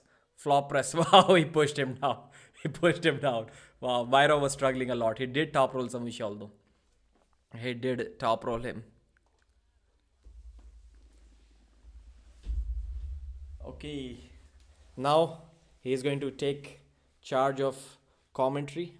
Little arm wrestling news. Bro, you even know where the matches are? Yeah. Once he watches the screen, he has control after that. He knows what to do. He won't even blink until he is watching the match. Won't even blink. You can show him the entire match and he's going to watch it. So, will you commentate the final round of this match? So he can pronounce the names better than Travis Paget, for sure. Hello, baby Pradeep. Oh, very beautiful. See, you got this much exposure. 500 people watching you. You better thank me later on that you were born in a good house. How lucky you are, right? Legends. Beautiful, cute looking baby. The Pradeep Jr. future computer scammer. That's what's up, bro. I need to take scamming. I need to up my scamming game first before I can teach him. What's his name, Pradeep? Viraj. Okay. Wow, this time Vladimir got tired and easy victory for Samushia. Easy victory for Samushia. In a hook, he got the job done. He did a mistake. Myrov should have stuck to a hook technique. Maybe he would have still lost, but when he tried to top roll him, Samushia switched to a press and Myrov got tired, too much tired. So 4-1, a victory for Samushia. The defending champion proves why he's the champion once again. Pradeep is eating out a dog ball. Why are you dehumanizing yourself? Maybe in your country it's a dog ball, but everyone eats in these katoris, we call it here in India. He does look like you. I think he has your eyes. Yeah, I have glasses on. Do you remember what my eyes look like? What's his name? Okay, that's a beautiful, cute baby. He looks shocked how good the matches are. Future Indian Arm Wrestling champ. Pradeep's baby. Hello, baby Pradeep. Very beautiful. Thank you guys. Thank you guys for the awesome comments.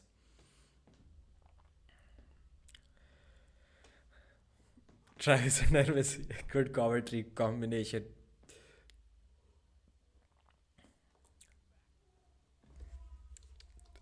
Half of Travis's job is to make Hermes laugh by his commentating.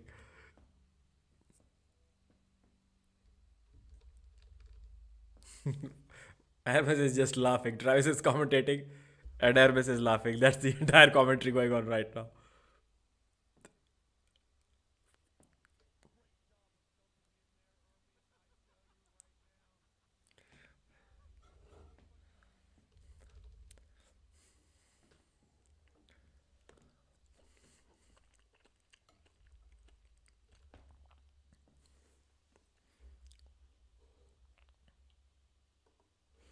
Seventh title defense. Travis is hilarious. So Samushia has competed 8 times and he only lost 1 to who?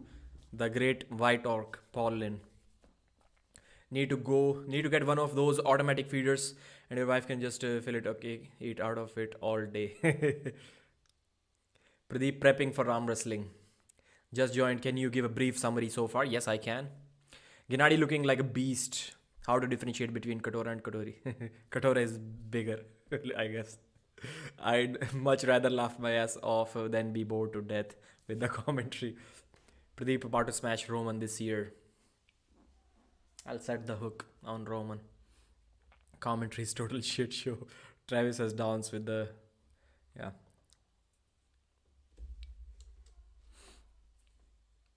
Yeah, like being dumb with pronouncing the names, like being intentionally dumb while pronouncing the names. You can play it only so much. If once it starts getting over the limits, it's difficult.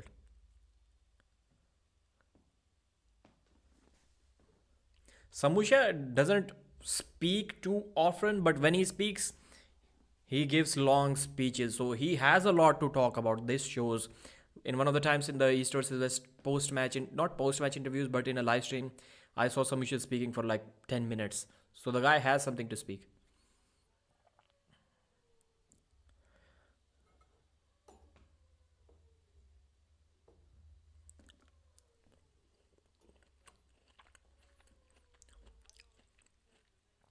Roman is looking good. Roman is looking jacked.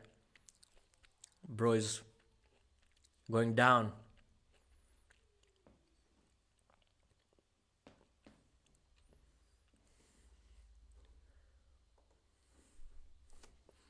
Masic versus Matyushenko, who won? Nobody won in that match. That match is a draw, a cancellation. It hasn't happened yet, bro. Travis is gonna destroy Hermes in April. Travis says that he's 285 pounds and he was looking half of the size of Hermes when they were sitting together. I don't know how this works. And he's weighing more than Hermes. Pradeep versus maybe too much fat, not enough muscle. Travis' commentary is hilarious. How he makes fun of Hermes is too good. Who won last match? Samusha won last match. So if you beat this guy, Samusha once, it's not enough. How do you do that 4 times now when he's such an endurance monster? 40 pounds of beer belly. See, Samusha is still speaking. He has a lot to say.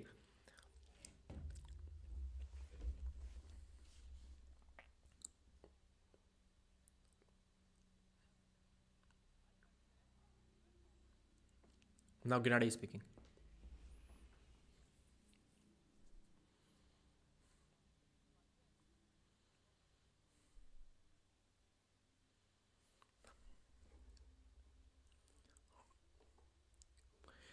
So after seeing Samusha can flop press you as well, it's going to be difficult for Engin Terzi. But after seeing Myrov take Samusha's hand, I think Engin is right when he says that I'm going to take his hand for sure. Dog protein straight over. So I think Engin is kind of right when he thinks he's going to take Samusha's hand. If Myrov can do that, I think Engin can do that as well. But how many times can you do that? What's inside the Katori? It's... we call it chiku. I don't know what we call it in English. I have absolutely no clue how to pronounce it in English.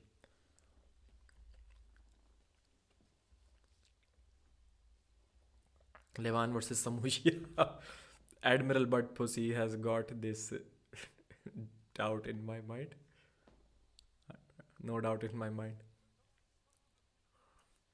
Engin has is Konak MM. So this match was won by Samusha over Vladimir Myrov 4 points to 1. While the next match is about to start, let us quickly recap the matches so far. AYMERIC PRADINES 3-1 over Robbie TOPIE. NURDAULET AIDARKHAN 3-1 over Vala ICHQITI. Oleg PATRENKO versus MARCIO 3-0 PATRENKO.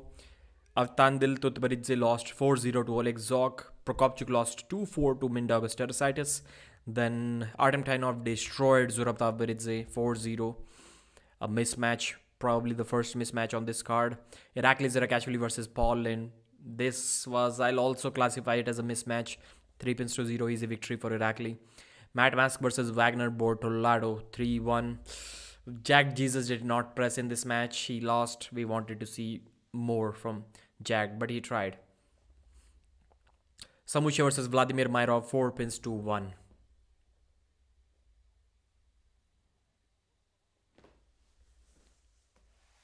Multiple national champion, multiple European champion, and multiple WF champion of the world. Ivan Matyushenko, the legendary hook arm wrestler from Russia, on his way to his third match at East versus West. First two matches of this calm monster have combined lasted less than 3 seconds. 6 pins in less than 3 seconds. Age 38 versus age 19, exactly half of Ivan Matyushenko. 192 centimeters versus 187. Ivan is taller. Weight same, 114, 115. Ivan has bigger biceps, 1 inch bigger biceps, and 3 inch bigger forearms than Reno. While he's taller. That's impressive, man.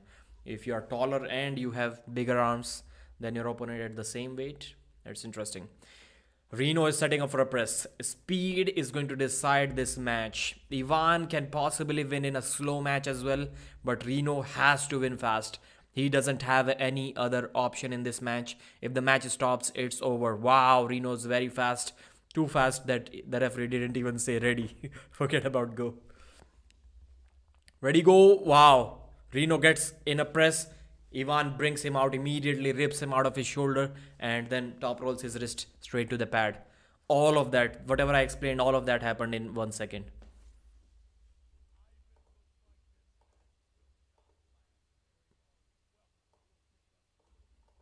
Ivan. I don't know why, like, yeah, we also pronounce a lot of things incorrectly, but Western guys, they always, whenever they see IVEN, they say Ivan. It's not Ivan, it's Ivan. Like, how difficult is that to understand? Ivan.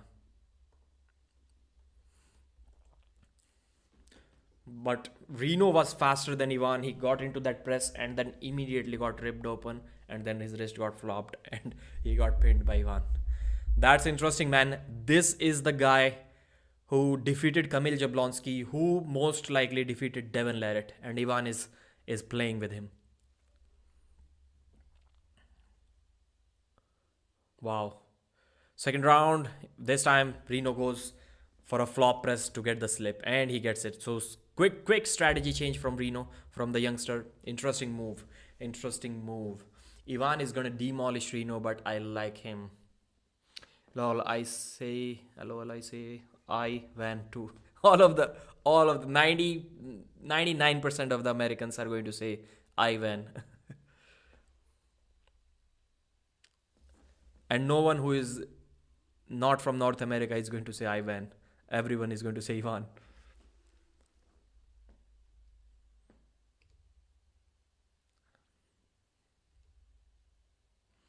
The strange thing is that when you hear Ivan being said 100 times and the 1001st time still that guy says Ivan, that's when it gets kind of irritating. Wow, flash pin from Ivan, man. Flash pin from Ivan. Reno, he top rolled Reno. Didn't even let him get into a press.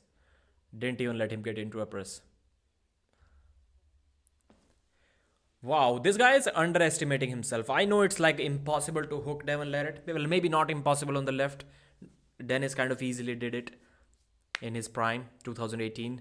But still, man, I would love to see. I think Devon Larratt is in trouble on the left arm. Devon is in trouble.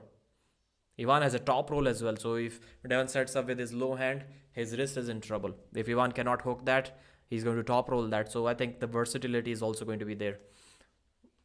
Ivan is the most common name in Croatia. Okay, interesting. So once again, I think we can call both of the first one as well a flash pin. So Ivan's third match, and still none of the rounds are lasting more than a second.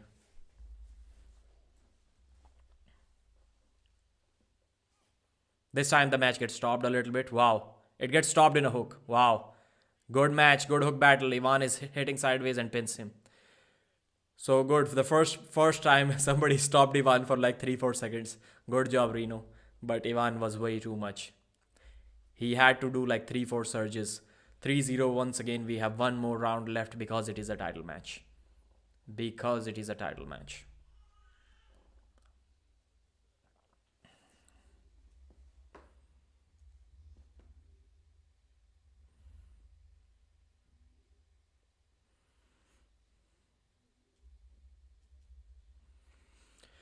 Ivan Matyushenko. I know styles make matches is definitely a thing, but still, man, if Ivan is that much unstoppable on the left, then the battle with Devon is on, man. Even the king's move can struggle a little bit. Neil pretends the match hasn't happened and has the huge star go along with it. Devon versus Andres. Now Devon and Sandris publicly apologized as they pretended they're walking out live. I think Neil, Travis, and Pradeep would be a solid lineup for East versus West commentary. And if they need more, Michael Todd and Coach Ray. I can for sure do a better job than Coach Ray or Yanis Amolis was a commentator for King of the Table. Come on, man. Am I kidding me? Ivan with a flash pin. Nope, slip. They gave it as a slip. Straps.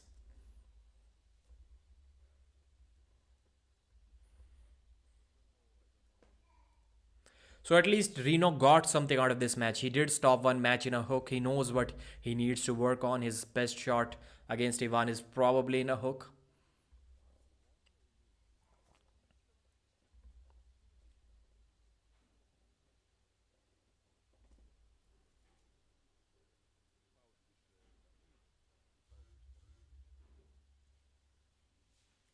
It looks like Travis and Neil Pickup and Hermes are commentating on a completely different match. They both are kind of talking over each other.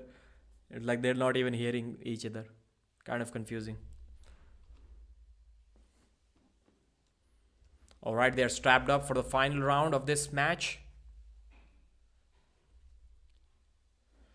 The referee is setting them up in the center. Fair start. Looks like a hook match. Reno's going for a hook or a press. Maybe a press. Yeah, wow. Reno flash pins Ivan. Reno Masic flash pins Ivan Matyushenko. Ivan was caught off guard. He did not expect that. That was a very fast inside press. Got the job done. Ivan Matyushenko gets pinned for the first time at East versus West.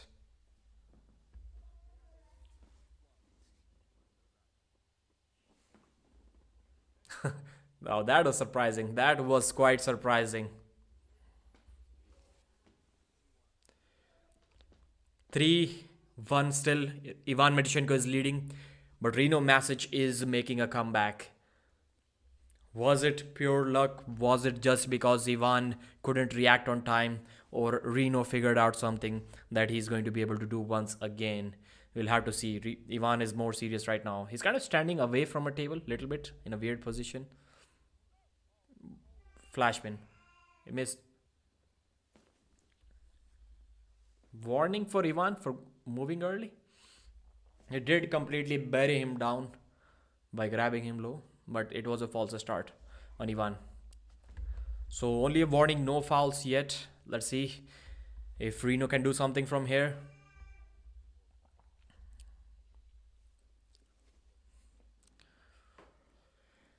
Ivan versus Reno. Left arm, 115 kg, world title match. 5th round. False start from Reno Masic. He's going for a flop press. He's going for a slip. Clearly he's going for a slip.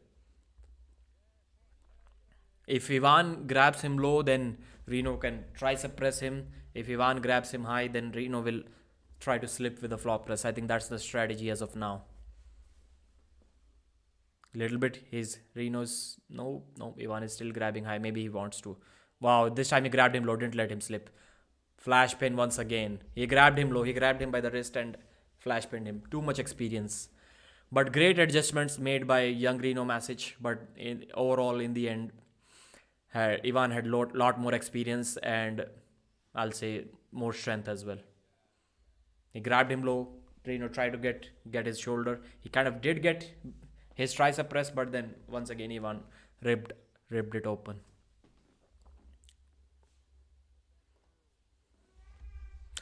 I was probably eating pasta as he talks. Arm wrestling is a niche sport, and I love the sport from before over the top. Neil is grasping his claws, okay, to the sport and had Devon pretend the match didn't happen, did face to face offs. Yeah. How much Gergi Zaranov versus Matchenko? Right. How about okay? Good match, good match. Zaranov may have a stronger hook than Matushenko on the right. I won't be surprised if Zaranov beats him, but Zaranov is a super heavyweight. Was it Reno? They were saying yesterday pulls like a young John Brzezinski. Yeah, yeah, they were talking about Reno. Yeah, he's the. We'll have to say that he's kind of the closest thing to John.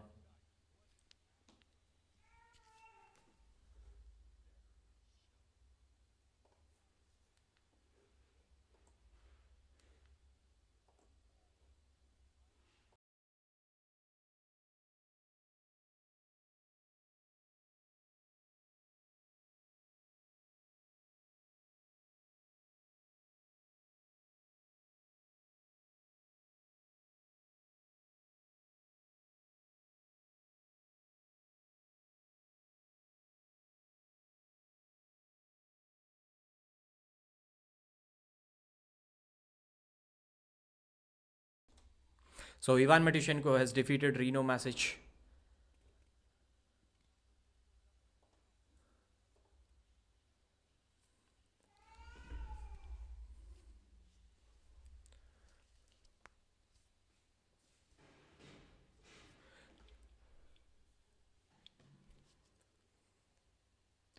Ivan is saying that in all the rounds he started first and I was second, so he's really fast.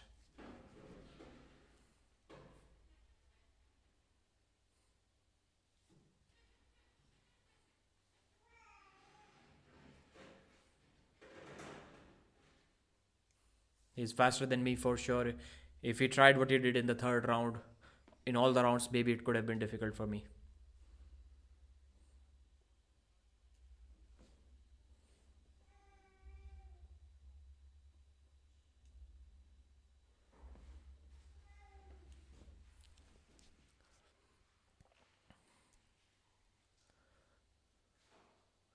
I think this guy will have very great big future. He will be very dangerous in the next years.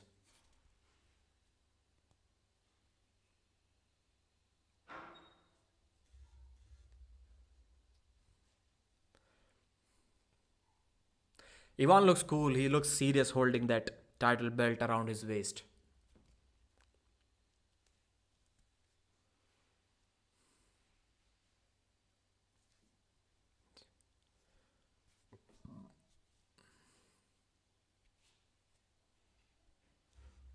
So Ivan either wants Devon on the left or the winner of the Prodnik versus Alijan Muratov super match as a title defense match for his newly won 115 kg world title match. The belt looks cool on Ivan Matushenko. He's a serious master who doesn't play around. I don't think I have ever seen Ivan laugh. He's always serious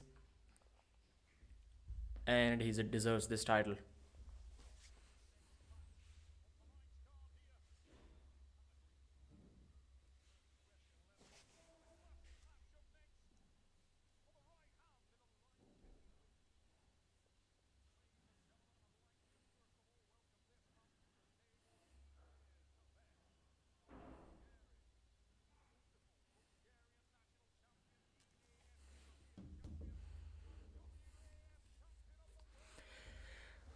So Krasimir Kostadinov versus John Brzezinski is the match. Let's see. Let's see what Krasi has for John. John didn't even arm wrestle today, and I'm already impressed by John Brzezinski, especially after seeing Oleg Petrenko dominate Marcio Barboza and Irakli Zirakashvili dominate Paul Lynn. I'm impressed by John Brzezinski without even John Brzezinski showing up at the table yet.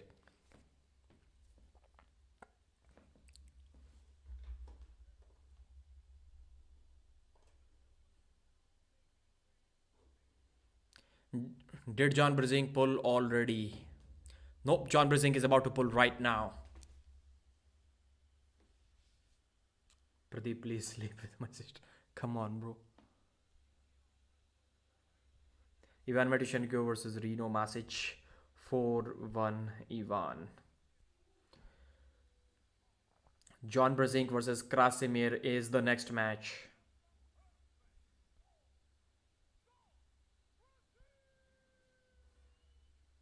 Alright guys, the perfect storm. John Brzenk is arriving at the table.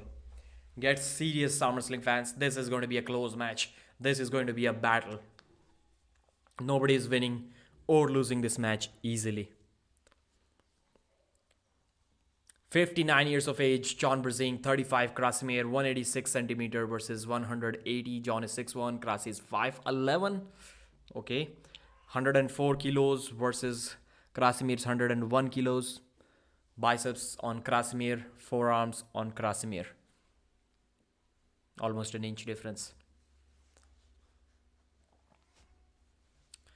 Krasi is serious. He has the kind of sort of bad side of the buckle in the first round. I think against John Brzenk, everybody should voluntarily take bad side of the strap because, let's be honest, they're arm wrestling a guy who's 59 years old. Come on, man.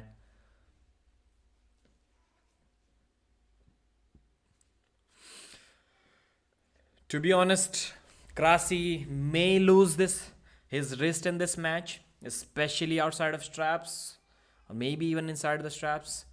But I think he got this match, man. John is going to struggle. Endurance is also going to be a problem for John.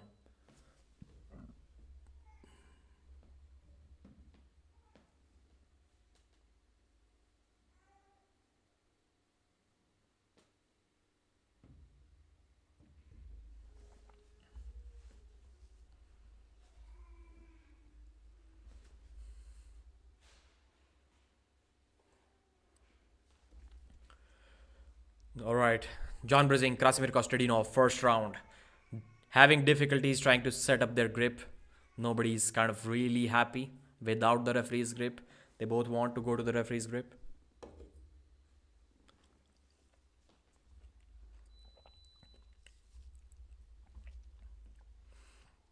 Who you got? Please mention in the chat who you got in this match. Or let me create a poll while they're still trying to grip up. Start a poll.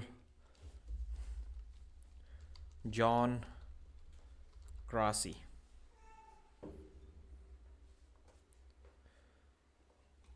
Okay, let's get back to the match.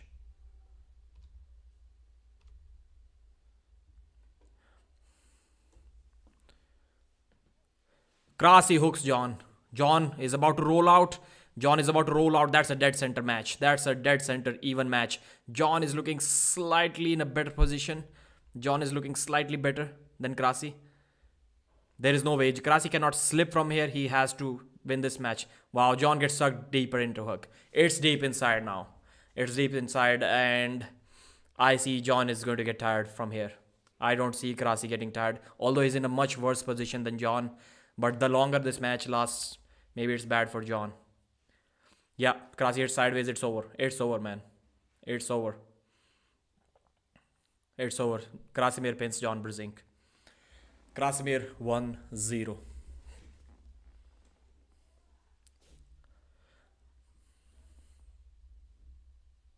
The GOAT. Krasimir is going to destroy John.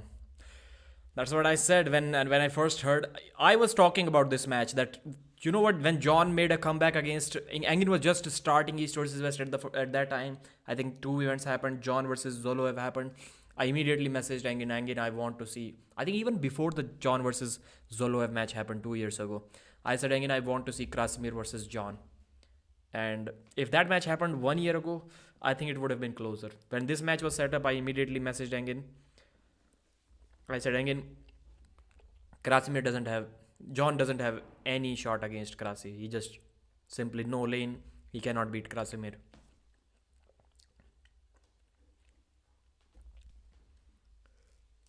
It's deep inside sounds naughty. Yeah, John tried to top roll, but Krasimir like barely was able to hold on to him without the straps, and then John was curled inside. He had no option. Although he was in this position in a hook, Krasi was kind of stretched out like that, but no way. John is never going to. Maybe only Prime John can beat Krasimir in a hook, not this version of John.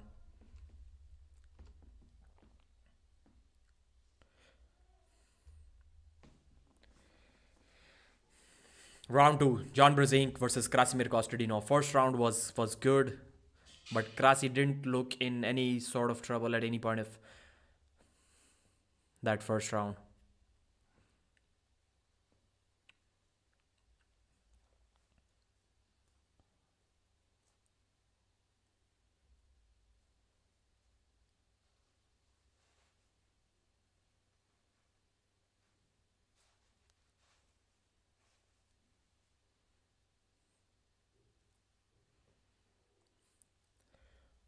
All right.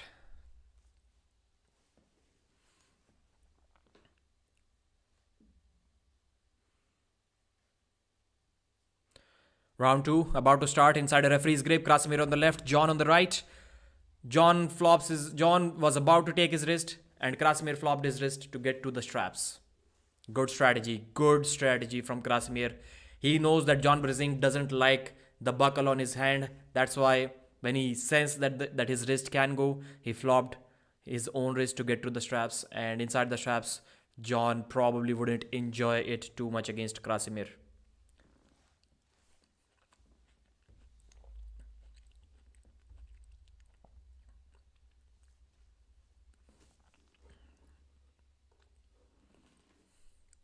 John is still 64%. Are you guys kidding me? This match is already over, man.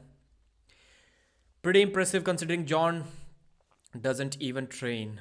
Well, he does train. He always streamed like that. Stream quality is horrible. Guys, please, are you talking about the East versus West or my stream? Neil think that he puts a weird emphasis on wrong syllable of someone's name. It sounds like he knows something. Example.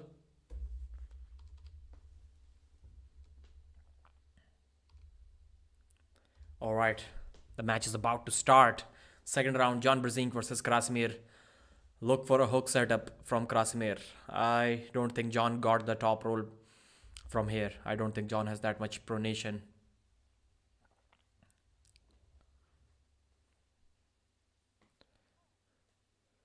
Ready, go.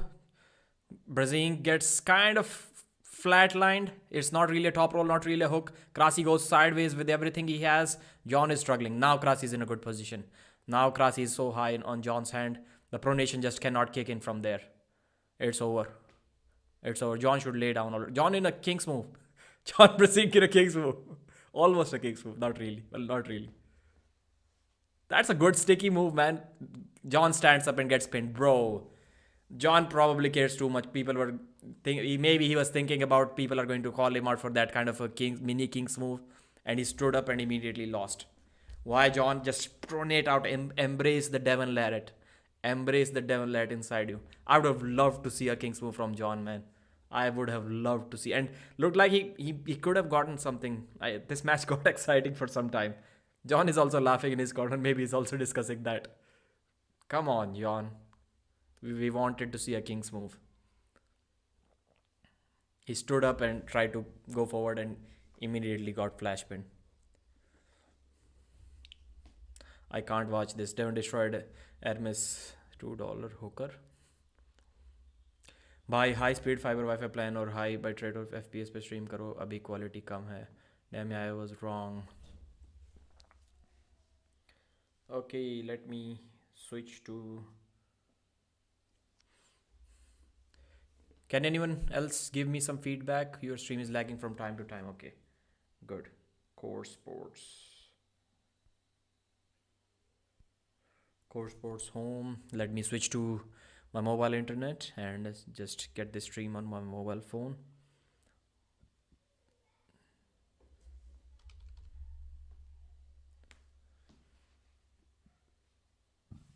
Travis is out there trying to tell John Brzezinski what he needs to do. I think it's already too late. Travis should have done it earlier.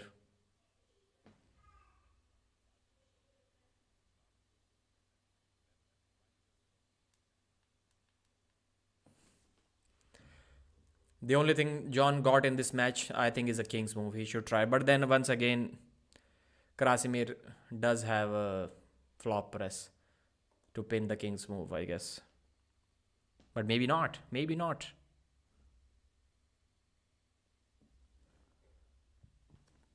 Right now the stream quality should be better since I have switched off the stream from my mobile, from my Wi-Fi connection. Now I'm watching the matches on my phone. So the third round has already started. John in a open top roll, almost a king's move. Wow, Krasi is struggling to finish that. Krasimir is struggling to finish that. Embrace the king's move, John. Embrace the king. You are the king. Embrace the kings. John Brazil with the king's move, man. Again, man. Come on, John. He stood up once again and lost. Why? Why, John? Maybe he was getting tired in this position, but Krasi couldn't pin that. Krasi couldn't pin that king's move. At least not without switching to a flop press. He was trying, but he couldn't. No, that's not cool. That's not cool, John. You looked in good control. I don't know why John stands up from this position, while clearly, from Veer's perspective, we see that John got something going on, but maybe he's getting gassed out, maybe he's getting exhausted. Don't know what's the case, but John needed to embrace the king's move here. You know who must be like smashing his head after watching this match? Devon Larratt. For sure, if Devon does a recap of this, he will for sure, I can guarantee you, he'll for sure say that John needs to embrace the darkest side of arm wrestling by going under the table. Devon will for sure say that. Did the stream quality improve?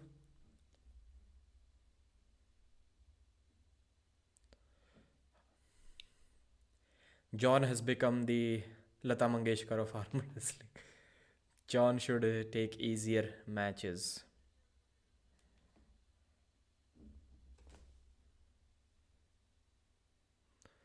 So Krasimir has arm wrestled John twice in super matches and he's 8-0 against John. John has never pinned Krasimir in a super match. 8-0 against John. Now stream. So Krasi is on a winning streak right now. He defeated Lachlan and now he defeated John. So after a long losing streak, finally the winning streak has started.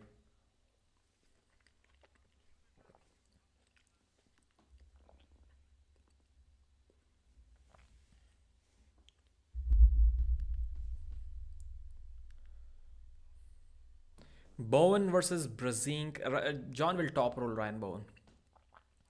I think even Ryan's arm may be kind of strong enough to hang with John, but John will top roll his hand.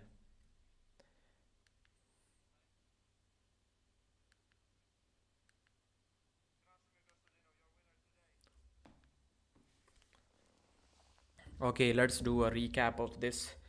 John versus Krasimir.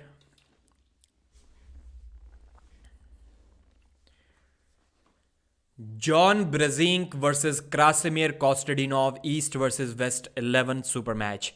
These two were against each other after more than a decade in a super match format. So first round, John kind of got some top roll going over Krasi's wrist, but he wasn't able to fold it back. The wrist stayed flat from Krasi and slowly he was able to curl John in. Still, John was in an offensive hook position. He was tight, he was closer to his body, but in a hook, it was quite evident from watching the match that John is the one who is going to get tired, who's going to get gassed out first. And that's exactly what happened. Krasi slowly started bringing him back and then he pinned him. Round 1 still looked kind of close, but John was close to victory but still so far away from victory. That's how I will explain this match. And second round, this time they got to the straps. Krasi saw his wrist kind of going away and he flopped immediately. Then they were strapped up. Good strategy because Krasi knows that John doesn't like the buckle on his hand, and that's exactly what happened. Something interesting happened in the second round. Krasi went sideways. It was almost in a hook, and then John started rolling out. It was almost a mini version of a king's move. An open top roll is what we call it. So I was so happy to see Krasi was not able to finish that. He kind of struggled. He was going sideways. John was opening up more, but then John stood up for whatever reason and then he kind of tried to go inside a hook, and he immediately got flash pinned by Krasimir Kostadinov. 2 pins to 0 at this point. Krasi was leading. In the third round, once again, outside of straps this time, John almost fully embraced the king's move. His arm was almost completely straight, and Krasi was once again kind of struggling. Maybe he could have decided to switch to a flop press and still beat John, but I got so excited to see that yes, something is going on here. I think John should have tried to go even harder, rotating with his shoulder like DevinLed does, and embrace the king's move. Maybe we could have saw something interesting, but then once again he stood up for some reason and immediately got flash pinned. 3-0. The winner is Krasimir Kostadinov. One guy that will be smashing his palm on his forehead after watching this match will be DevinLed. He will for sure advise John to embrace the dark side of the under the table arm wrestling king's move. If John did that, he could have turned this match around, but no. The GOAT stood up and then he lost the match. So Krasimir has arm wrestled John Brzezinski twice in super match format. First time he won 5-0. This time he won 3-0.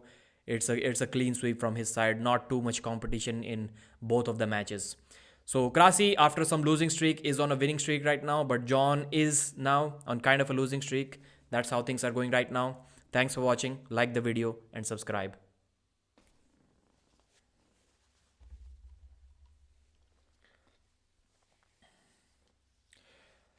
All right, we have Evgeny Prudnik.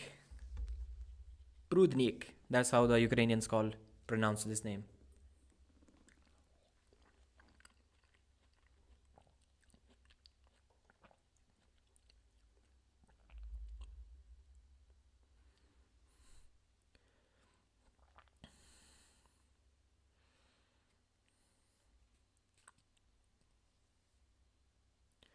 She ruined her own reputation by extending.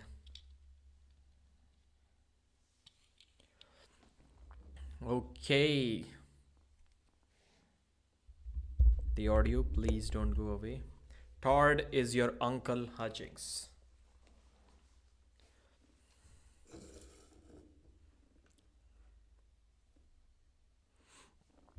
So Evgeny Prudnik versus Artyom Morozov is what we have going on right now. 27 years of Artyom Morozov versus Evgeny Prudnik is 35.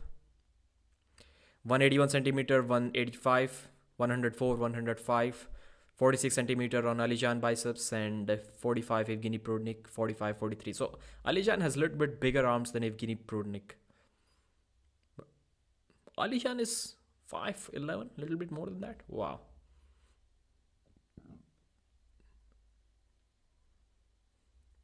Round 1. We're about to start. Referee's grip is what we have.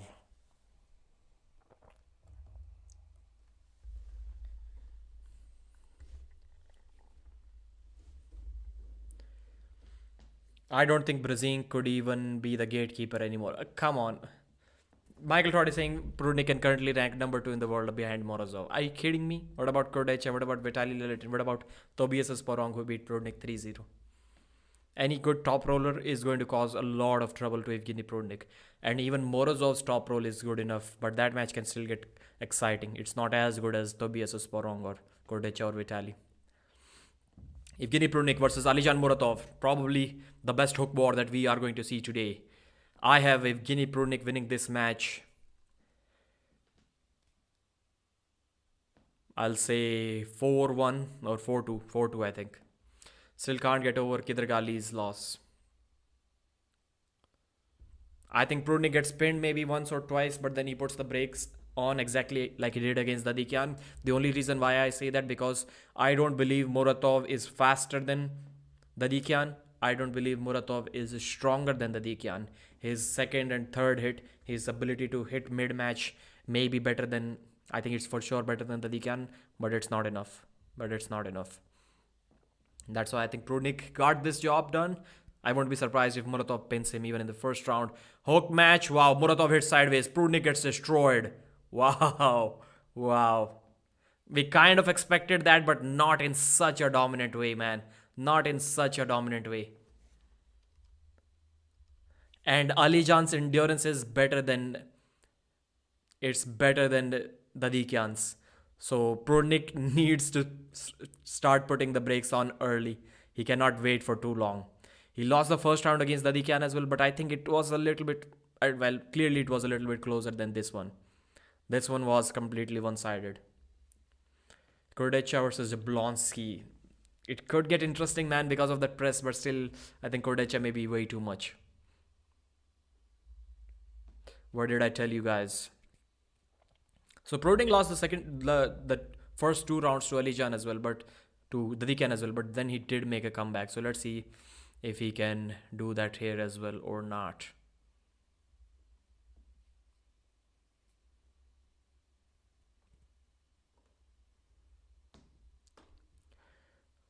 John Brzezinski, Lata Mangeshkar, Todd Silva, Asha Mangeshkar, Asha Bhosle. One of they've got better with age. Other one did not. Evgeny with this kind of setup is looking to set an aggressive. Whoa, way too fast before the go. But that was a fast, choppy hook from Evgeny Prudnik.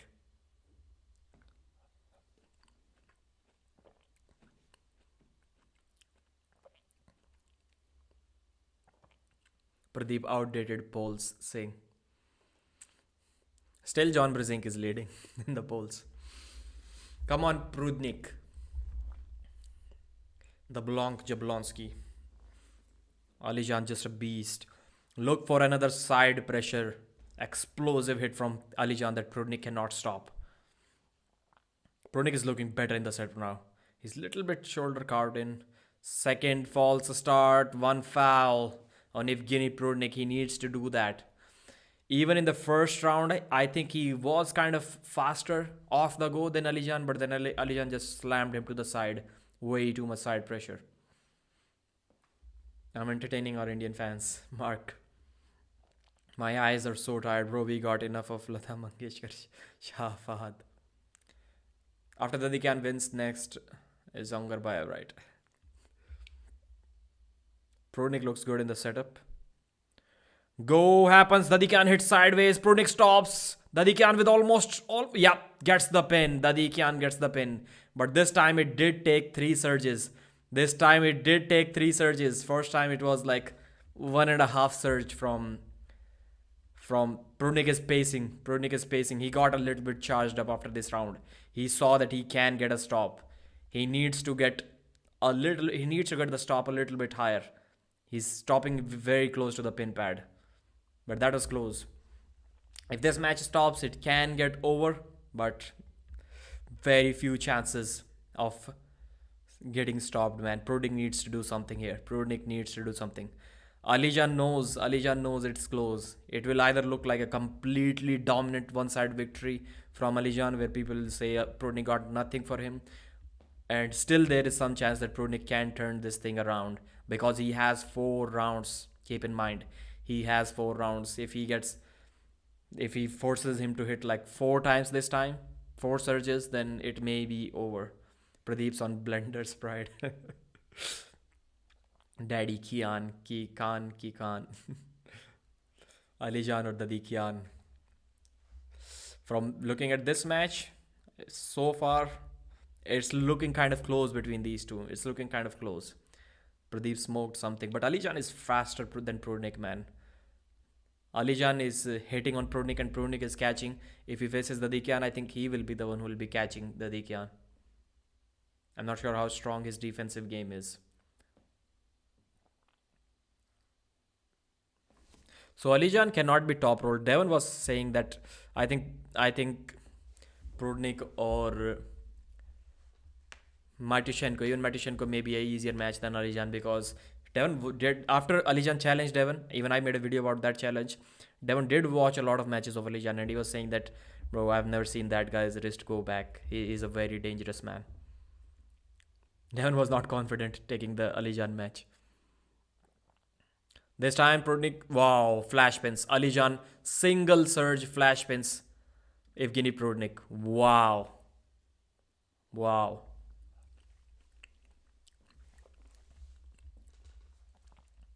So, Pradeep versus Concrete Elbow. So, the Alijan cannot be beaten in a hook and his wrist doesn't go back.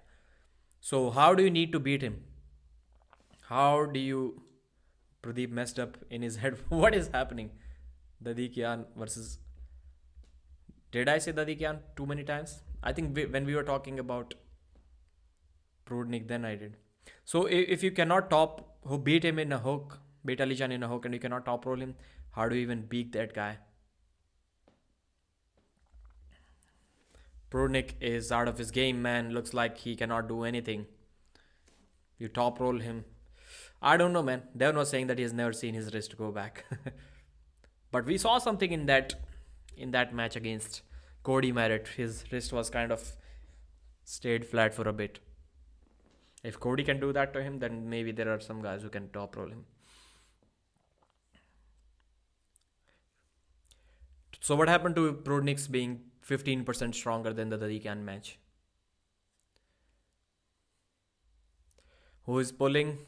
Prudnik versus Alijan Muratov. Prudnik is losing 3 rounds. It's the final. So, why didn't they change sides? Come on, bro. Come on. Change the table sides, man. Change the table sides. What are you doing? They forgot to change the table side.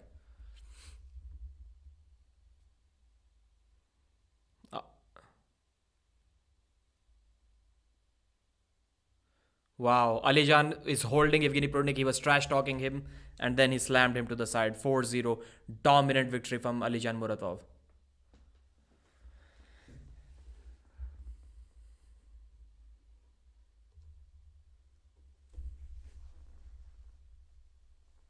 Alijan Muratov is unstoppable, undefeated at East versus West. I think he has had 4 matches and he destroyed every single opposition that he has had. So first match was against Patrenko. Patrenko did the best against Alijan, to be honest. Patrenko did the best. So he defeated Patrenko 3-0, then Cody Merritt 3-0. Then what was the title match? Did he have another match before this? He owned Prudnik. Looks like Alijan may be the one who is getting tired, but Prudnik got tired. Too much side pressure, too much explosiveness from Alijan.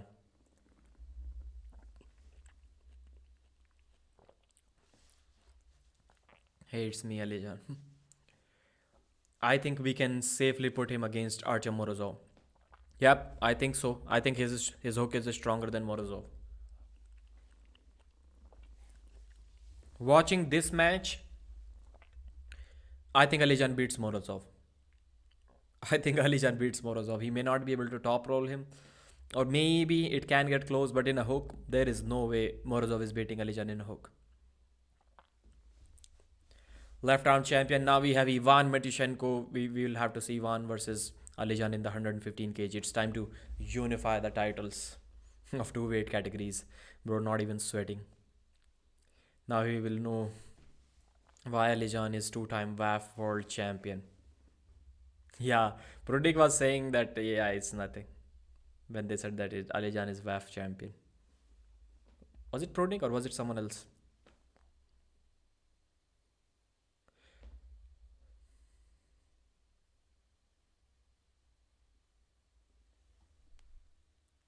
So that's Coach Yerkin, who's at the table. I think it's Yerkin. I've met this guy. We used to go together in a bus. He's gifting Engin kind of a robe or whatever you call it. Wow. Engin is balling, man. Engin is feeling like a king. Engin is flexing. So it's his. I know this guy. His name is Yerkin. He was here in India for like 3 weeks. We used to joke together. He used to sing. We used to make him sing Bollywood songs. Prudnik was definitely better at press conference. LOL.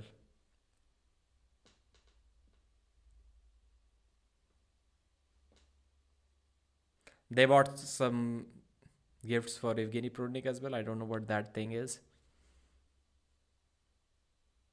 You mean that injured, unprepared tennis?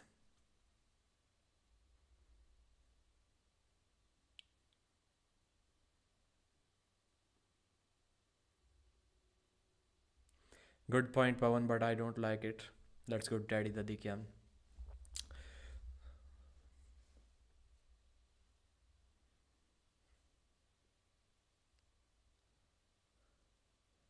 Engin dressed like Merlin.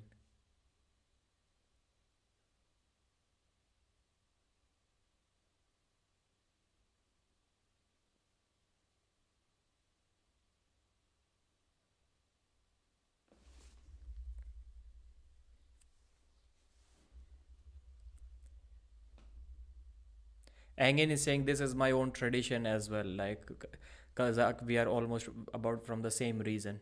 We need Pradeep in East versus West events.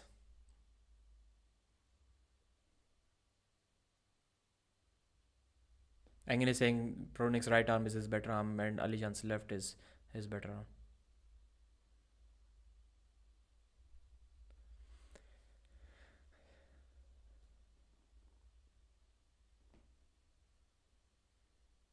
Pound for pound, the best guy in the world. Can Muratov beat Vitali? No, bro. Vitali cannot be hooked. Vitali cannot be hooked. Pronik called Denis Chiplenkov after defeated by Devon. What would we call Pronik now? Engin. Mohammed, no chance at all. Vitali is OP. Kazakhs are among the most humble people, but when one of them trash talks a losing opponent, yeah. Muratov is the only Kazakh who always see sometimes laughing, cracking jokes, trash talking. He's the only Kazakh ever I saw like that. Problem with Prudnik, he can't be world champion on the right at 115 due to Devon and same due to Muratov on the left arm. Good point. Good point. Check out how to pronounce. Yeah. J is like Yanis. I know, brother. I know.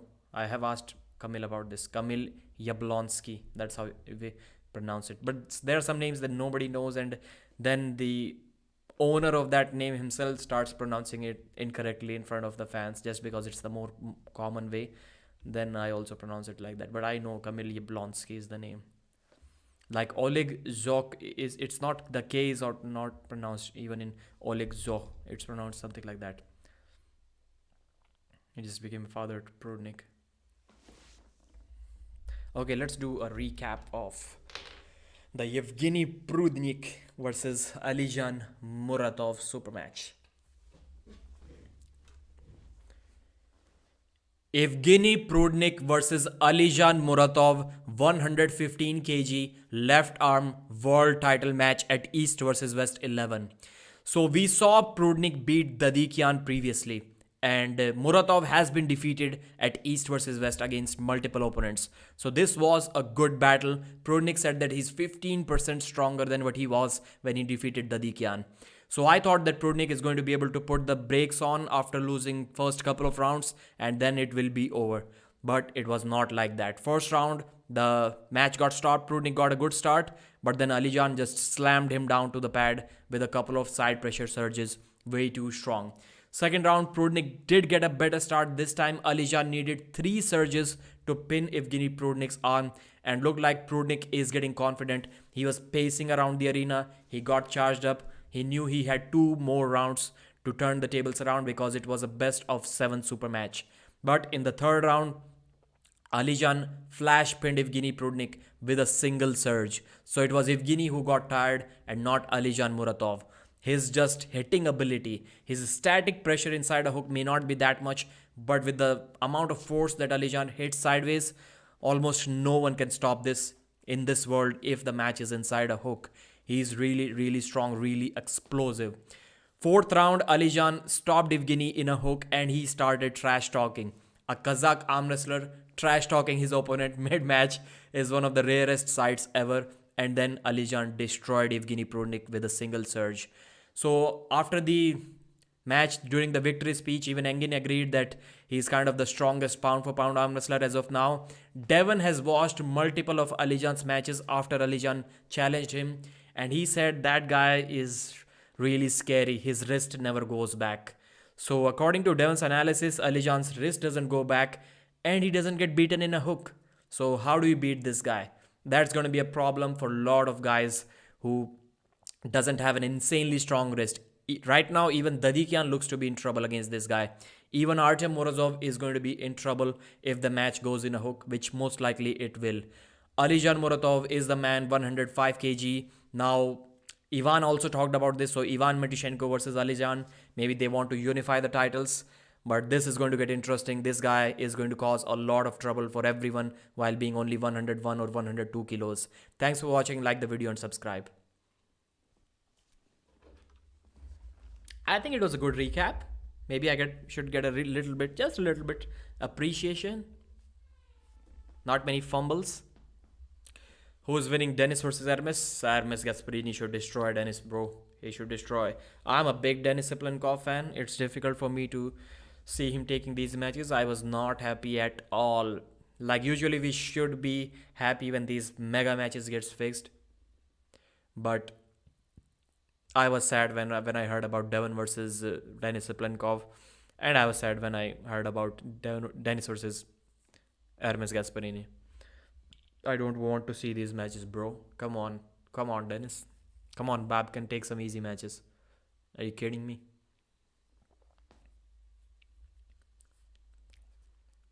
It's a bad way to kill the hype, man. It's a bad way. After comeback, if arm wrestlers who unretired themselves after long years kind of return and they start losing, their motivation goes down. Asha Bhosle about to arm wrestle. So Todd Hutchings, the East versus West champion, grey sweatpants, 57 years versus 25 years old. Dadikyan calls Todd Hutchings grandpa. Dadikyan is a larger human being. Todd Hutchings is only Dadikyan. They're showing 150 kilos. Dadikyan's weight is 150 kilos. Can you believe it? 150, not 15. 50. So Toddzilla tries to gain weight to get to 105 kilos. Dadikyan was 118. He cut down about 6-7 kilos, got to 111 or 110, then cut 5 kilos in water weight, and he's already back to 110-12 kilos. So he is for sure a bigger guy. If we look at it realistically, he is 10 kilos heavier than, but he made the same weight as Todd Hutchings, so nobody can really complain about that. Look for the speed from Dadikyan. Look for the stoppage from Toddzilla. Todd Hutchings has gotten so much better at slipping after his Zoloev loss. That was kind of, I'll use that word, slap in the face for Todd Hutchings. He kind of woke up after that match and he immediately stopped going forward, trying to hook people that he cannot hook without the straps and losing all the time. Not all the time, but in many matches. Now he goes back. That's why Toddzilla is extremely difficult to pin without the straps. But Dadikyan is one guy who has the ability to do that. He may be able to pin Todd Hutchings without the straps because of that speed and an insane hand control. Toddzilla needs to slip. It's not going to be that easy for Uncle Todd.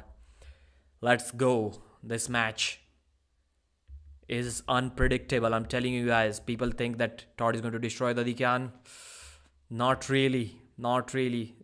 Dadikyan destroys Todd Hutchings. David Dadikyan destroys Todd Hutchings. That's exactly what we were thinking about. Dadikyan, as we were discussing in yesterday's prediction video, there is a possibility that Dadikyan is just too much of an athlete for Todd Hutchings. Like, yes, Toddzilla is kind of specialized right now. Yes, he has insane side pressure.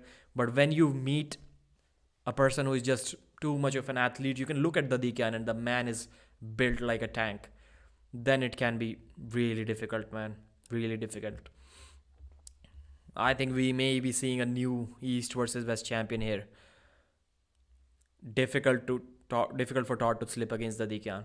It was always that way. If you watch that match against IRAKLI, Dadikyan versus IRAKLI, this guy has good hand control. At good hand control can cause some trouble to Dadikyan. I know Todd Hutchings, I've called him the fastest top roller in the world, but Dadikyan is literally like lightning fast. Lightning fast. He is faster than the 70 kg guys sometimes. He's that fast. Yes, no more Toddzilla and his Lugai's Besura auditions.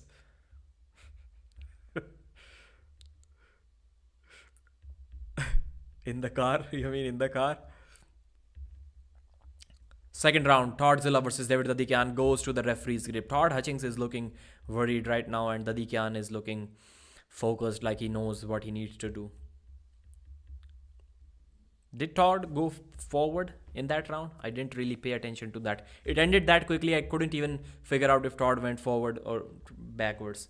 It ended that fast.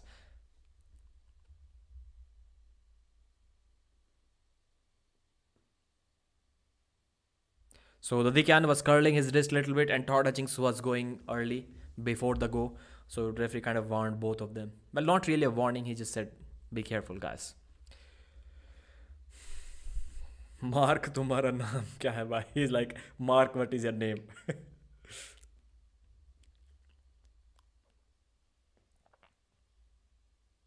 So how do we pronounce the second name?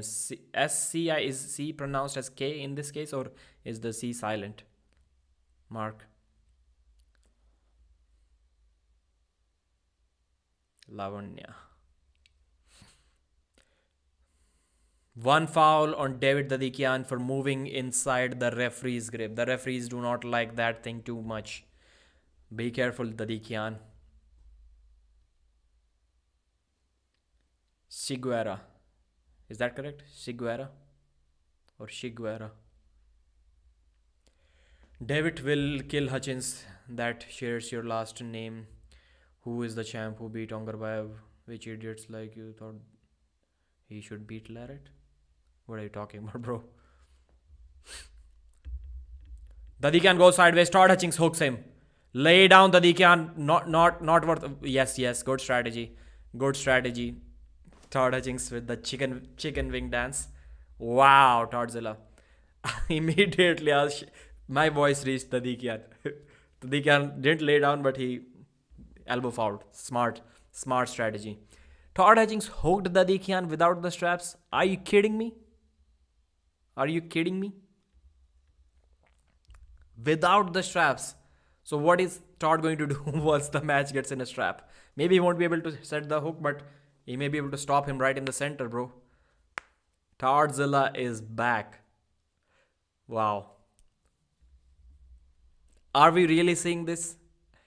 Did Todzilla just went on from losing to a 90 kg Zoloev to being unbeatable at 105 kilos? Is that what we are really seeing here? Pradeep, what's the score as of now? 1-0 for David Dadikyan. 620 people watching. What you guys can do to support this channel if you want is hit the subscribe button. We need to get to 50,000 subscribers as soon as possible. Now, more and more people are getting interested in the arm wrestling community, so they will be looking forward towards watching at least some of the arm wrestling news channels to get to know what is going on. So at least, come on, man. Biggest arm wrestling news channel we have. Only 43,000 subscribers. Are you kidding me? We need to get to 50. Michael Todd. I don't know where you're hearing the R in this word. Maybe R is silent where you are from. I've never pronounced it like that.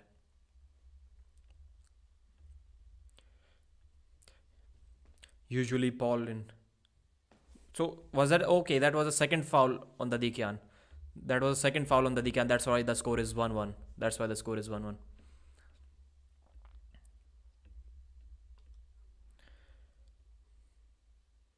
Once again, Dadikyan almost flash pinned him, but Todd put the brakes on.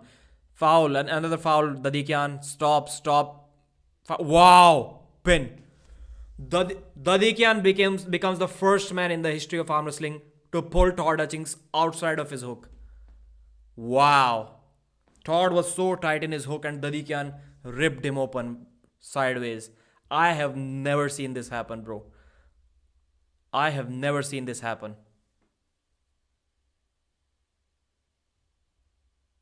Elbow foul? Is it an elbow foul? So yeah, it was like almost a pin, and then Todd elbow fouled in this position.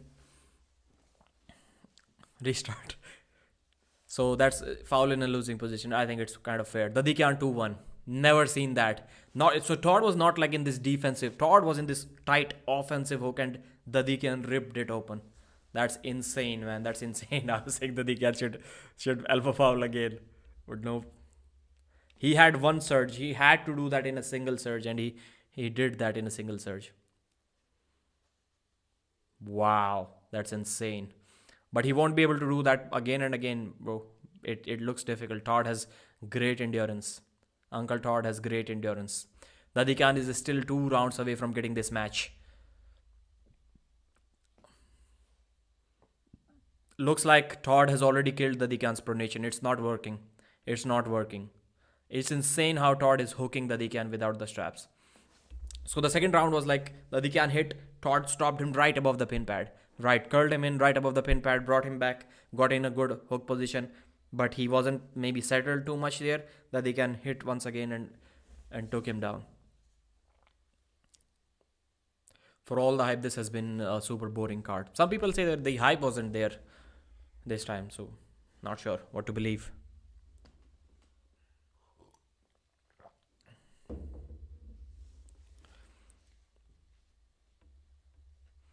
It's a match where both of them are kind of scared. They both should be scared of each other. That's how I'm looking at this match. Todd should be scared of Dadikyan and Dadikyan should be scared of Todd. 105 kg world title match this is. Dadikyan unhappy with the position. He was saying no. The referee said about to say go, but Todd Hutchings kind of false started. 1 warning for Todzilla. Yes, Todd. Yes, Todd. Dadikyan is having fun.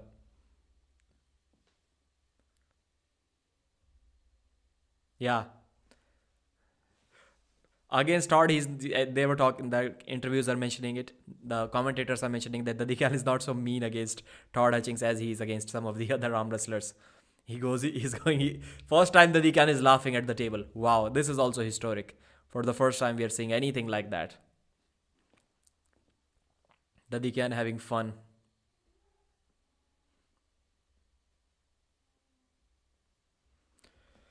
Dadikyan looks in a good position.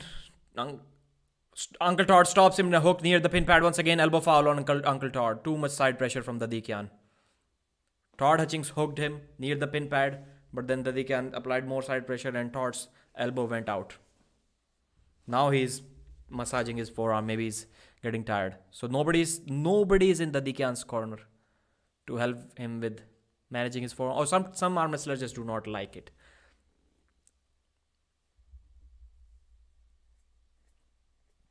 Todd is starting, like, it's about time when Dadikyan should start complaining about the shoulder a little bit. It's not like completely square. It's not like some of the matches where the athletes are like completely robbing the setup. They're standing like this. It's like slightly forward. But enough to get that stop. Clearly not squared.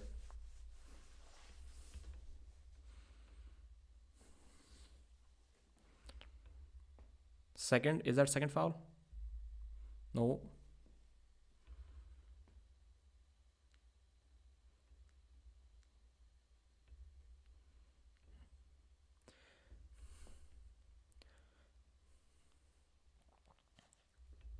New side pressure king. Yeah, the side pressure is there if Todd's elbow is going off the side of the pad. Once again, Todd puts the brakes on. Dadikyan is in a hook. Dadikyan stands up. Todzilla tight. Wow. Dadikyan destroyed Todd Hutchings' hook. First man to do so. Just ripped it open, man. Wow. That's the most impressive thing I've ever seen anyone do. Todd Hutchings got him back. He got tight. Dadikyan stood up and just smashed Todd Hutchings to the pad. I'm getting goosebumps after watching this round. Insane, man. That's insane. At this moment, he should just stand up and go deep in a hook against Todd. That is going to be much better. That is going to be much better for Dadikyan. Wow. Like, it wasn't even difficult. Like, he didn't even struggle doing that. Destroying Todd Hutchings in a hook. Insane, man. Insane this guy is. We thought bro is left-handed specialist, but looks like he's right-handed specialist. Top rolls Zirakashvili and beats Todd. Like, who Who are the two guys who can say that? Top rolls IRAKLI and beats Todd Hutchings in a hook. Babkan must be really happy. Artem TAINOV won. And now Dadikyan is about to win. Todd is curling him in a hook and he's getting beaten in a hook. Wow. And Dadikyan is out of position. So when you hit sideways and you get stopped here, you kind of get opened up. So his hook is not tight here. When he stands up, his hook is open. Todd's hook is tight. And then he still hits so hard to the side. Todd has no answer to that.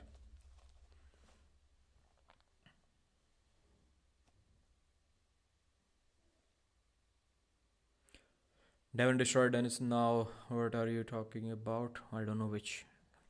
That's an amazing battle, man. That's amazing battle. Are we going to see the straps? Can Todd do something in the straps if they get to that? Gets in a hook once again. No. Todd Hutchings gets to the center. Wow, this time he stopped it. No, this time Dadikyan side pressure isn't working. This time Toddzilla hit the hook. Wow, ripped it open. Dadikyan ripped it open once again. Elbow foul. What the hell is going on? I cannot believe what I'm seeing here. I cannot believe. So Todd Hutchings stops Dadikyan. Dadikyan hits sideways. Nothing moves. Dadikyan holds him. Maybe hits him once again. Nothing moves. Toddzilla is coiling him back. Looks like Dadikyan is about to lose. Hits sideways third times. Completely rips open Todd's hook. I don't know. How can you do that? One hit against Todd didn't work. Nothing moved. And the second or third hit just ripped him open. Wow. This guy is a beast. And he's 25. He's 25 years old. Keep that in mind. Babkan Raj. I was like, this time it's over, man. It's over. Because in both of the other rounds, his hook kind of worked.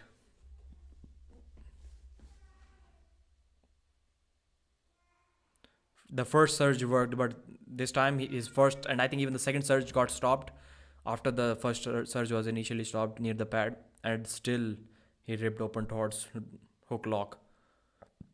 Takes him to the pad, almost to the pad. Second elbow foul from Todd Hutchings. David Dadikyan is the new East versus West 105 kg champion. David Dadikyan destroys Todd Hutchings in a closely fought battle. David Dadikyan is the man, new champion of the world. Yeah. Wow.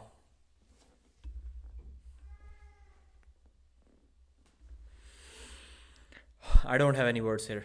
I don't have any words after seeing Toddzilla repeatedly getting beaten in a hook.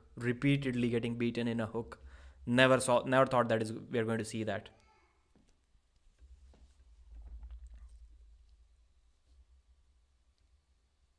Wow. All matches score testosterone in David Dadikyan. First time we saw him kind of calm. Very calm, kind of respectful. Well, I don't consider aggression as disrespect, but this time he was laughing in one of the rounds. How can you do that, man? Come on. Are you kidding me? How can anybody do that to Todd Hutchings?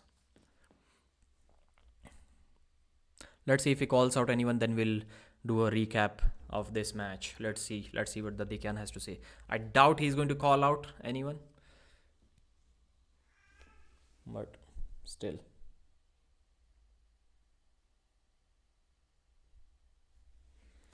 Now it's time for Prudnik to take the title from Dadikyan. Prudnik's right is injured still.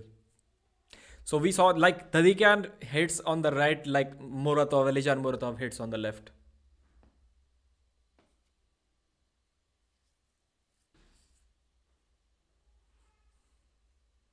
Uncle Todd's title reign did not last for long.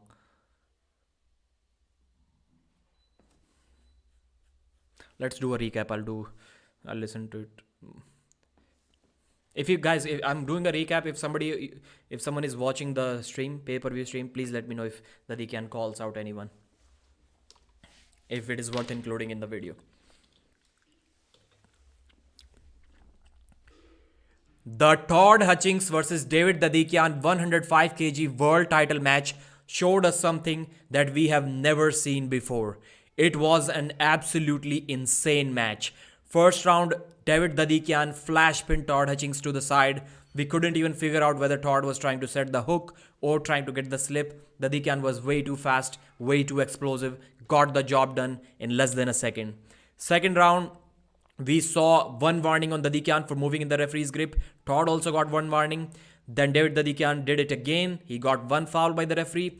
And then Uncle Todd put the brakes on Dadikyan. Dadikyan was able to hit sideways, but Todd Hutchings stopped him near the pad. He brought him back, got him in a tight hook lock. Dadikyan sensed that he cannot get the job done from here. He lifted his elbow, put it on the elbow pad, but he forgot that he was already on one foul. So that's why the second round was over. The match was kind of equalized at 1-1. Todd Hutchings did his chicken wing dance. So he thought he's in the match. We all thought that. Once again, third round starts. This time, Dadikyan hits sideways. Todd Hutchings is able to curl him in once again without the straps. That's insane hooking ability. This is something that Todd Hutchings didn't used to have. If you get in a hook against Todd, he's super strong, but he cannot force the hook on you. This time, he forced the hook on Dadikyan very close to the pad. But we all thought it's over. Dadikyan should lay down. He should lay down. But then he stood up. Uncle Todd was in a tight hook. Dadikyan just ripped it open. In a hook, it was almost a parallel pin. Todd Hutchings' elbow was off the side of the pad. And then it was given as a pin, as a victory for Dadikyan. So 2-1. Then in one of the rounds, fourth round, Dadikyan once again hit sideways inside a hook where Todd Hutchings stopped him. And Todd's elbow went flying off the side of the pad. Too much side pressure from Dadikyan. Somebody was saying in the comments that Dadikyan is the new side pressure king. Again, Todd stopped the match in a hook, curled him in, got in a tight hook lock position. David just ripped it open. This was the most surprising moment of the match. We have never seen anything like that. A tight hook lock from Todd Hutchings being opened like that. 3-1 David. So fourth round, once again, Todd Hutchings stopped the match. There was one foul on Todd. After once again, there was a restart where Todd Hutchings stopped him, curled him in, and then in the center, Dadikyan tried to hit again, and nothing moved. Todd Hutchings coiled him in. Looked like it's absolutely over. There is nothing he can do. But David was able to hit once again, and he ripped Todd Hutchings' arm open.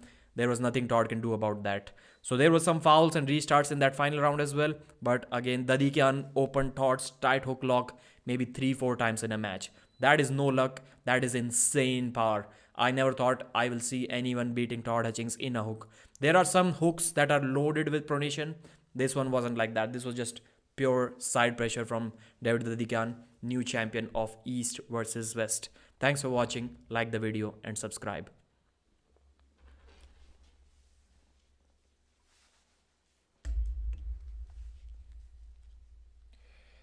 Prudnik versus Dadikyan. Right now, Prudnik's arm is injured. I'm not sure how strong he's going to be. I'll have to go with Dadikyan as of now. So can anyone explain it to me? What they discussed?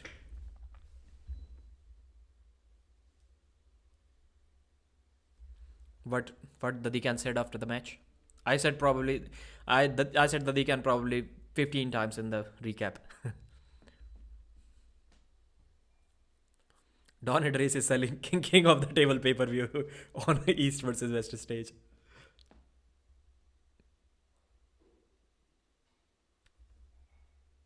Okay. No. It's not pay-per-view, it's an invitation for someone. Okay, someone who buys all year passes can get a chance to get a fully paid trip to Dubai.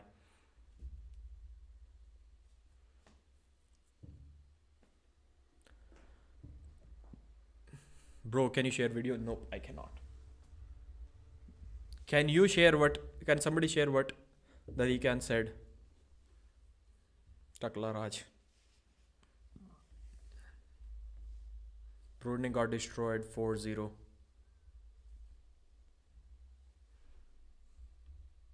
Reno Bacho. Orden Larrett.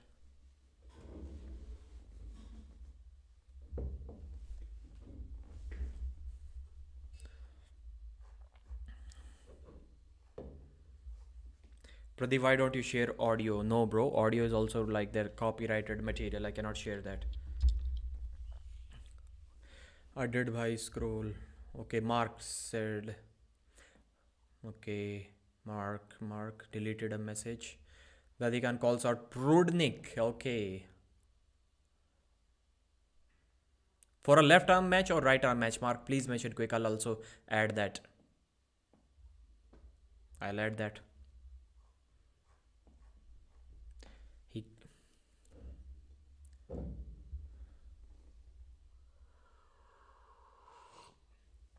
Okay, he called him out on the right arm. That's interesting. Right, got it.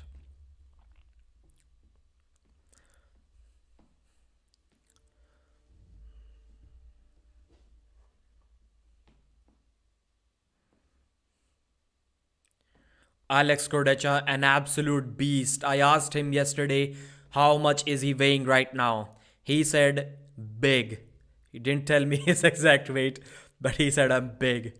Let's see how big he is. Maybe we are going to see his weight for the first time, which has been a mystery as of now. Prime Dennis versus Levan, according to you, Pradeep. I think Levan gets that. He said Ongarbayev is too weak, but he wants Prudnik. He is ready for anyone. Okay, Ongarbayev is too weak.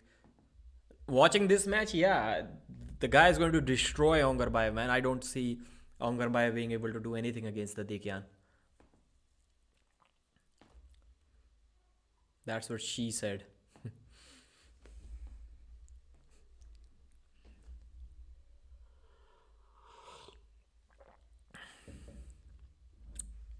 Artyom Morozov, the defending champion of East versus West, the best left-hander on the left arm as of now. Is he going to be able to retain his title? We have Alex Kurdecha at 165 kilos and Morozov at 130. Morozov has bigger biceps than Alex Kurdecha. That's insane. That's interesting. Morozov has to hook Kurdecha. This match is going to end fast. Either Morozov gets him in and Kurdecha couldn't do anything from there, or Kurdecha flops Morozov's wrist and Morozov is going down quick. That's how I think this match is going to go. From what I have seen so far, I don't see Morozov being able to force the hook on Kurdecha. Morozov has probably the best hook forcing ability in this world, and that's including Ivan Matyushenko. That is including Ivan Matyushenko and Dadikyan and Alijan. But still, it may not be enough to get Kurdecha in a hook. Wow, Morozov gets him in a hook in the first round. Kurdecha goes sideways and he's about to pin him even in a hook. Wow. Surprising, man. Morozov gets the first round probably. Morozov got the first round. No, Alex Kurdecha flopped his wrist. Bro, it's over. It's over. Kurdecha, he almost pinned him in a hook as well, but he got stopped, man.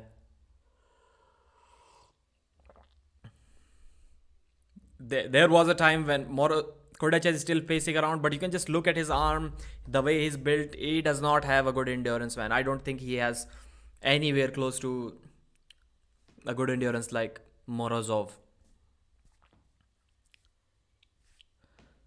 Let's see if the straps make any difference or not. Without the straps, it was not difficult for Morozov to hook Kurdecha. To be honest, I thought it is going to be easier than that for Morozov if the match goes in a hook. But since Kurdecha was on a winning side, he was able to hit a few times to the side. Imagine if Kurdecha waits 3 years, prepares himself for an arm wrestling match and loses his comeback match. That's going to be bad for the Polish giant. Now Morozov has the buckle on his hand. If Kurdecha cannot top roll this round, I think it's over for him. After seeing him getting hooked by Morozov and after seeing Morozov started looking into his eyes and tell him it's over, I still believe that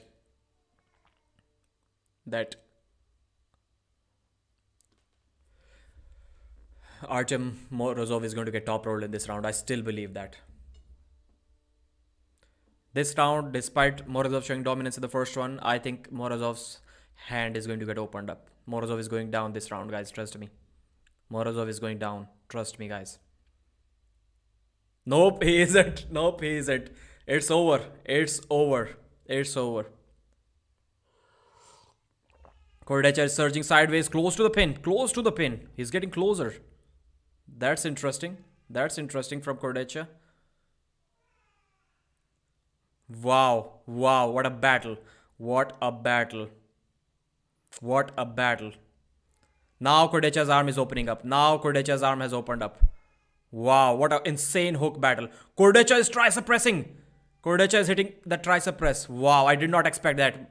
I did not expect that. And Kurdecha has pinned. Nope. Shoulder. Wow. Kurdecha almost pinned Morozov, and his shoulder crossed the center of the line. I did not expect this at all, man.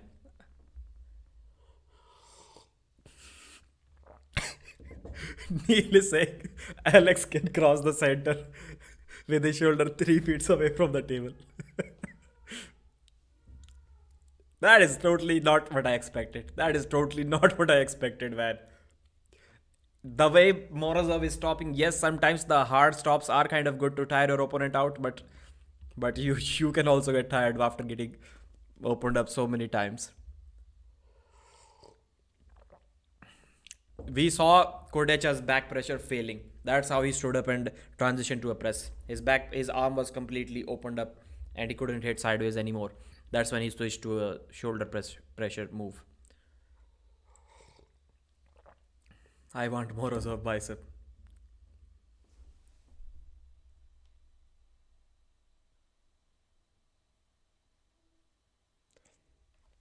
Setting up for the top roll once again. Good strategy. First Kurdecha is hitting sideways, and then he's switching to a tricep using different muscle groups. So I won't be surprised if Kurdecha isn't gassed out yet.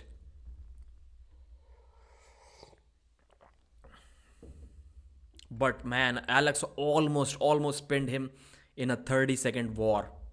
That is not what I expected. As of now, Risto, I think Morozov is looking like he got this. But man, those were some really hard stops, man. Really hard stops. Like usually when you get a stop in a single surge, it's kind of good for you. But I think Morozov may also get tired in the way he was getting opened up. But Kurdecha cannot top roll Morozov. That's insane. I mean, who can then? Who can if Kurdecha is getting hooked? Maybe Vitali only?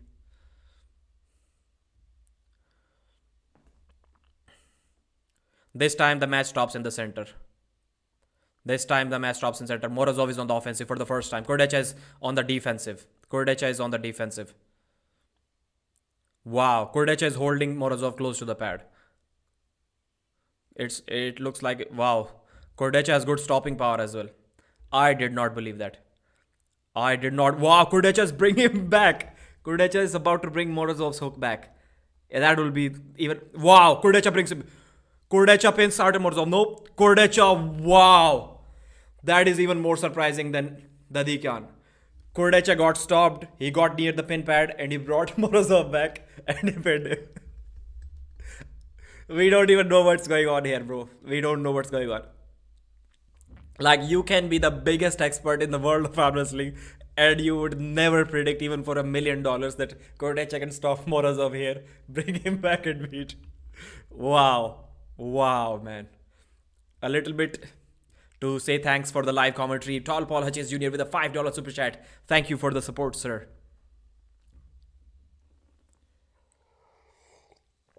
What's that, bro? What is that? Kurdecha, what did you do there? Tired out Artyom Morozov, who probably has the best endurance in the world for anyone who weighs over 130 kilos, or at least we thought so.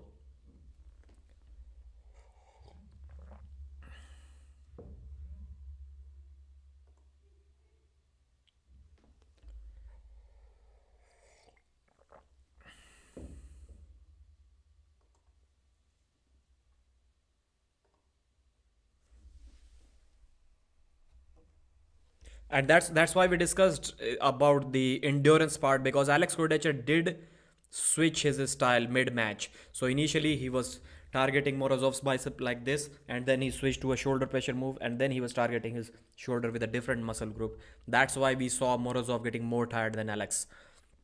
And if he can keep on doing that, first attack. Now the back pressure from Alex is kind of gone, but his defensive stopping power was there. Alright, one more round. Second round is about to start. We did not expect it to go that way, bro. I switched to the Wi-Fi. I hope the stream doesn't lag too much.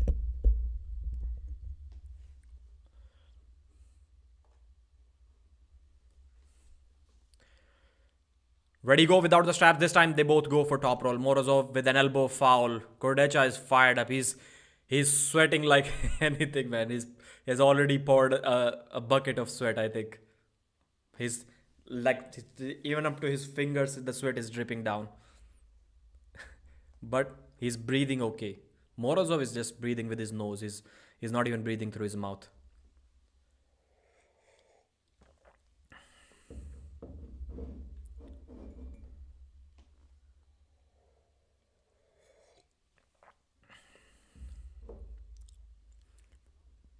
Morozov, Kurdecha cannot top rule Morozov, but he can beat him in a hook.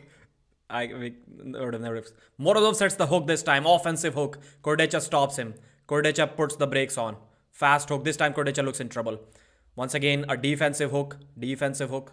Stopping power. Wow. Brings him back. Is about to bring him back. Kurdecha looking good. He's looking good. Morozov hitting sideways. Kurdecha is opening up. Great battle. Morozov is looking better this time. He's hitting sideways. Kurdecha gets him to the center. The back pressure is there from Morozov. The back pressure is preventing him. Morozov stands up, goes for the press and beats Alex Kurdecha. Wow. Good transition. Perfect transition to a press. Wow. That was an amazing battle.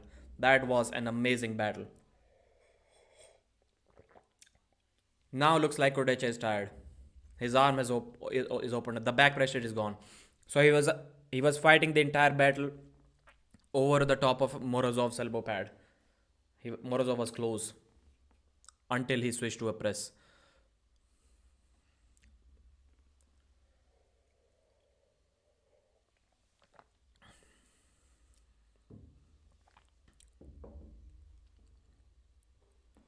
Wow. That's a great match. Already. Now the tide is already shifted towards Morozov once again. It's our Kurdecha. It's the Kurdecha is also not Kurdecha. It's Kurdecha. Kurdecha. Something like that. Paisa Vasool. Endurance is same right now. Yeah. Morozov has started transitioning to a press. Looks like he cannot pin Kurdecha yet with his hook move. Alex sits on a wet chair. Good that he's last to sit there. Kurdecha is sweating heavily, man.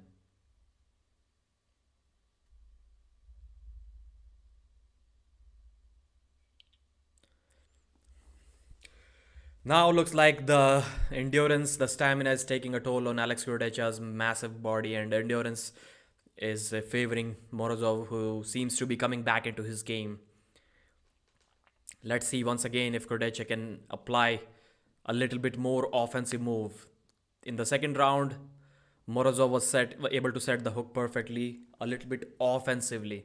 In the first one, he was on the defensive slightly. Alex needs to get on the offensive once again, tire himself out, but also tire Morozov out in the same process, and then switch to a press exactly like he did in the first one. Cannot let Morozov stand up and press. I won't be surprised if we start seeing flash pins towards the end of this match. Morozov is looking dead center into Kurdecha's eyes. He thinks he can get a flash pin in this round. He thinks he can do that. Morozov is looking extremely confident. You can look at his face. It's like he's almost about to celebrate already. But good match. Both will be happy. After this match. It's looking bad for Kurdecha, man. It's looking bad, especially after he made a comeback after such a long time. तीन गुना लगान वसूल करेगा. Colin Pradeep is sexy. 137 kg Morozov might have been the number 2 in the world. Kurdecha. No, K is completely silent. So I'm assuming the video quality is okay still. Wow. This time Morozov is able to open up. Kurdecha is able to open up Morozov's hand. But Morozov got the finger. Morozov got one finger. Kurdecha is in trouble, man. It's in a weird position. He got his one fingered tangled with Morozov. Elbow foul on Alex Kurdecha.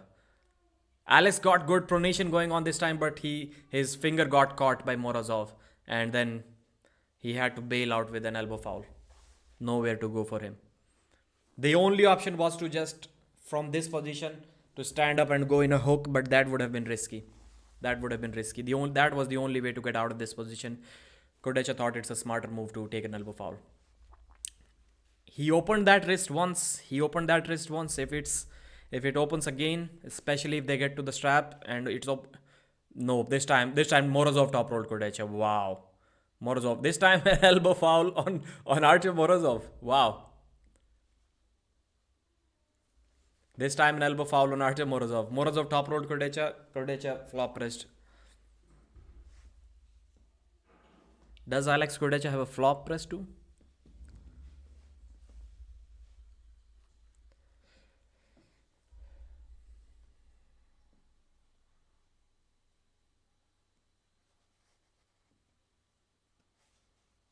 Now Kurdecha's wrist is gone. What can he do now? I mean, he took Morozov's wrist as well, but that was not completely. He just opened the fingers. Wrist kind of stayed there. But his hand got completely flopped. It becomes difficult for a hand to come back, man, if it gets opened like that. It will be a huge surprise for everyone if Kurdecha is able to win this battle. One warning. Morozov is very close to losing this round, man. He's also on one foul. Now he's on one warning. He cannot afford to move before the go once again, or he loses this round. Still, he'll be far away from a loss because it's a best of 7, because it's a title match. Wow, Kurdecha flop pressed Morozov to the pad. It was an elbow foul, but Kurdecha got the win. Kurdecha flop presses Artyom Morozov to the pad without the straps. Wow. Alex Caderet. Alex, take a bow to Alex Caderet. It was fast, man. It was explosive. Come on, man. What is happening here? What was Morozov complaining about? I didn't see anything. Babkin is complaining. Morozov is complaining. I literally didn't see anything there. Kurdecha, man, even if you lose this match, hats off to you, man. Hats off to you. You got 2 pins in areas where we have never seen you, Amnasal, which were considered your weak areas. In a hook, you got 1 win. With a flop press, you got 1 win. That's insane. That's insane.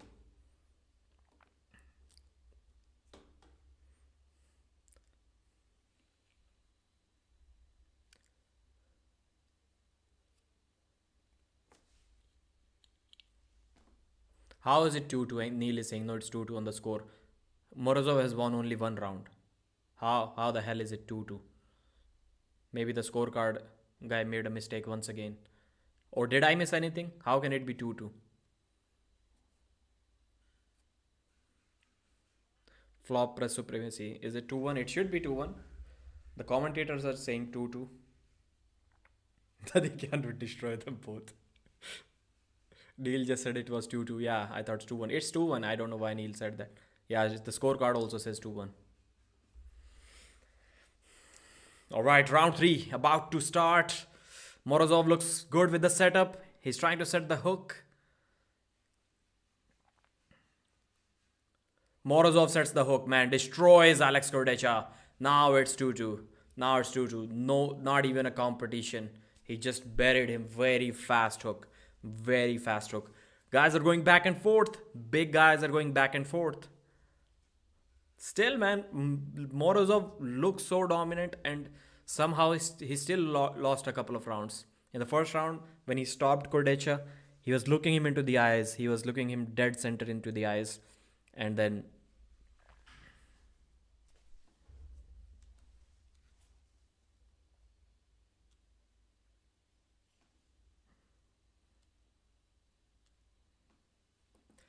but then still somehow Morozov lost a couple of rounds to Kurdecha after staring him into the eyes in that first round after stopping him.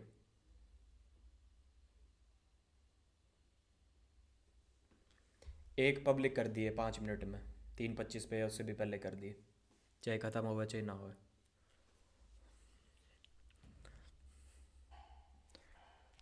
प्रोडनिक वाली में हो सके तो add कर दिए ददीक्यान वाली में कि ददीक्यान वांट्स कॉल्ड आउट प्रोडनिक राइट हैंडेड मैच ही लिख दिए उसमें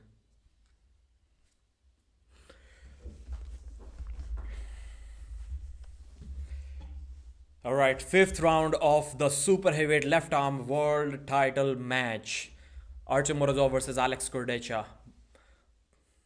Kurdecha is not starting in the center, man. It looks like matches are starting over the top of Morozov's pad. Wow, destroyed. Kurdecha destroyed Morozov. Kurdecha thought about going to a flop press, but then switched to a hook. I don't know what mistake he did there. Shouldn't have done that. Shouldn't have done that.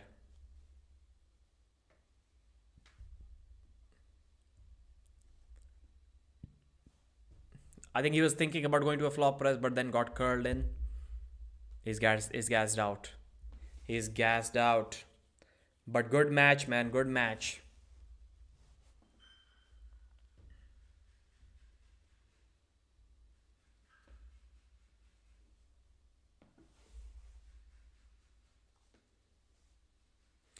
It's 3-2 Travis. Travis is saying it's 4-1.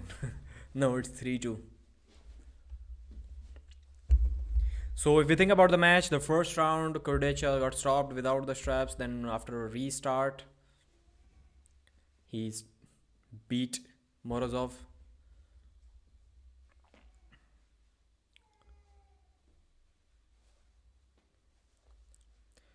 Puts him in a hook. Morozov puts him in a hook. Kurdecha stops him for a brief moment, but then Morozov is about to stand up, I think, and switch to a press. Wow, Kurdecha is bringing him back in a hook. In a hook. Wow, it's on. It's on. Kurdecha is not going down. Kurdecha is not going down. Kurdecha is looking him. Wow. Elbow foul. Wow.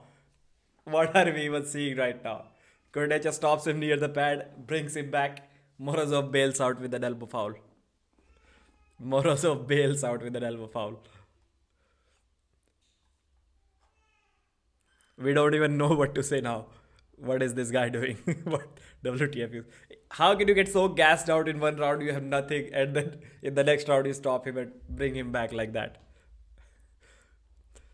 New skill unlocked, Kurdecha. Yeah, hook. New skill unlocked, man. He's going to hook. If this, I think he's going to lose this match, but he's going to practice that hook more and more in the future.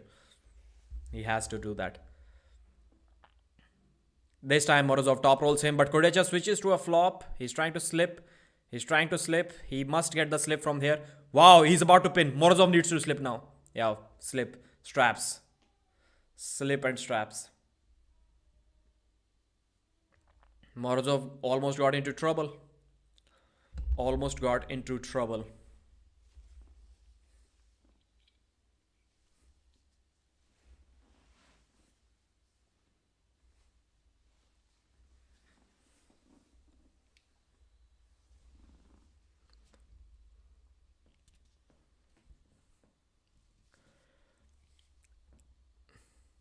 If Kurdecha wins this round, which seems difficult as of now, to be honest, but it will be really surprising.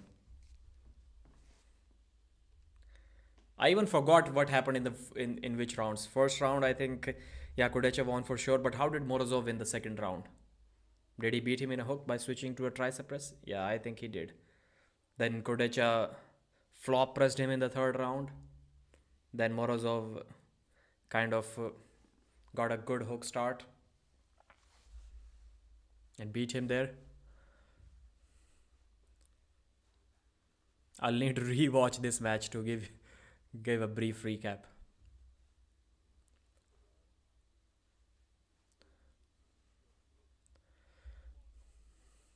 Wow, this time Morozov with a Fast tricep press and the match is over. Fast press, offensive press, and the match is over. The match is over, it's done. Artyom Morozov defends his title 4 pins to 2.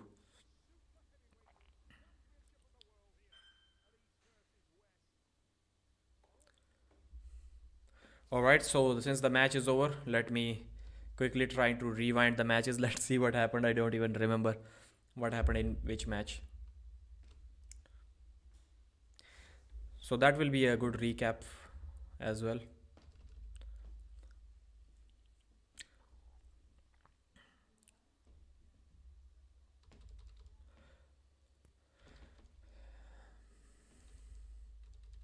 So how did they get to the straps in the first round? So round 1 they were in a tight hook. Morozov stopped him close to the pad. Morozov started so Kurdecha flopped with a slipped with a flop wrist press. Okay, he flopped his own wrist. And then in the second start in the first round,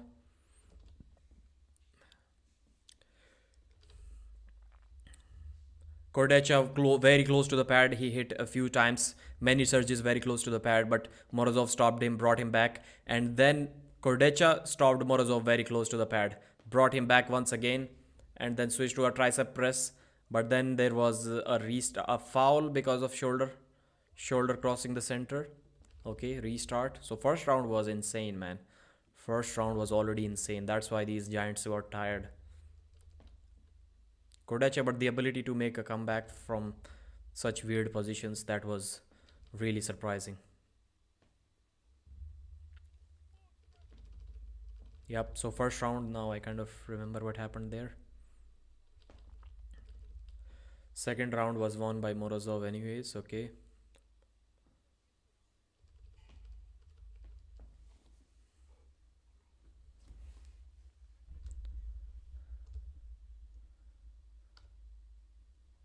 Second round was won by Morozov with the tricep press. No ways, tell us more. LOL, score. Pradeep, the vitamins. Do that. 3-2 Morozov. 4-2, 4-2. So Morozov won 4-2. Third round flop press, and then, okay, I think we kind of know what happened.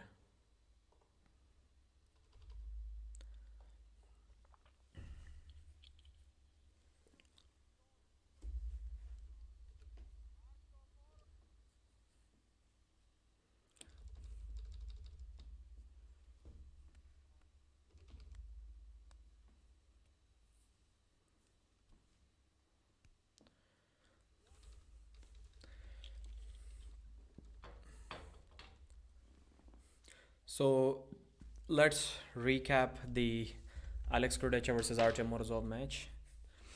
How many replays did they show for this? Let me first check that.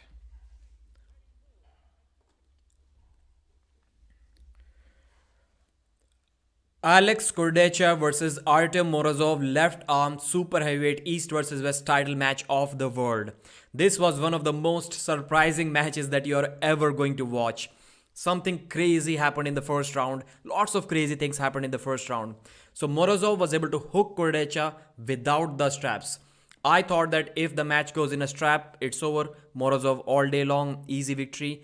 If Alex Kurdecha is able to top roll, it's over as well.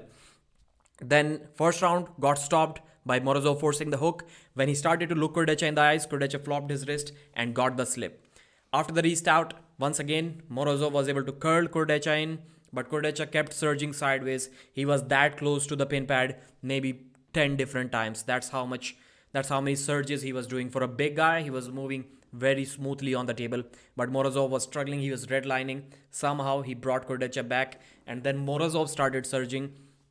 And surprisingly, probably the most surprising thing on this card after Dadikyan beating Todd in a hook is Kurdecha stopping Artyom Morozov an inch from the pad, and that to multiple surges. After that, Kurdecha started bringing Morozov back, and then in the center, it was an absolute war. Kurdecha switched to a tricep press. He did 4-5 surges there, couldn't get the pin. The shoulder crossed the center line, restart. So that many things happened in the first round, and it wasn't even over yet. After the restart, once again inside the straps, Kurdecha hits sideways. Morozov stops him near the pad. Again, Morozov brings him back. Again, Kurdecha brought him back, and then this time he switched to a tricep press. And with the press, Kurdecha defeated Artyom Morozov in an absolute war. The first round was probably 10 minutes long. Second round, they get in a hook once again. Kurdecha is able to stop Morozov near the pad, but this time Morozov is able to act smartly. He got the back pressure dialed in. Kurdecha was able to get a restart this time as well, because I think there was a foul on someone. Then after the restart, Kurdecha's back pressure started giving up. He tried to get behind his shoulder, but Morozov got there quicker and he got the job done with a tricep press. 1-1 was the score. Third round, once again a battle. We thought Kurdecha is absolutely exhausted. His hand was taken by Morozov and somehow he managed to slip. And no, it wasn't a slip because there was an elbow foul. Then Kurdecha did the unthinkable. He knew his hand was going to go. He flop pressed Morozov to the pad. Babkin and Morozov were complaining about something which the referees or the fans or the viewers couldn't see. That was a clean flop press move by Alex Caderet. That was really surprising. So the score was 2-1. Once again after that, Morozov was able to set the hook on Kurdecha, and this time I think he even top rolled him. So it started getting kind of easy after that. We thought it's over again in the fourth round. In I think it was fifth round, yeah. Morozov kind of buried Kurdecha. The score was 3-2. That was one of the easiest, fastest spins. The sixth and the final round of this match. So Morozov sets the hook once again, but Kurdecha again stopped him.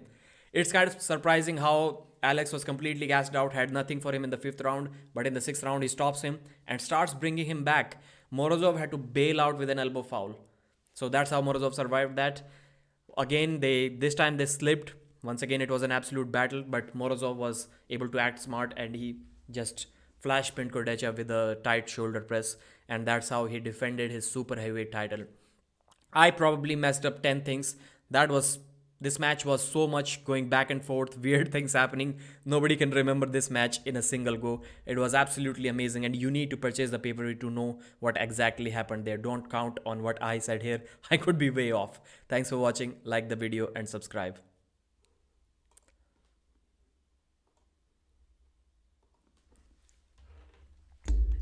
So I think I can do a recap of all of the matches while watching the East versus West highlights as they show towards the end of this match.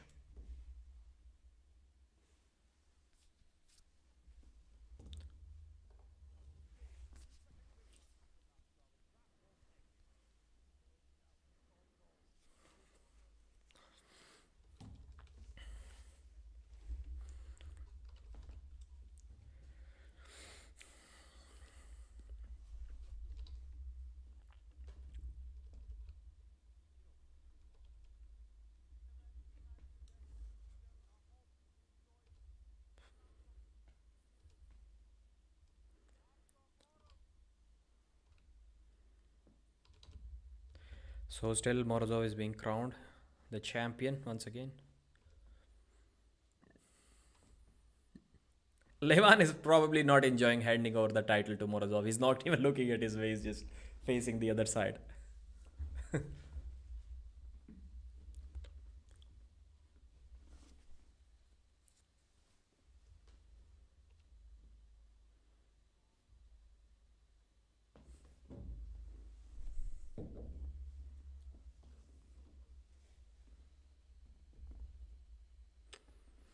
Morozov is saying he did a moment of silence for all the haters.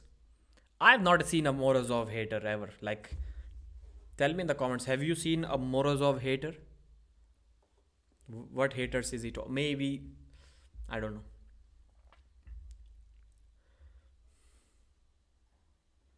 Incredible victory. Thanks, guys. Thanks. Mark with another 37 dirham super chat. Thanks, Mark. You're the man.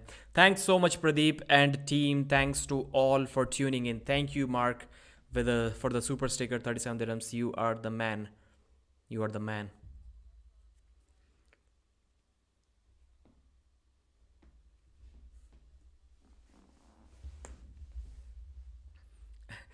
Morozov is saying he's going to stay away from Alishan's left arm for now.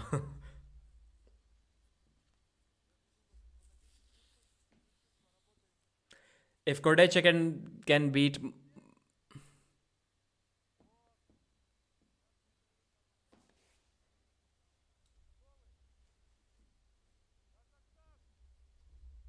This time he's cheering for Kazakhstan. So bro said a couple of years ago, bro said something against the Kazakhstan guys, and they were telling again about banning Artyom Morozov because he spoke against he messed up Coach Ray's suit. So the Kazakh guys were, I think, talking about banning him. I even talked about with the Kazakh guys when they visited India. They were not happy with Morozov, but then I think Engin kind of made Morozov to apologize on stage about what he said. I'm assuming because Morozov did apologize, it must have been Engin, because Morozov, I don't know, maybe it was his own idea, but it was someone's idea that Morozov apologized, and now he's appreciating Kazakhstan, which is good. The beef has ended. That's how it should be.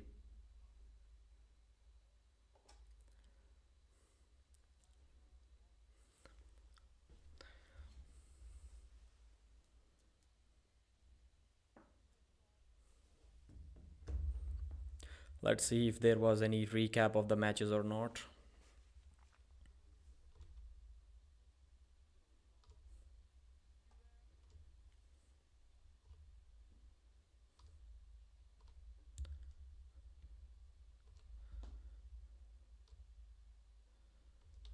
Okay, yes.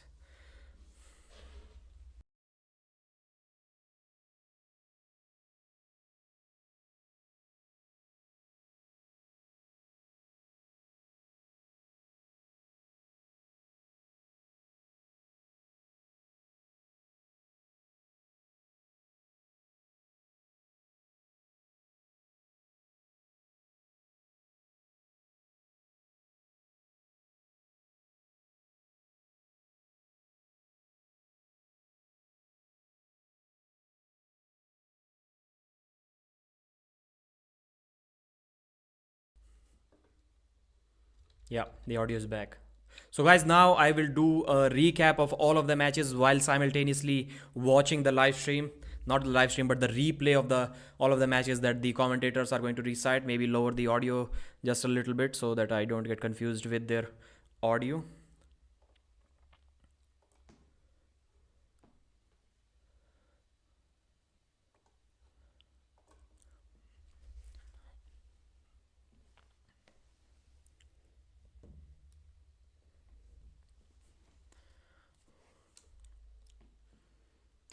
East versus West 11, all matches. Lots of surprising results here. Robbie Topi versus IMERIC PRADINES, the first match, as I can see on my screen. IMERIC PRADINES top rolled Robbie Topi straight to the pad in the first round. It wasn't any competition at all. But there was a comeback that Robbie was able to make in this match, and he won. Man, I messed it up. I had too many fumbles. I need to do a recap. Did Robbie win one round? I got confused. Robbie won one round, but I don't know how.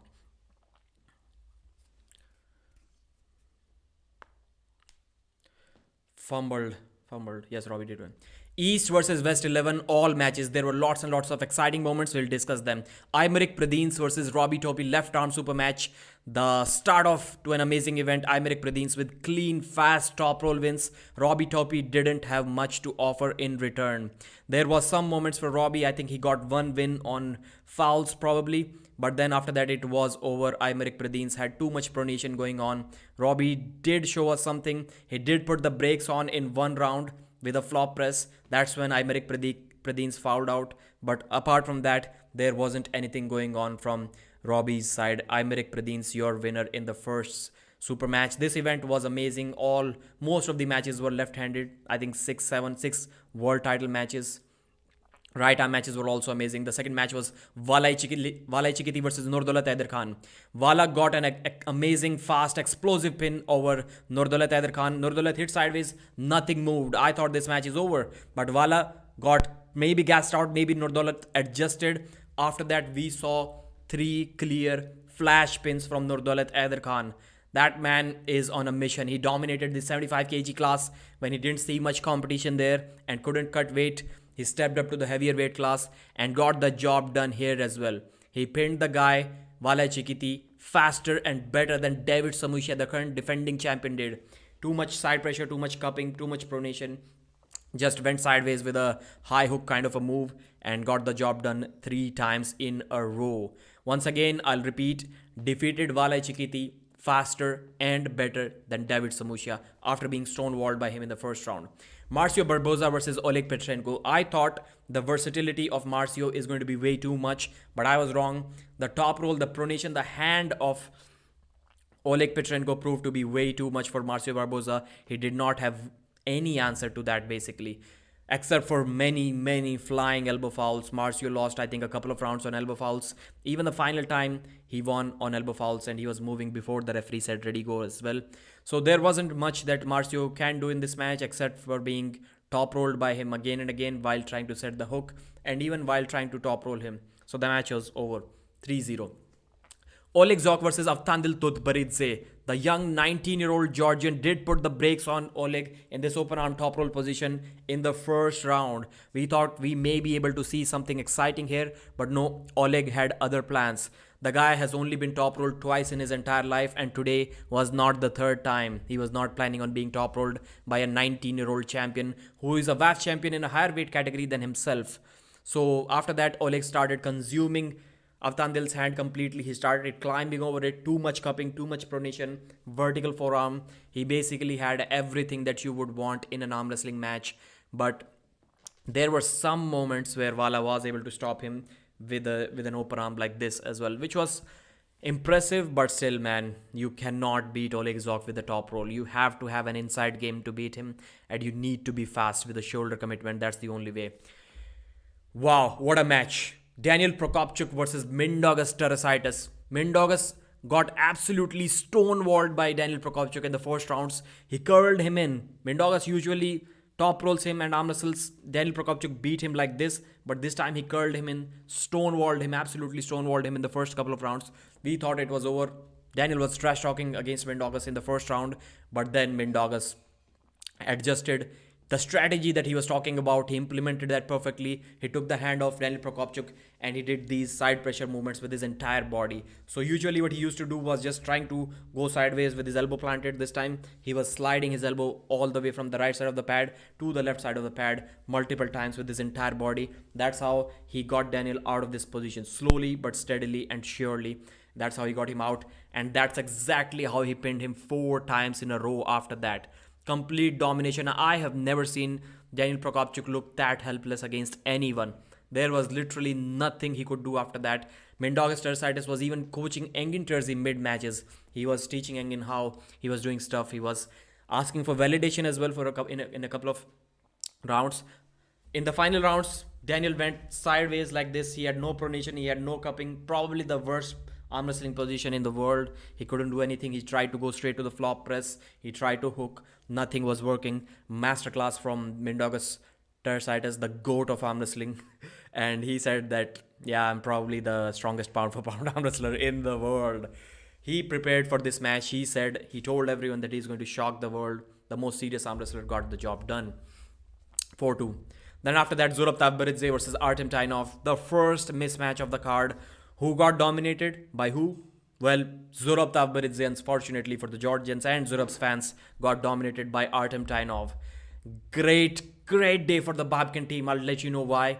But ARTEM TAINOV's side pressure, he was just crashing down on ZURAB's left arm and he was flash pinning him. There were some lucky times when ZURAB got the straps by the referees, but then even inside the straps, ARTEM TAINOV was looking him into the eyes, staring him with his wrist being taken, and then he just flash pinned him multiple times. Total domination.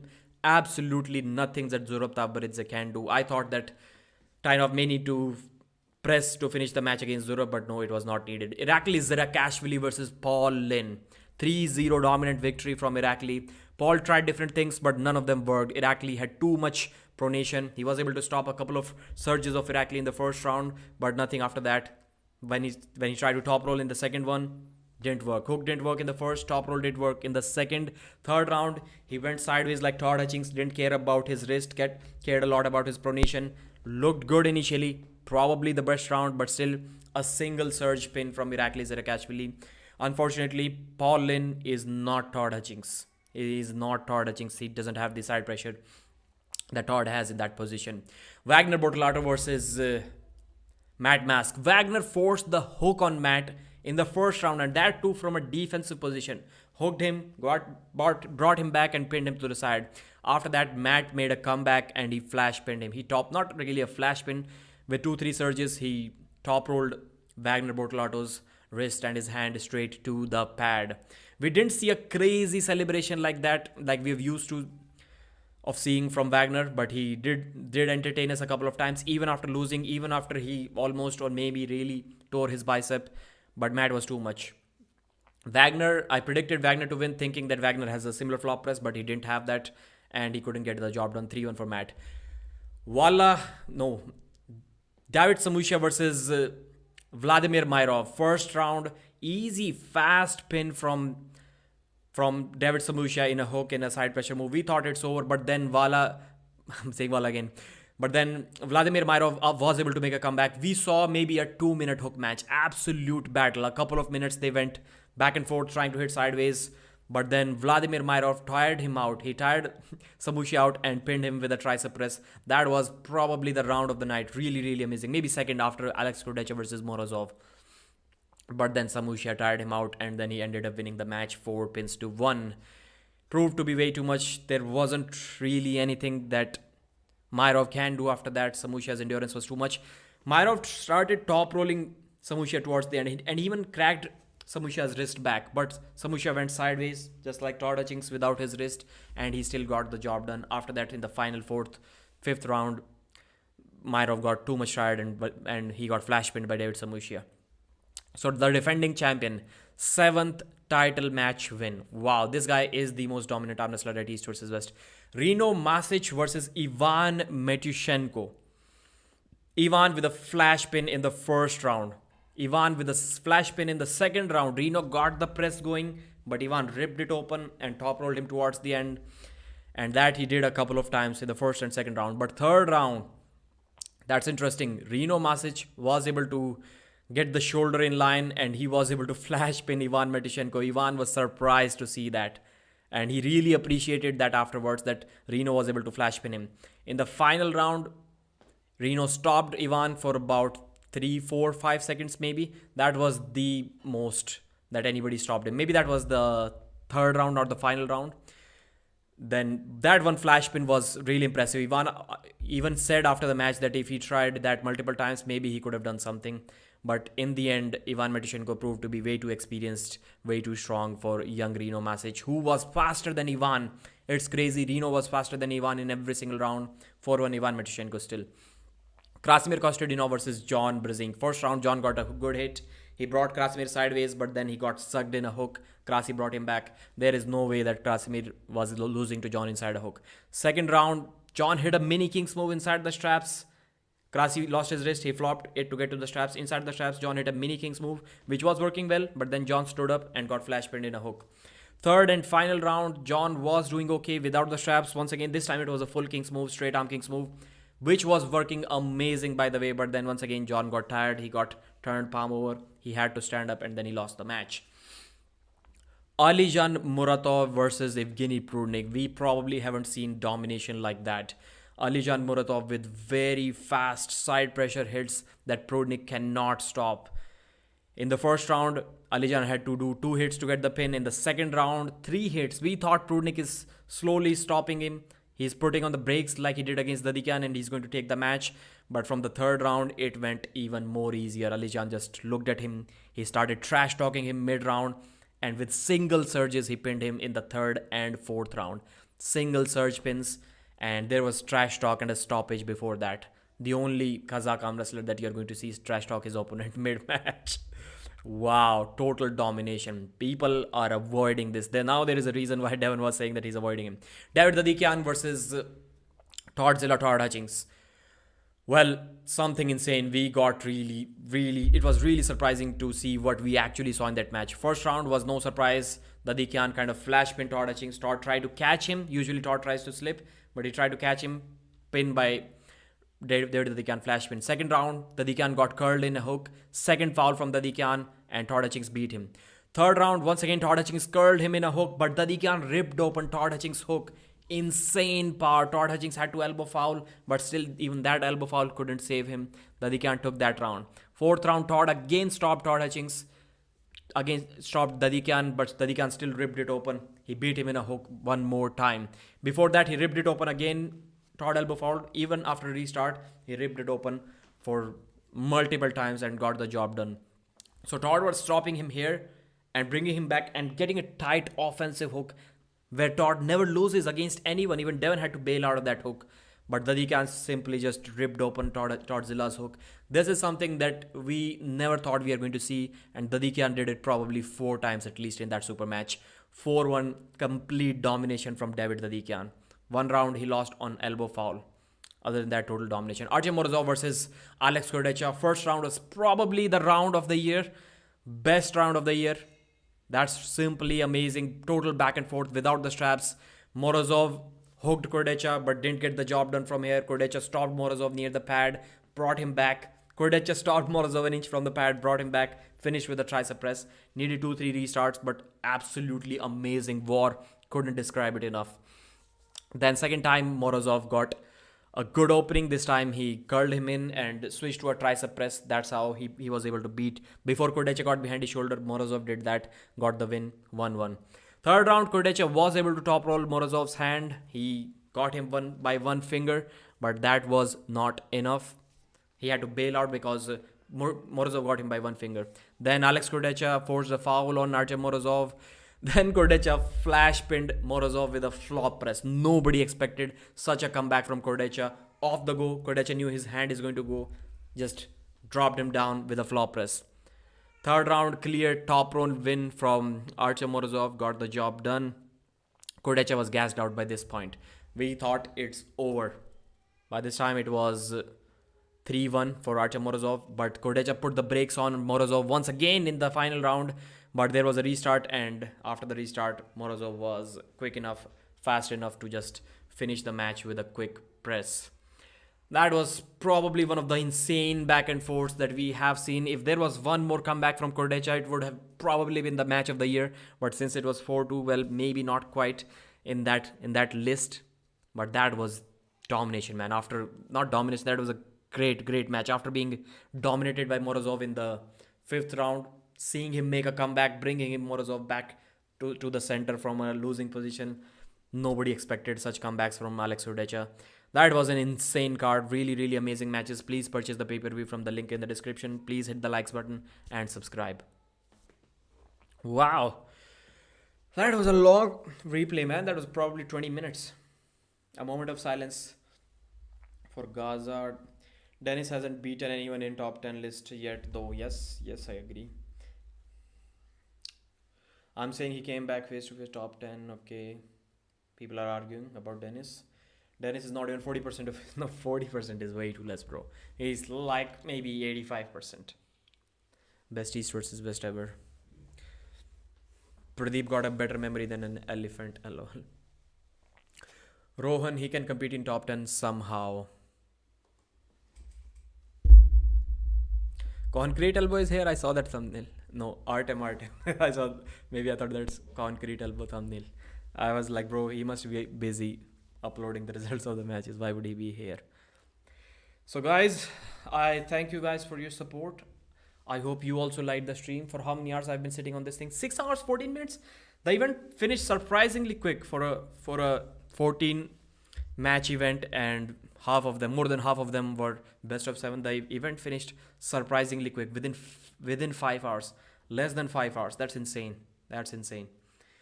John should retire or take easy matches. First one is take easier matches. Second one, retire. Third one is lose again and again. These are my preferences for John Brzezinski as a fan of arm wrestling. Pradeep versus Pablo on memory game. How strong is Morozov? Yeah, when it's your job, you don't have too many retake options. You have to be good at it, I guess. Thanks guys for all of the super chats. Thanks for all of the views. Thanks for all of the comments. Thanks for all of the subscriptions to the newly subscribed guys.